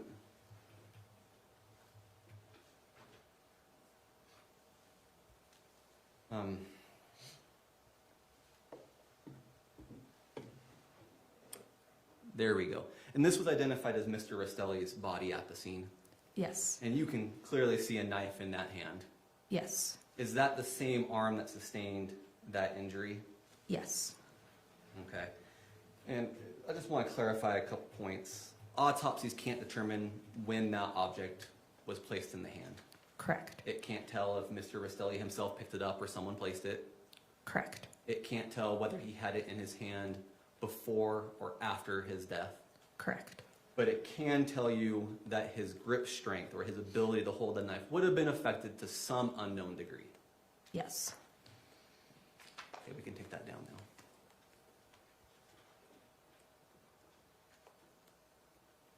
One more question about the internal examination. Did you observe any natural disease that would have contributed to Mr. Restelli's death? There was no significant natural disease that would have caused or contributed to his death, no. Was toxicology performed as part of this? Yes. Were there any substances detected in Mr. Restelli's body? Yes. What was detected? So detected was caffeine as well as delta-9 tetrahydrocannabinol, which is the active or psychoactive ingredient in marijuana. Okay. That sometimes is referred to as delta-9 THC. Yes. How long does delta-9 THC remain detectable in the body?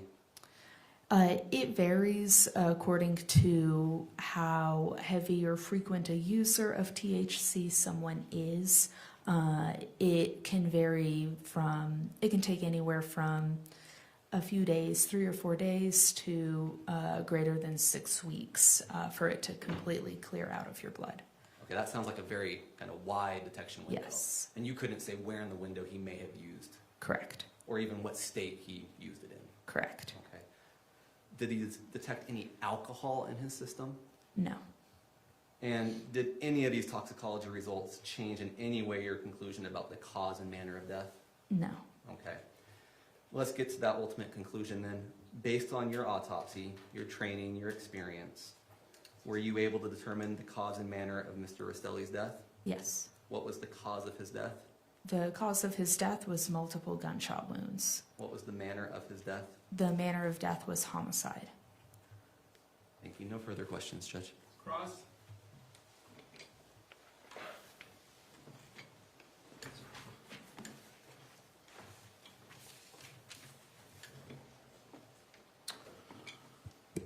Good afternoon, Dr. Ho. Hello. Dr. Ho, you stated that on your examination of Mr. Restelli's body, you located tetrahydrocannabinol. Is that right? Yes. More commonly called marijuana, right? Yes, it could be natural or synthetic. You've heard other words for THC, haven't you? Yes. Pot, weed, Yes. right? And so when we're talking about THC, we're talking about that substance what people use to have a hallucinogen experience, right? Correct. And did you do a nanogram testing of the tetrahydrocannabinol in this body? Yeah, the toxicology laboratory did quantify it. Thank you. Yes. And on the alcohol, you said that there is no alcohol in the body, is that right? Correct. Now, you explained that THC can be in the body for an extended period of time, right? Yes. Up to 6 weeks, I think you said. Yes. How about alcohol? What's the dissipation level of alcohol in a human body? It depends on what level of alcohol is in the blood. An example, if my blood tested positive for alcohol at a 0.20, that's 20% alcohol, that would have a longer time to completely dissipate out of the body than a 0.10. Is that right? Yes. Is that what you meant by your answer? Yes. So do you know what the dissipation level of alcohol is in a body, a percentage per hour, per 2 hours, per 6 hours, or anything like that? Not off the top of my head, no. Okay. No further questions. Thank you, Judge. Thank you. Okay, this witness speaks, any redirect first, Mr. Palmer? No need, Judge. Thank you. And she can be excused. Any objection to excusing Dr. Holmes, Mr. Vice No, Judge. Thank you, Dr. Holmes. Here you go. Oh, thank you. Yes, Mr. Pomeroy?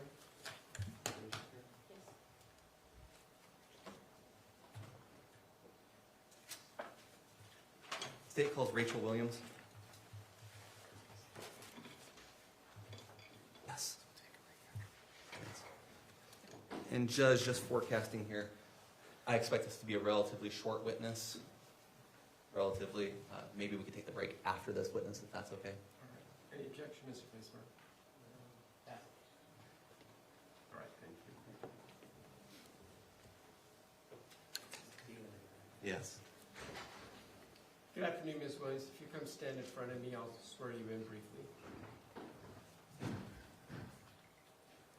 you raise your right hand, you swear or affirm under the laws of the state of Utah on penalty of perjury that the testimony given in this matter today will be true and correct, so help you God. Yes. Please have a seat up there. Now you've testified before. Keep in mind those past admonitions about verbal responses and correct responses as well. Thank you. Mr. Pomeroy.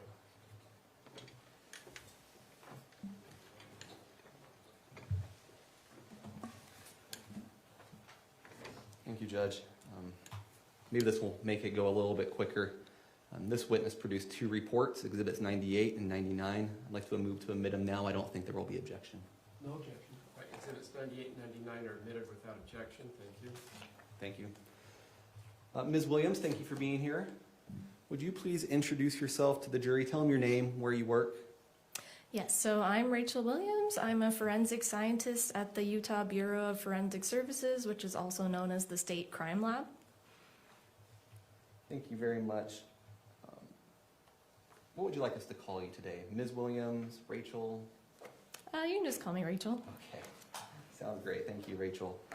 So you stated you worked at the Utah State Crime Lab, is that correct? Yes. As a forensic scientist? Yes. Is that the official job title? It's called Forensic Scientist 2. Okay. What degrees do you have? So I have a bachelor's degree in biochemistry. And did that coursework include education related to DNA analysis? Yes. And then after you received your degree, did you receive specialized training to perform your job? Yes. Can you just give a brief description to the jury of what that training is? Yes, so I've attended multiple different forensic conferences, and then also I received on-the-job training.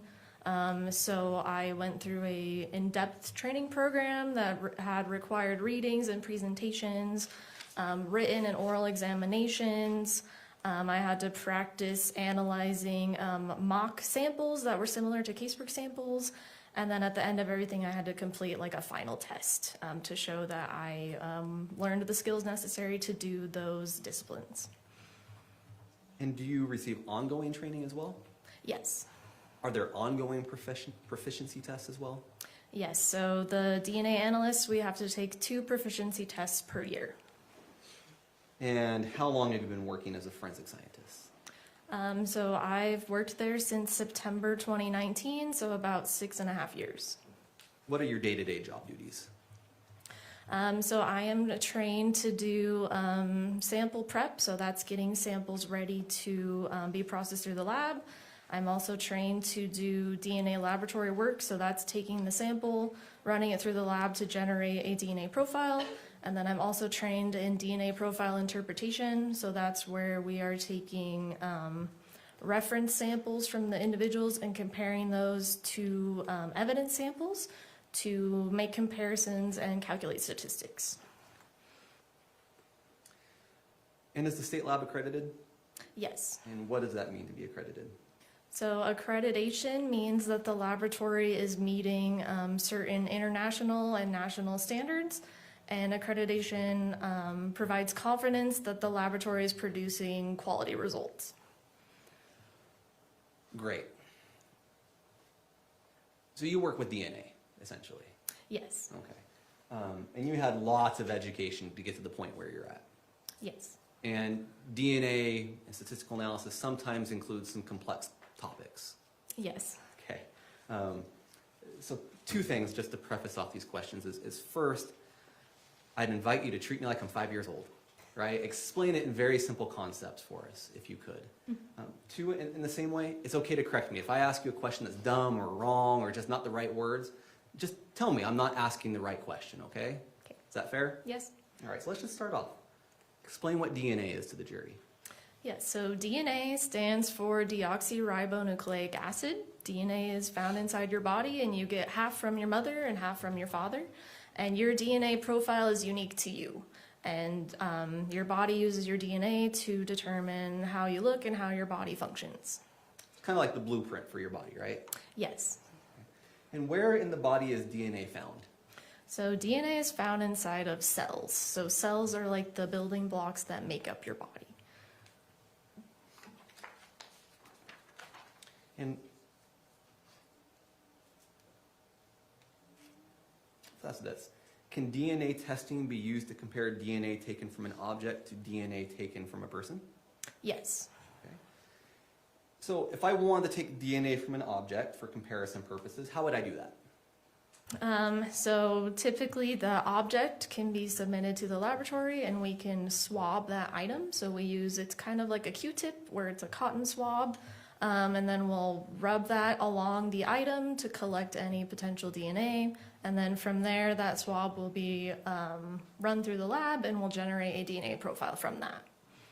And I hope this isn't too dumb, but obviously when you swab an item, the DNA comes from where you swabbed, not from a place you didn't swab. Yes. So if you swabbed, for example, the front of an item and not the back, you'd be getting any DNA that was on the front of the item. Yes. But nothing from the back. Yes. Okay. So how is a DNA sample typically collected from a person? So we have either a blood standard or a buccal standard that we'll use. So a blood standard is they'll draw the individual's blood and then they'll typically spot it on like a filter card, and then we'll take a cutting of that filter paper. And then a buccal standard is a swab taken from the inside of that individual's mouth. So assume for a moment we've gotten some standards that we want to compare. briefly explain how that DNA testing is performed at that point? Yes, so the sample, we will cut part of that swab and put it into a tube. And then that tube, we will add chemicals to it that break cells open and release the DNA.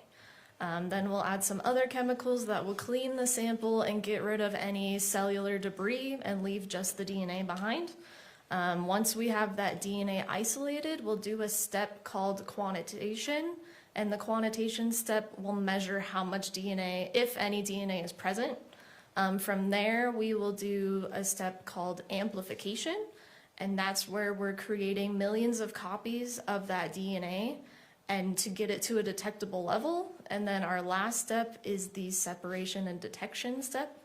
So that step separates the DNA fragments by their size, and it goes through an instrument where it gets detected, and then at the end we get a graph that is the DNA profile. Okay, so the 4 steps were an extraction, breaking open the cells, getting the DNA, the quantitation, the measurement, the amplification, you're copying the DNA, and the separation and detective step, and that end result is a DNA profile. Yes. That graph that you referred to. Yes. Okay. Can you tell us a little bit more what that means? What exactly is a DNA profile? What's the significance of that graph? So on the graph, it has like an X and a Y axis, and then there will be different tall, skinny peaks that are detected. And so those peaks will be indicating which DNA was found. And so the DNA profile as a whole will have multiple different peaks at all of the different locations that we were testing. And then we can analyze that profile and see which DNA was detected and see if it was a mixture, meaning it's DNA from multiple individuals, or if it's just a single source profile, meaning that there's only one individual's DNA detected.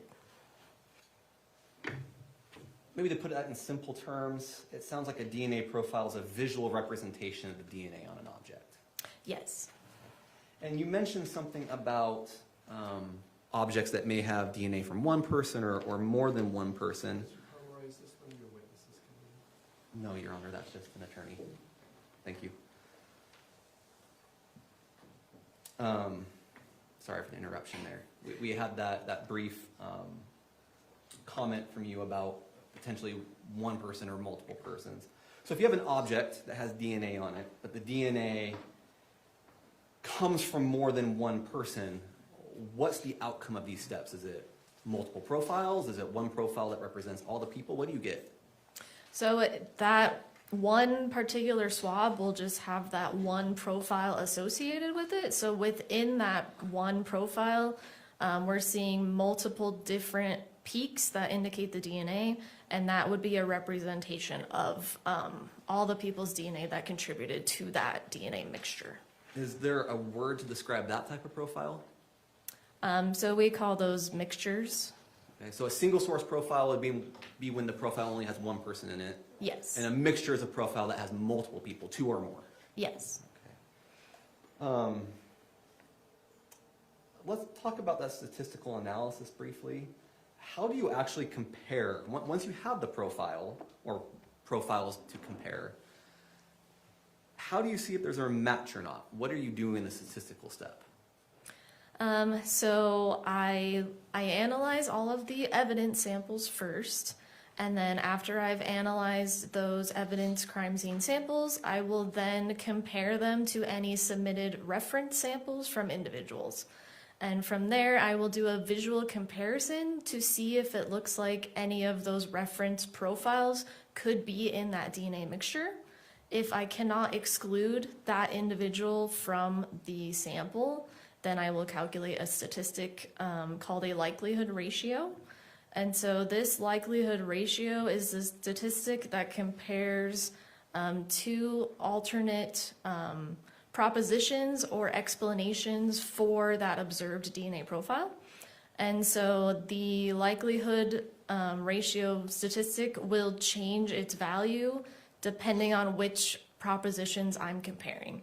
And so, like for example, if I had a single source profile that was from one individual, I could potentially do, like hypothesis 1 is that the person of interest contributed to the DNA profile versus hypothesis 2, an unknown, unrelated individual contributed to that DNA profile. So then from there, whichever one of those propositions is a better explanation for the DNA profile observed, the statistic will be higher in favor of that proposition versus the other. When you have an object that has some DNA on it, and you test it, and you generate that profile, do you have to make any assumptions about that profile before completing that statistical analysis you just talked about? Yes, so based on how that DNA profile works, based on how the DNA profile looks, I'm going to make my best assumption as to the number of individuals in that DNA mixture. So I look at the profile as a whole, and based on how many different peaks were detected in that profile, I'll make my best assumption as to if it's a 2-person mixture, 3-person mixture, 4-person mixture, or a single source, meaning it comes from one person. Okay. And once you make that assumption and make a comparison, you describe the likelihood ratio, which is just the chances it's one proposition versus another. Yes. And the stronger the proposition is, the more likely it is that proposition 1 is that over proposition 2. Yes. And to clarify, a likelihood ratio doesn't tell the jury the probability a specific person handled an object, right? Yes. Okay. And it doesn't tell the jury when DNA was deposited. Yes. And it doesn't tell the jury how it was deposited. Yes. It simply compares 2 different explanations for the DNA that is on the object. Yes. So, example, I'm holding a pen in my hand. You could take this pen and do a swab and create a profile, right? Yes. And you could take a buckle standard for me and create a profile. Yes. And if you looked at the pen's profile and determined it was single source, great. Would maybe something you want to run in that case is the hypothetical 1, it's me, versus hypothetical 2, it's some random person in the population. Yes. And you could get very strong support or limited support or no support. Yes. Okay.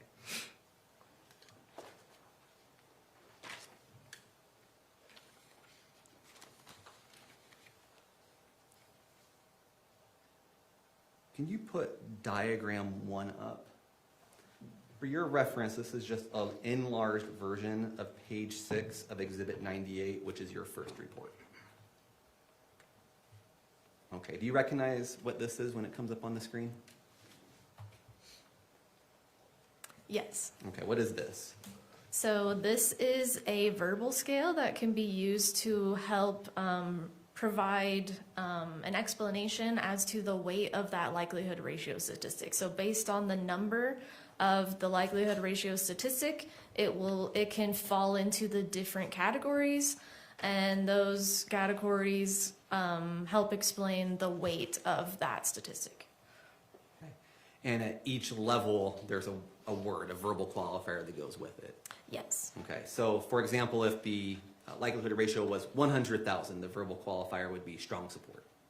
Yes. And if the ratio exceeded 1 million, there'd be very strong support. Yes. And I don't see other verbal qualifiers. You don't have a very, very, very strong support. Yes. But that being said, the bigger the number, the stronger the support. Yes. Okay. All right, we can take that down. Thank you. Lastly, before we turn to the test you did perform, does your lab have procedures to prevent contamination during DNA testing? Yes. Does that include the use of positive and negative controls? Yes. Okay. And those controls help verify the instrument and testing worked properly? Yes. And was that all followed in this case? Yes. And did you observe any indication of contamination at any point in the process? No. Now let's turn to the work you performed in this case. Thank you. What objects were you asked to test for DNA analysis? Your Honor, would it be okay if I reference my report to get the name of those items? Yeah, just look down, read through, refresh your memory, then put it down and look up and then testify. Thank you.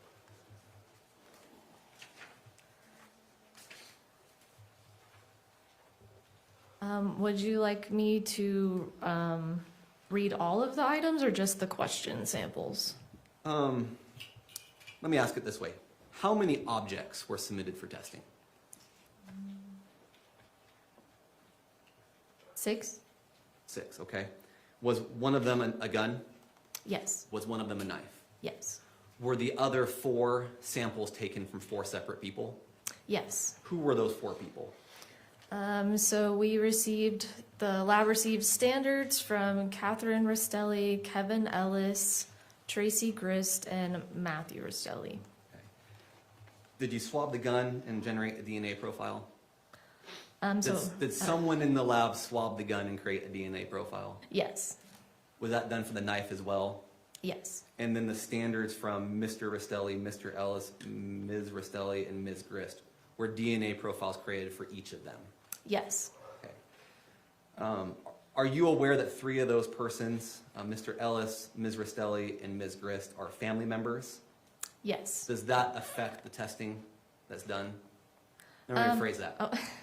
Does that affect the interpretation of the results of the testing? So that's something that I take into consideration when I am doing my DNA interpretation because biological relatives share DNA. So like I mentioned earlier, you get half of your DNA from your mother and half from your father. So as I'm doing my DNA interpretation, that is something that I keep in mind while I'm analyzing those profiles. Okay. And would it be fair to say that there are times where it doesn't really make much of a difference? Yes. But there are times where it really complicates the analysis. Yes. Okay. Let's start with the gun. What type of gun was swabbed? So it was a Sig Sauer P365 9mm pistol. Okay. And you already testified you produced a DNA profile. How many assumed contributors were on the gun? There were 3 assumed contributors. So the assumption based off what you saw was that 3 individuals' DNA were on the gun. Yes. And did you compare the DNA profiles of those 4 individuals to the profile found on the gun? Yes. Did you make any conclusions after running that comparison? Yes, so I calculated likelihood ratio statistics based on those comparisons. Okay. Please put up Exhibit 98, page 3, and it's this part right now.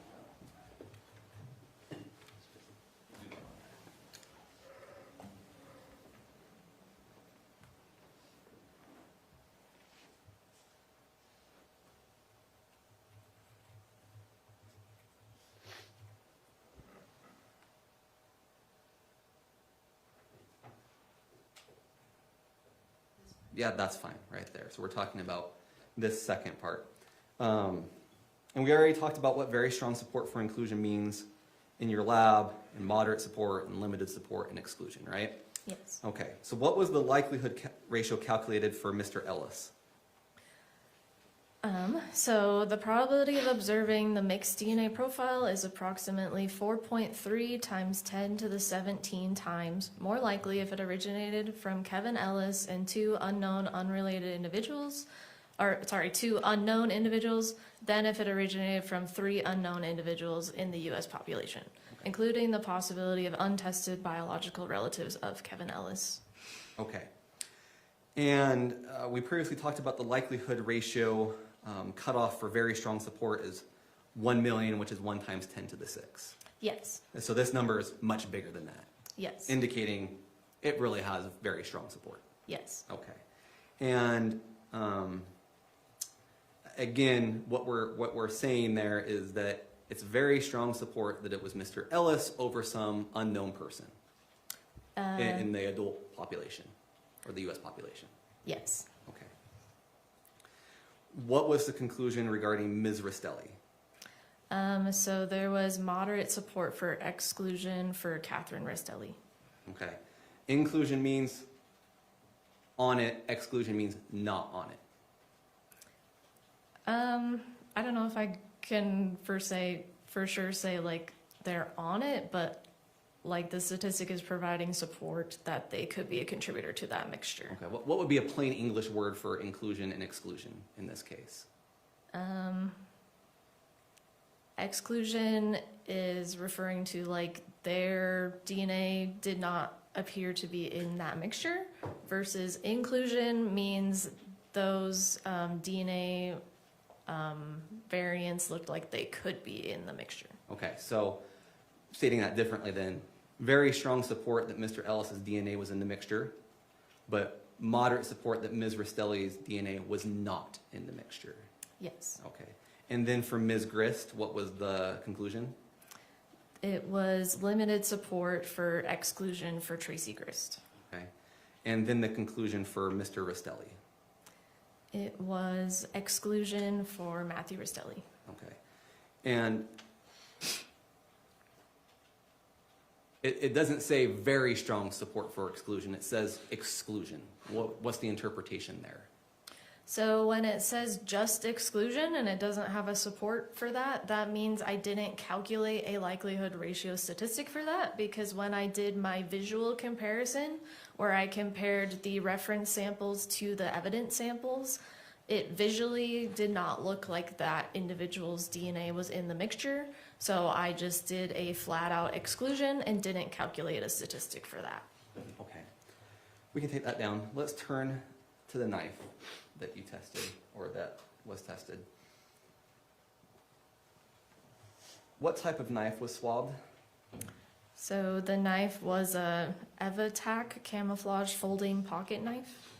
Okay. And again, a DNA profile was generated from the knife.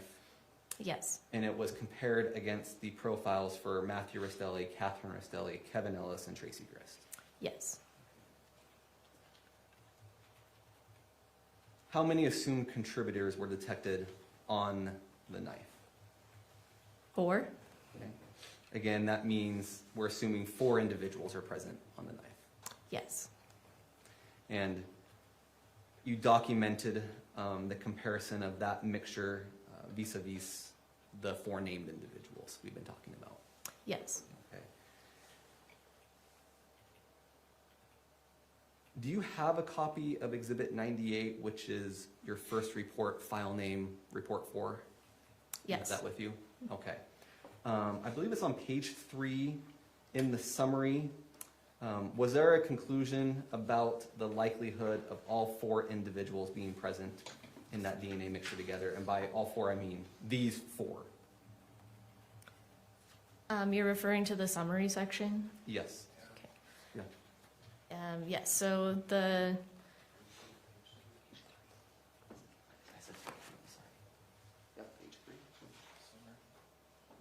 This one. Sorry, you may. okay, yeah.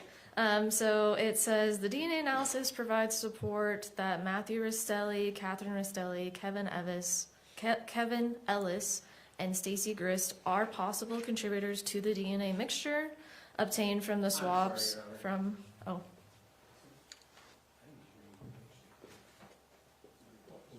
Oh, okay, sorry. Can I approach the witness directly? Oh. Was it the summary section?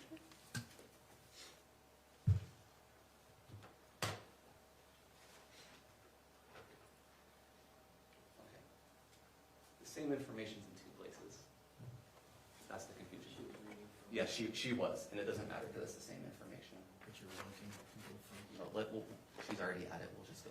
Okay. Yeah. Okay.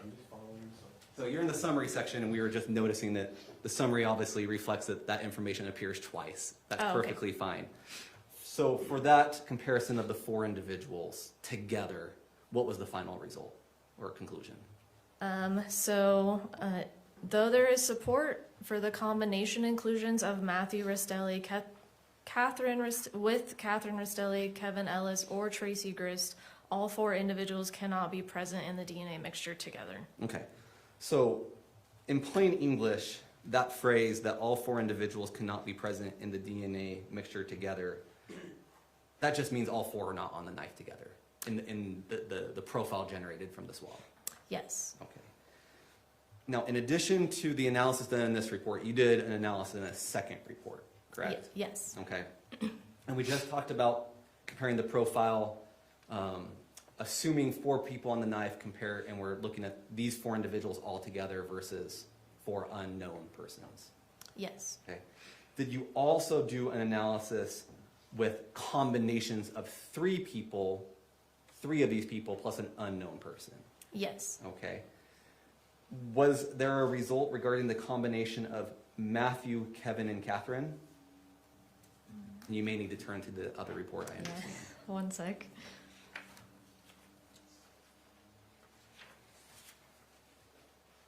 I'm sorry, which combination were you referring to? Matthew, Kevin, and Kathryn. So though there is support for the individual inclusions of Kathryn Restelli, Kevin Ellis, and Matthew Restelli to the mixed DNA profile, these individuals cannot be present in the mixture together. Okay. And was there a combination test run of Matthew, Kevin, and Tracey? Yes. And what was the result of that one? So though there is support for the individual inclusions of Kevin Ellis, Tracey Grist, and Matthew Restelli to the mixed DNA profile, these individuals cannot be present in the mixture together. Okay. Again, trying to just put this into plain English terms. So far the results are those 4 people are excluded from being on the knife altogether at the same time. Yes. And then the combination of Matthew, Kevin, and Kathryn is excluded. Yes. And then the combination of Matthew, Kevin, and Tracey is excluded. Yes. Okay. Now, we're going to go back to the first report that you did. Did you also run analyses for the combinations of 2 of the 4 individuals plus 2 unknown people? Yes. Okay. For what combinations of 2 of these known people, was there support, and what level of support was there? And would it help if we put that on the screen for everybody to help you discuss probably, that? yeah. Okay. So that's going to be Exhibit 98, page 3. And it's going to be the top half of the screen. Scroll down slightly. Oh, slightly up. Right there. Thank you. Okay. For what combinations of 2 was there support, and what was the level of support? Would you like me to? And you can even just use that part at the top. Okay, yeah, that's. So there was very strong support for inclusion and Kathryn Restelli with 2 unrelated individuals. There was very strong support for the combination of Matthew Restelli with Kevin Ellis with 2 unrelated individuals. And then there was also very strong support for inclusion for Matthew Restelli and Tracey Grist with 2 unrelated individuals. Each of those 3 combinations of 2 had very support. I'm looking at the rest of the report, and there's numbers attached. There's likelihood ratios attached, correct? Yes. And one of them is a number times 10 to the 17th, 1 times 10 to the 20th, 1 times 10 to the 17th. Those are very big numbers, right? Yes. But even still, can you say which of these 3 combinations is more likely than the other? No, even though the 10 to the 20th is a bigger number than 10 to the 17th, it still falls within a very similar range, and it's still within that very strong support category. So just because that one is higher doesn't necessarily mean that that is the explanation for the DNA profile. Okay. Could one possible reason for that be because those 3 individuals, Kathryn, Kevin, and Tracey, are close family members?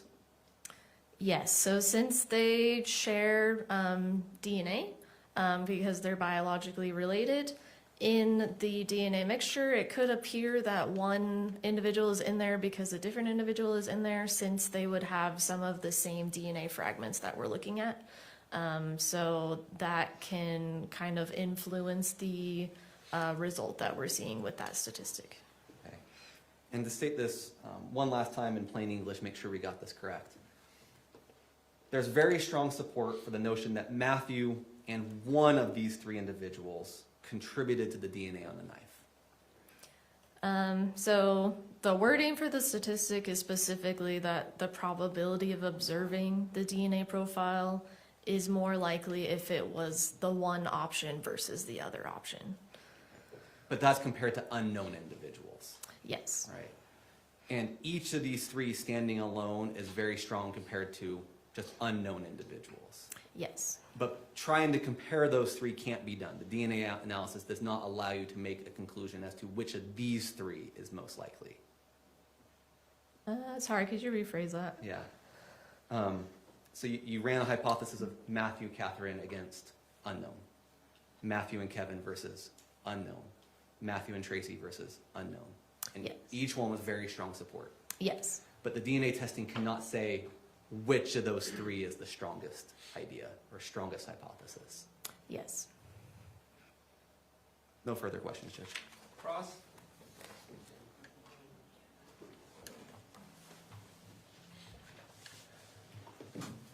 Williams, thank you for being here today. DNA is complicated, isn't it? Yes. Yeah, it is very complicated. And, but it's become more and more popular as years go on. Isn't that true? Yes. Yeah. And it's because the science is changing or improving as years go on. Yes. And, but DNA is not a perfect science, is it? Yes. It is a perfect science? Oh, sorry. I thought you said it is not. Yes, it is not. And an example, I've had my DNA tested. You know, I sent it to Ancestry or, I don't know, as a Christmas present. You know of those things, don't you? Yes. Yeah. So my whole family did it, you know, we sent their DNA in. And when I got my result, I was told, you know, what part of the world my DNA came from. You're familiar with this, aren't you? Yes. Yeah. And then, of course, I was also told who I was related to, right? Yes. And that's a popular use of DNA, isn't it? Yes. And I found out I was related to my son through DNA. Does that surprise you? No. No, that's natural, isn't it? He's my son. And I found that out through all my kids, and that's what a lot of people do, except instead of close siblings or children, they sort of reach out for family to see who might be related in some way. You've heard of this, haven't you? Yes. Yeah. So when I got my DNA result, I was told I was a certain percentage of Great Britain. I was a smaller percentage of like Germany area. And I had this like little percentage of Morocco and, you know, a little percentage of other places in the world. Have you heard of this? Yes. Yeah. This is probably not the first time you've heard of someone getting a DNA result and having ideas of where they're from, right? Yes. A few years later, I got an update. Have you heard of these updates? I mean, that type of DNA testing isn't the type of DNA testing that the crime lab does. Have you heard of these kind of updates? I personally haven't had any experience with that, so. Okay, my sorry, question no. is, it's difficult for you, I'm sorry, but have you heard of these kind of updates? Where people get DNA and it tells them from where they're from in the world? I'd like to make an objection I can approach if you prefer.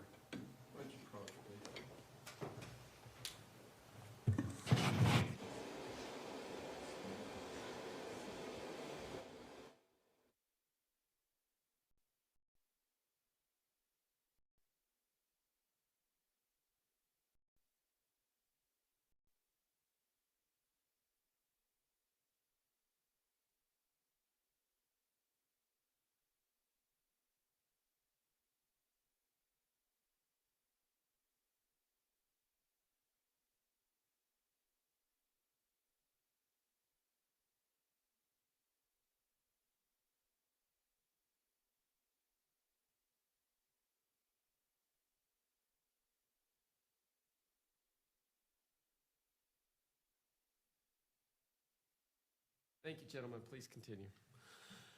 So you've heard of people getting their DNA tested to tell them where they're from in the world, right? Yes. And you've heard of people getting like updates, giving them some differences from what the original perspective was of where they're from this world, right? I think so. I haven't had personal experience with that, so I don't know. And I don't do that type of testing, so. I guess that's a no. Yeah. Okay, so no one's ever talked to you about having a DNA test to find out where they're from in the world? No one. Sorry, could you maybe rephrase that? Sure.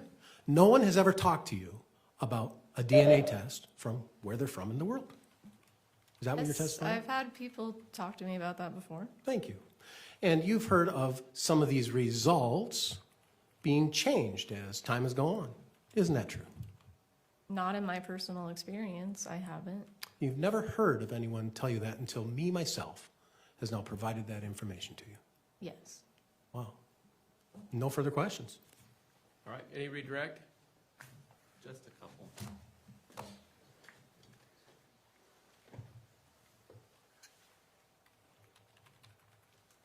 You were just asked about DNA testing of the vein of Ancestry.com, 23andMe, and so on. And you stated those are different tests or a different type of testing. What's the difference? Yes, so the testing that the crime lab does is called STR testing. So STR testing stands for short tandem repeats. And these are repeated sequences in your DNA that repeat a variable number of times. And the number of repeats that you have at that location is unique to you. And so our analysis is we are looking at those number of repeats, and that generates your DNA profile. The ancestry type testing is a different type of testing called a SNP testing. And so that is a different type of testing. Our STR testing is in regions of your DNA that don't code for anything. So that information is not going to tell you where you're from. It's not going to tell you how that person looks. It's not going to tell you anything about their medical history. So we're basically analyzing regions in the DNA that are almost like filler regions, like they aren't actually coded for a protein or anything like that. We established there are different tests. It's fair to say these two different types of tests look for different things. They're complete types of tests. And we talked about the state lab being accredited. Yes. You know if 23andMe is certified for legal process? I don't have personal experience working with anything 23andMe. You know if it's designed to be used in criminal cases? Not to my knowledge, I'm not sure. But your testing is certified and used in criminal cases? Yes. Thank you. Nothing further. Recross? Absolutely. All right, Ms. Williams, have you ever participated in training for DNA testing? Yes.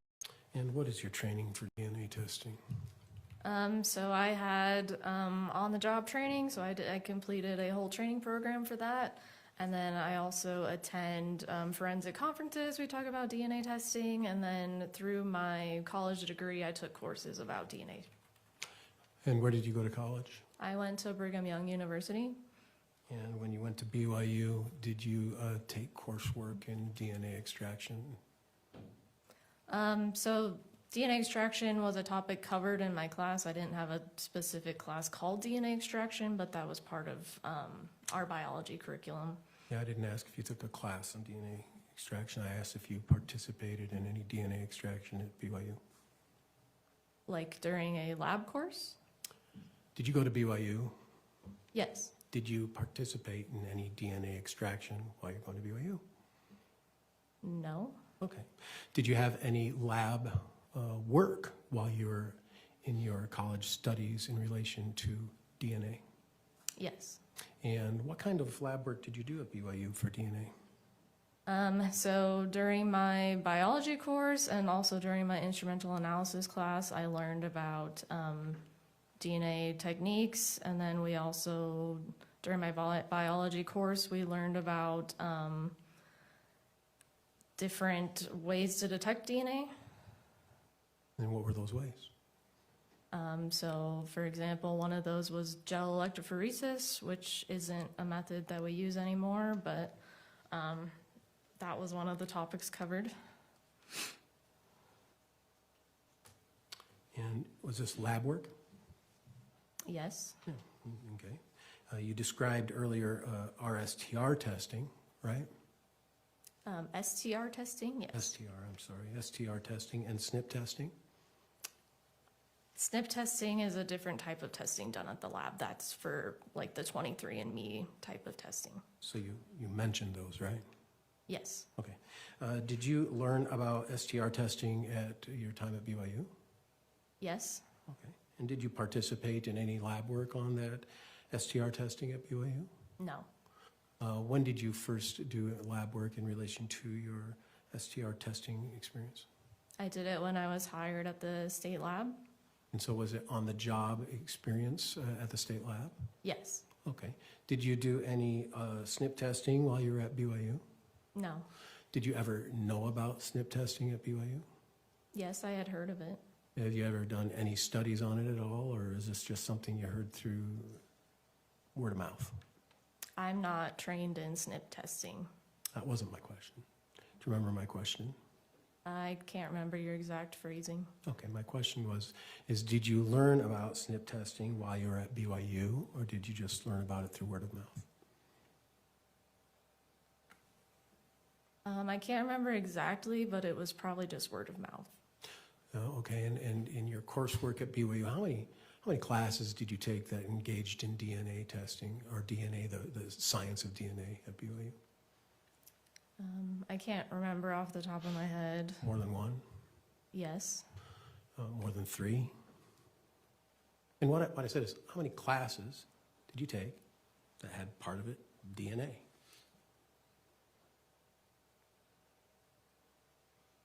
I can't remember exactly right now.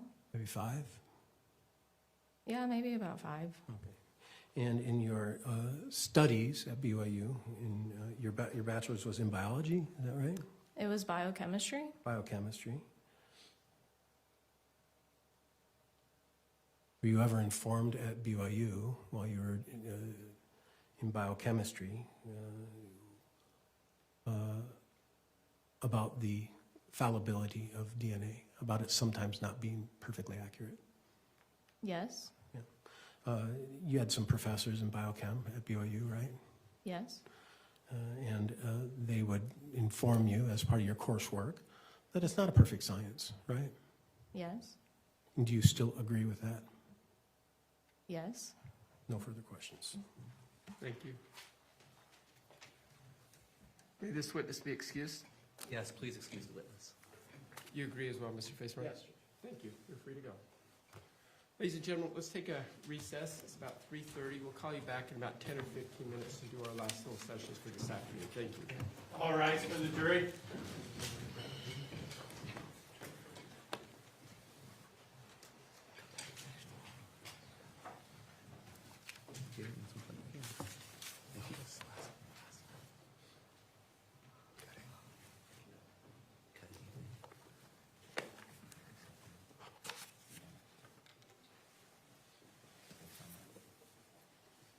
Thank you. Please be seated. Right. Mr. Vatabi, Mr. Pomeroy, Mr. Brown, anything we need to put on the record for the state before our break? How late are we going today, Your Honor? 4:30-ish. If you think it makes sense to break today at this point, you can just twist my arm. She's going to be an hour and 10. She's right around an hour, hour and 10. For direct? Yes, Your Honor. And so if we can have that extra 5 to 10, Yeah, I'm we'd not end direct going to today. yell at you. Okay, thank you, Your Honor. Thank you, All Judge. right. Let's come back then about 22 and be ready to go. Well, a little before that, so we're ready to go right at 22. Okay. All right.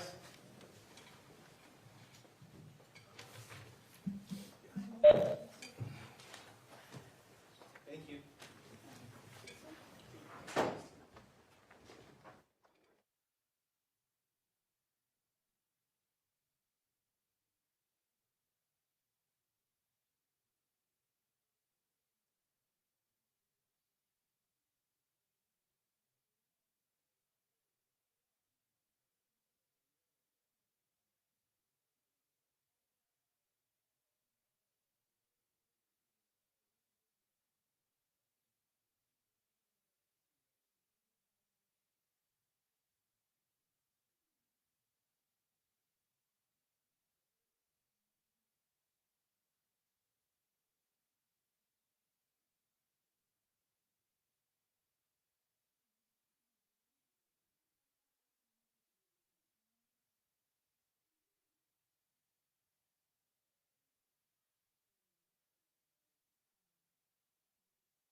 Please be seated. Yeah, would you please? Thank you.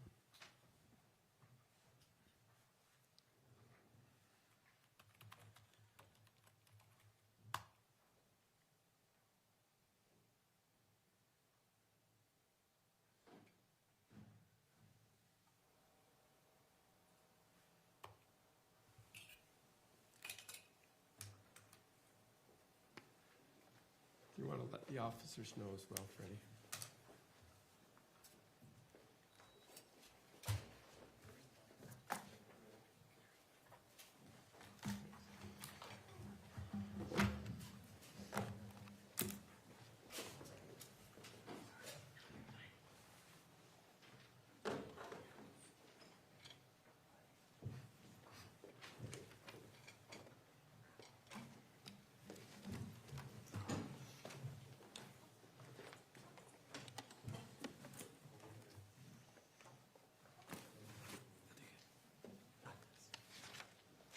All right, looks like we've got everybody. Do you have your witness?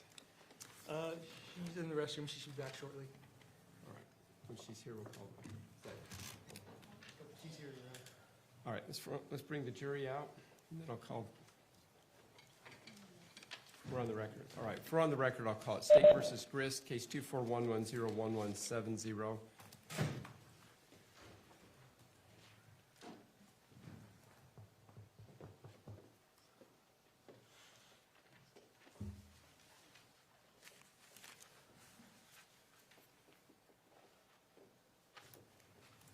All rise for the jury.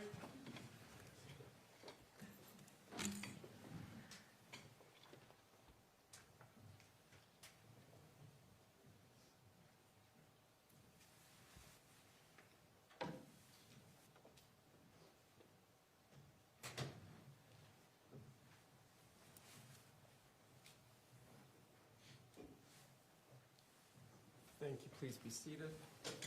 All right. Counsel, please call your next witness. Your Honor, State called Diane Restelli. Ms. Restelli, if you'd come forward, please, I'll swear you in.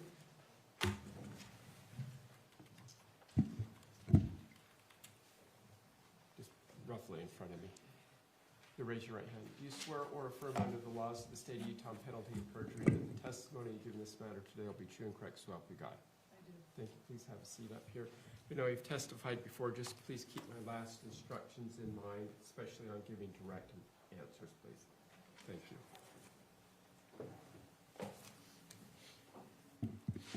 Good afternoon, Mrs. Restelli. Good afternoon. For today's hearing, how would you like to be referred? Mrs. Restelli, Mrs. okay? Restelli. Okay. Mrs. Restelli, will you state your name and spell your last name for the record? My name is Diane Restelli. Last name spelled Restelli. And Mrs. Restelli, did you know a person by the name of Matthew Restelli? Yes, he's my son. Mrs. Restelli, I'd like to show you what's been marked as State's Exhibit 32, which is a photograph.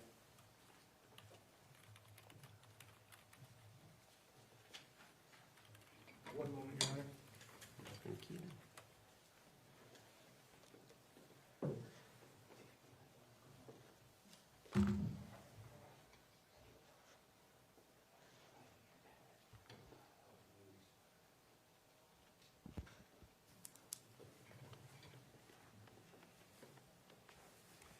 They can't do anything out without you.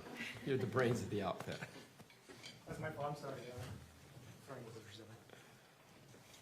Restelli. Sorry, Amy.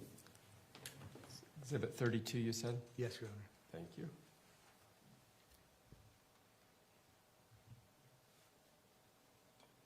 And if we just show that to the witness. You recognize who that is a photograph of? This is my son, Matthew. Is that an accurate depiction of him? State would move to admit and publish State's Exhibit 32. Any objection? Thank you, so admitted. And how old was Matthew when he died? 42. And did you raise Matthew? Yes. My son, my husband and I, Tom. Tell me a little bit about your family. Did you have other children? Yes, I have 3 sons. Thomas Paul, the third, is my oldest, and he lives in Denver.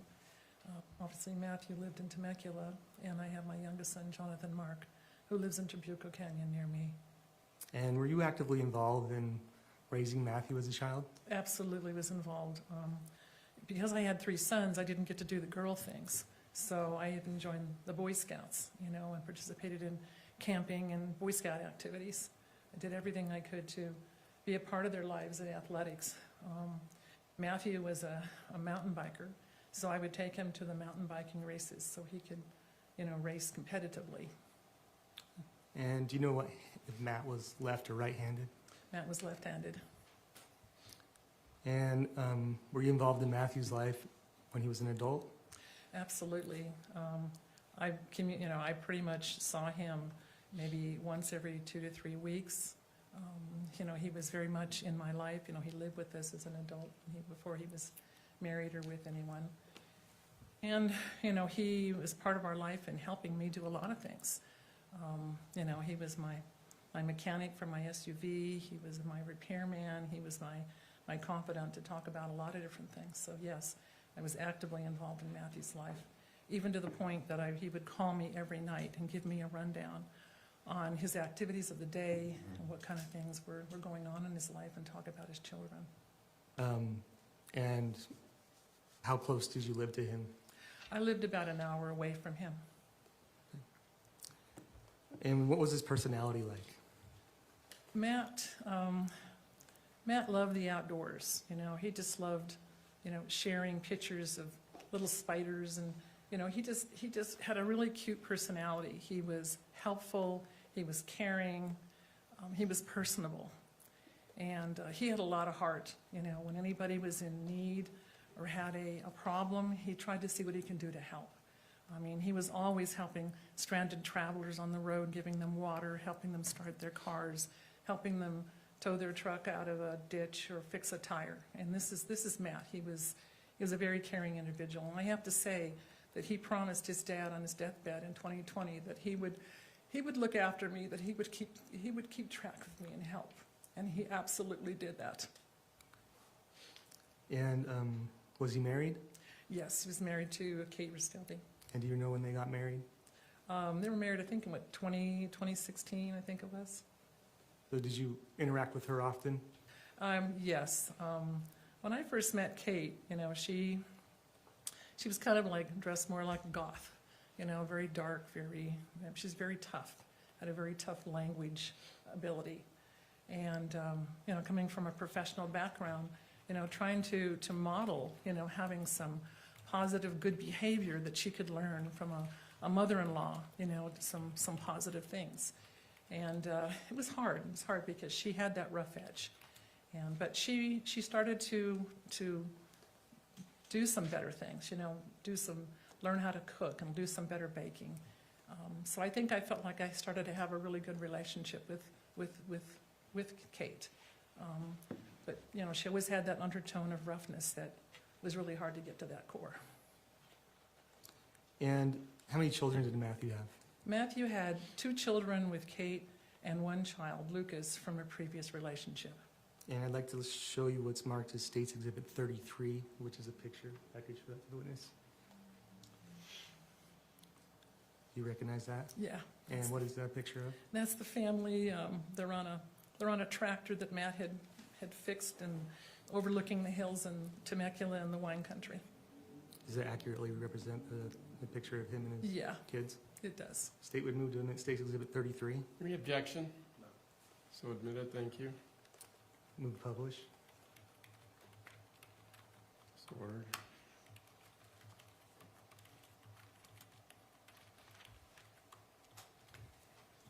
Did you have a chance to observe their family dynamic? Yes, I did.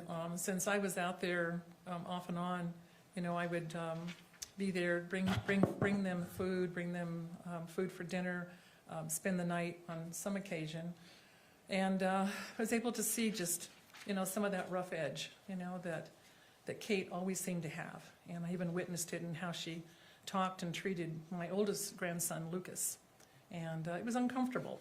And I could really tell when Kate was getting worked up, and that we had to really be careful about what kind of words and what we spoke to her about. And I'm pretty good at that, being a retired college professor in the nursing field. I'd had a lot of, mental health training and knowing how to talk to people to make sure that you can, keep them calm and not get worked up. But Kate was a real challenge in that regard. Mr. Facemeyer and Mr. Vitawi, can I see you up here for a minute, please?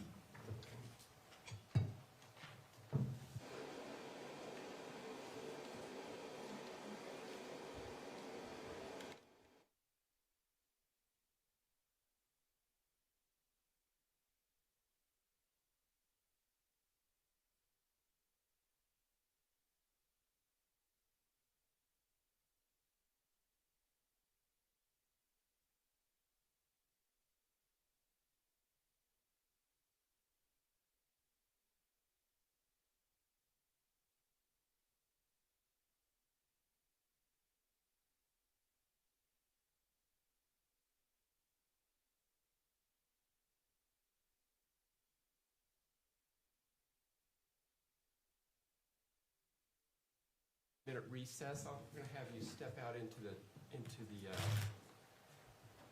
your room, the jury room, for 5 minutes. Hopefully not much longer, and then we'll get started again. All right.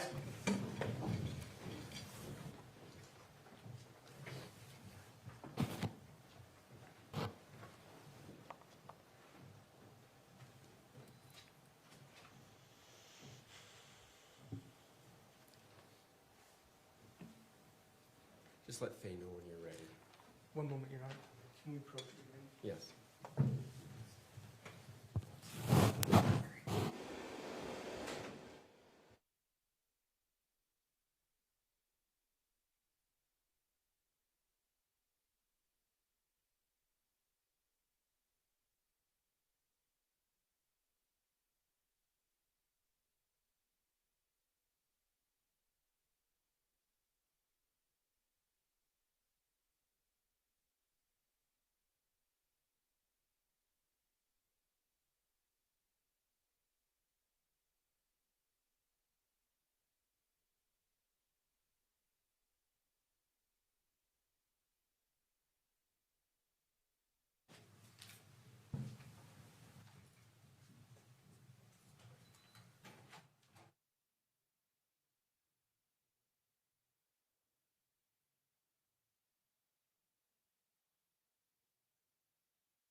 back on the record in the matter of State versus Grist, case number 2411, excuse me, 01170.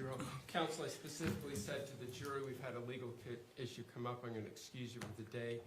I want you back tomorrow, ready to go by 1:30 sharp. For the rest of the week, then, Mr. Watabe, are we on track? A little behind? What are you thinking? Yes, I think we still potentially could finish Friday, if not Monday. I don't think we go past Monday on the state side. All right, and then I'll ask you to coordinate with Mr. Facemeyer then on Friday, so he'll know, because he'll want some time to take a little bit of time to decide whether he's going to call any witnesses or whatever, so we want to give him that courtesy, instead of just, I don't want to just stare at you and go, okay. Judge, I think it's been a very equally moving attorney conferences on this. So. No, you guys get along really, really well. I'm not worried about that at all, but just kind of give him a heads up so he's got a good idea of what he needs to be expecting as we get even closer to Monday, please. Anything else from you today then, Mr. Facemeyer? No, Your Honor. All right, and I do mean that seriously. You've all got along extremely well, and I really appreciate that. It's very, very obvious, and I'll be mentioning that to the jury, and I hope the audience has noticed how well you've been able to work together in professionalism between both sides. So thank you. We'll be in recess then for the day. Thank you, gentlemen. All right.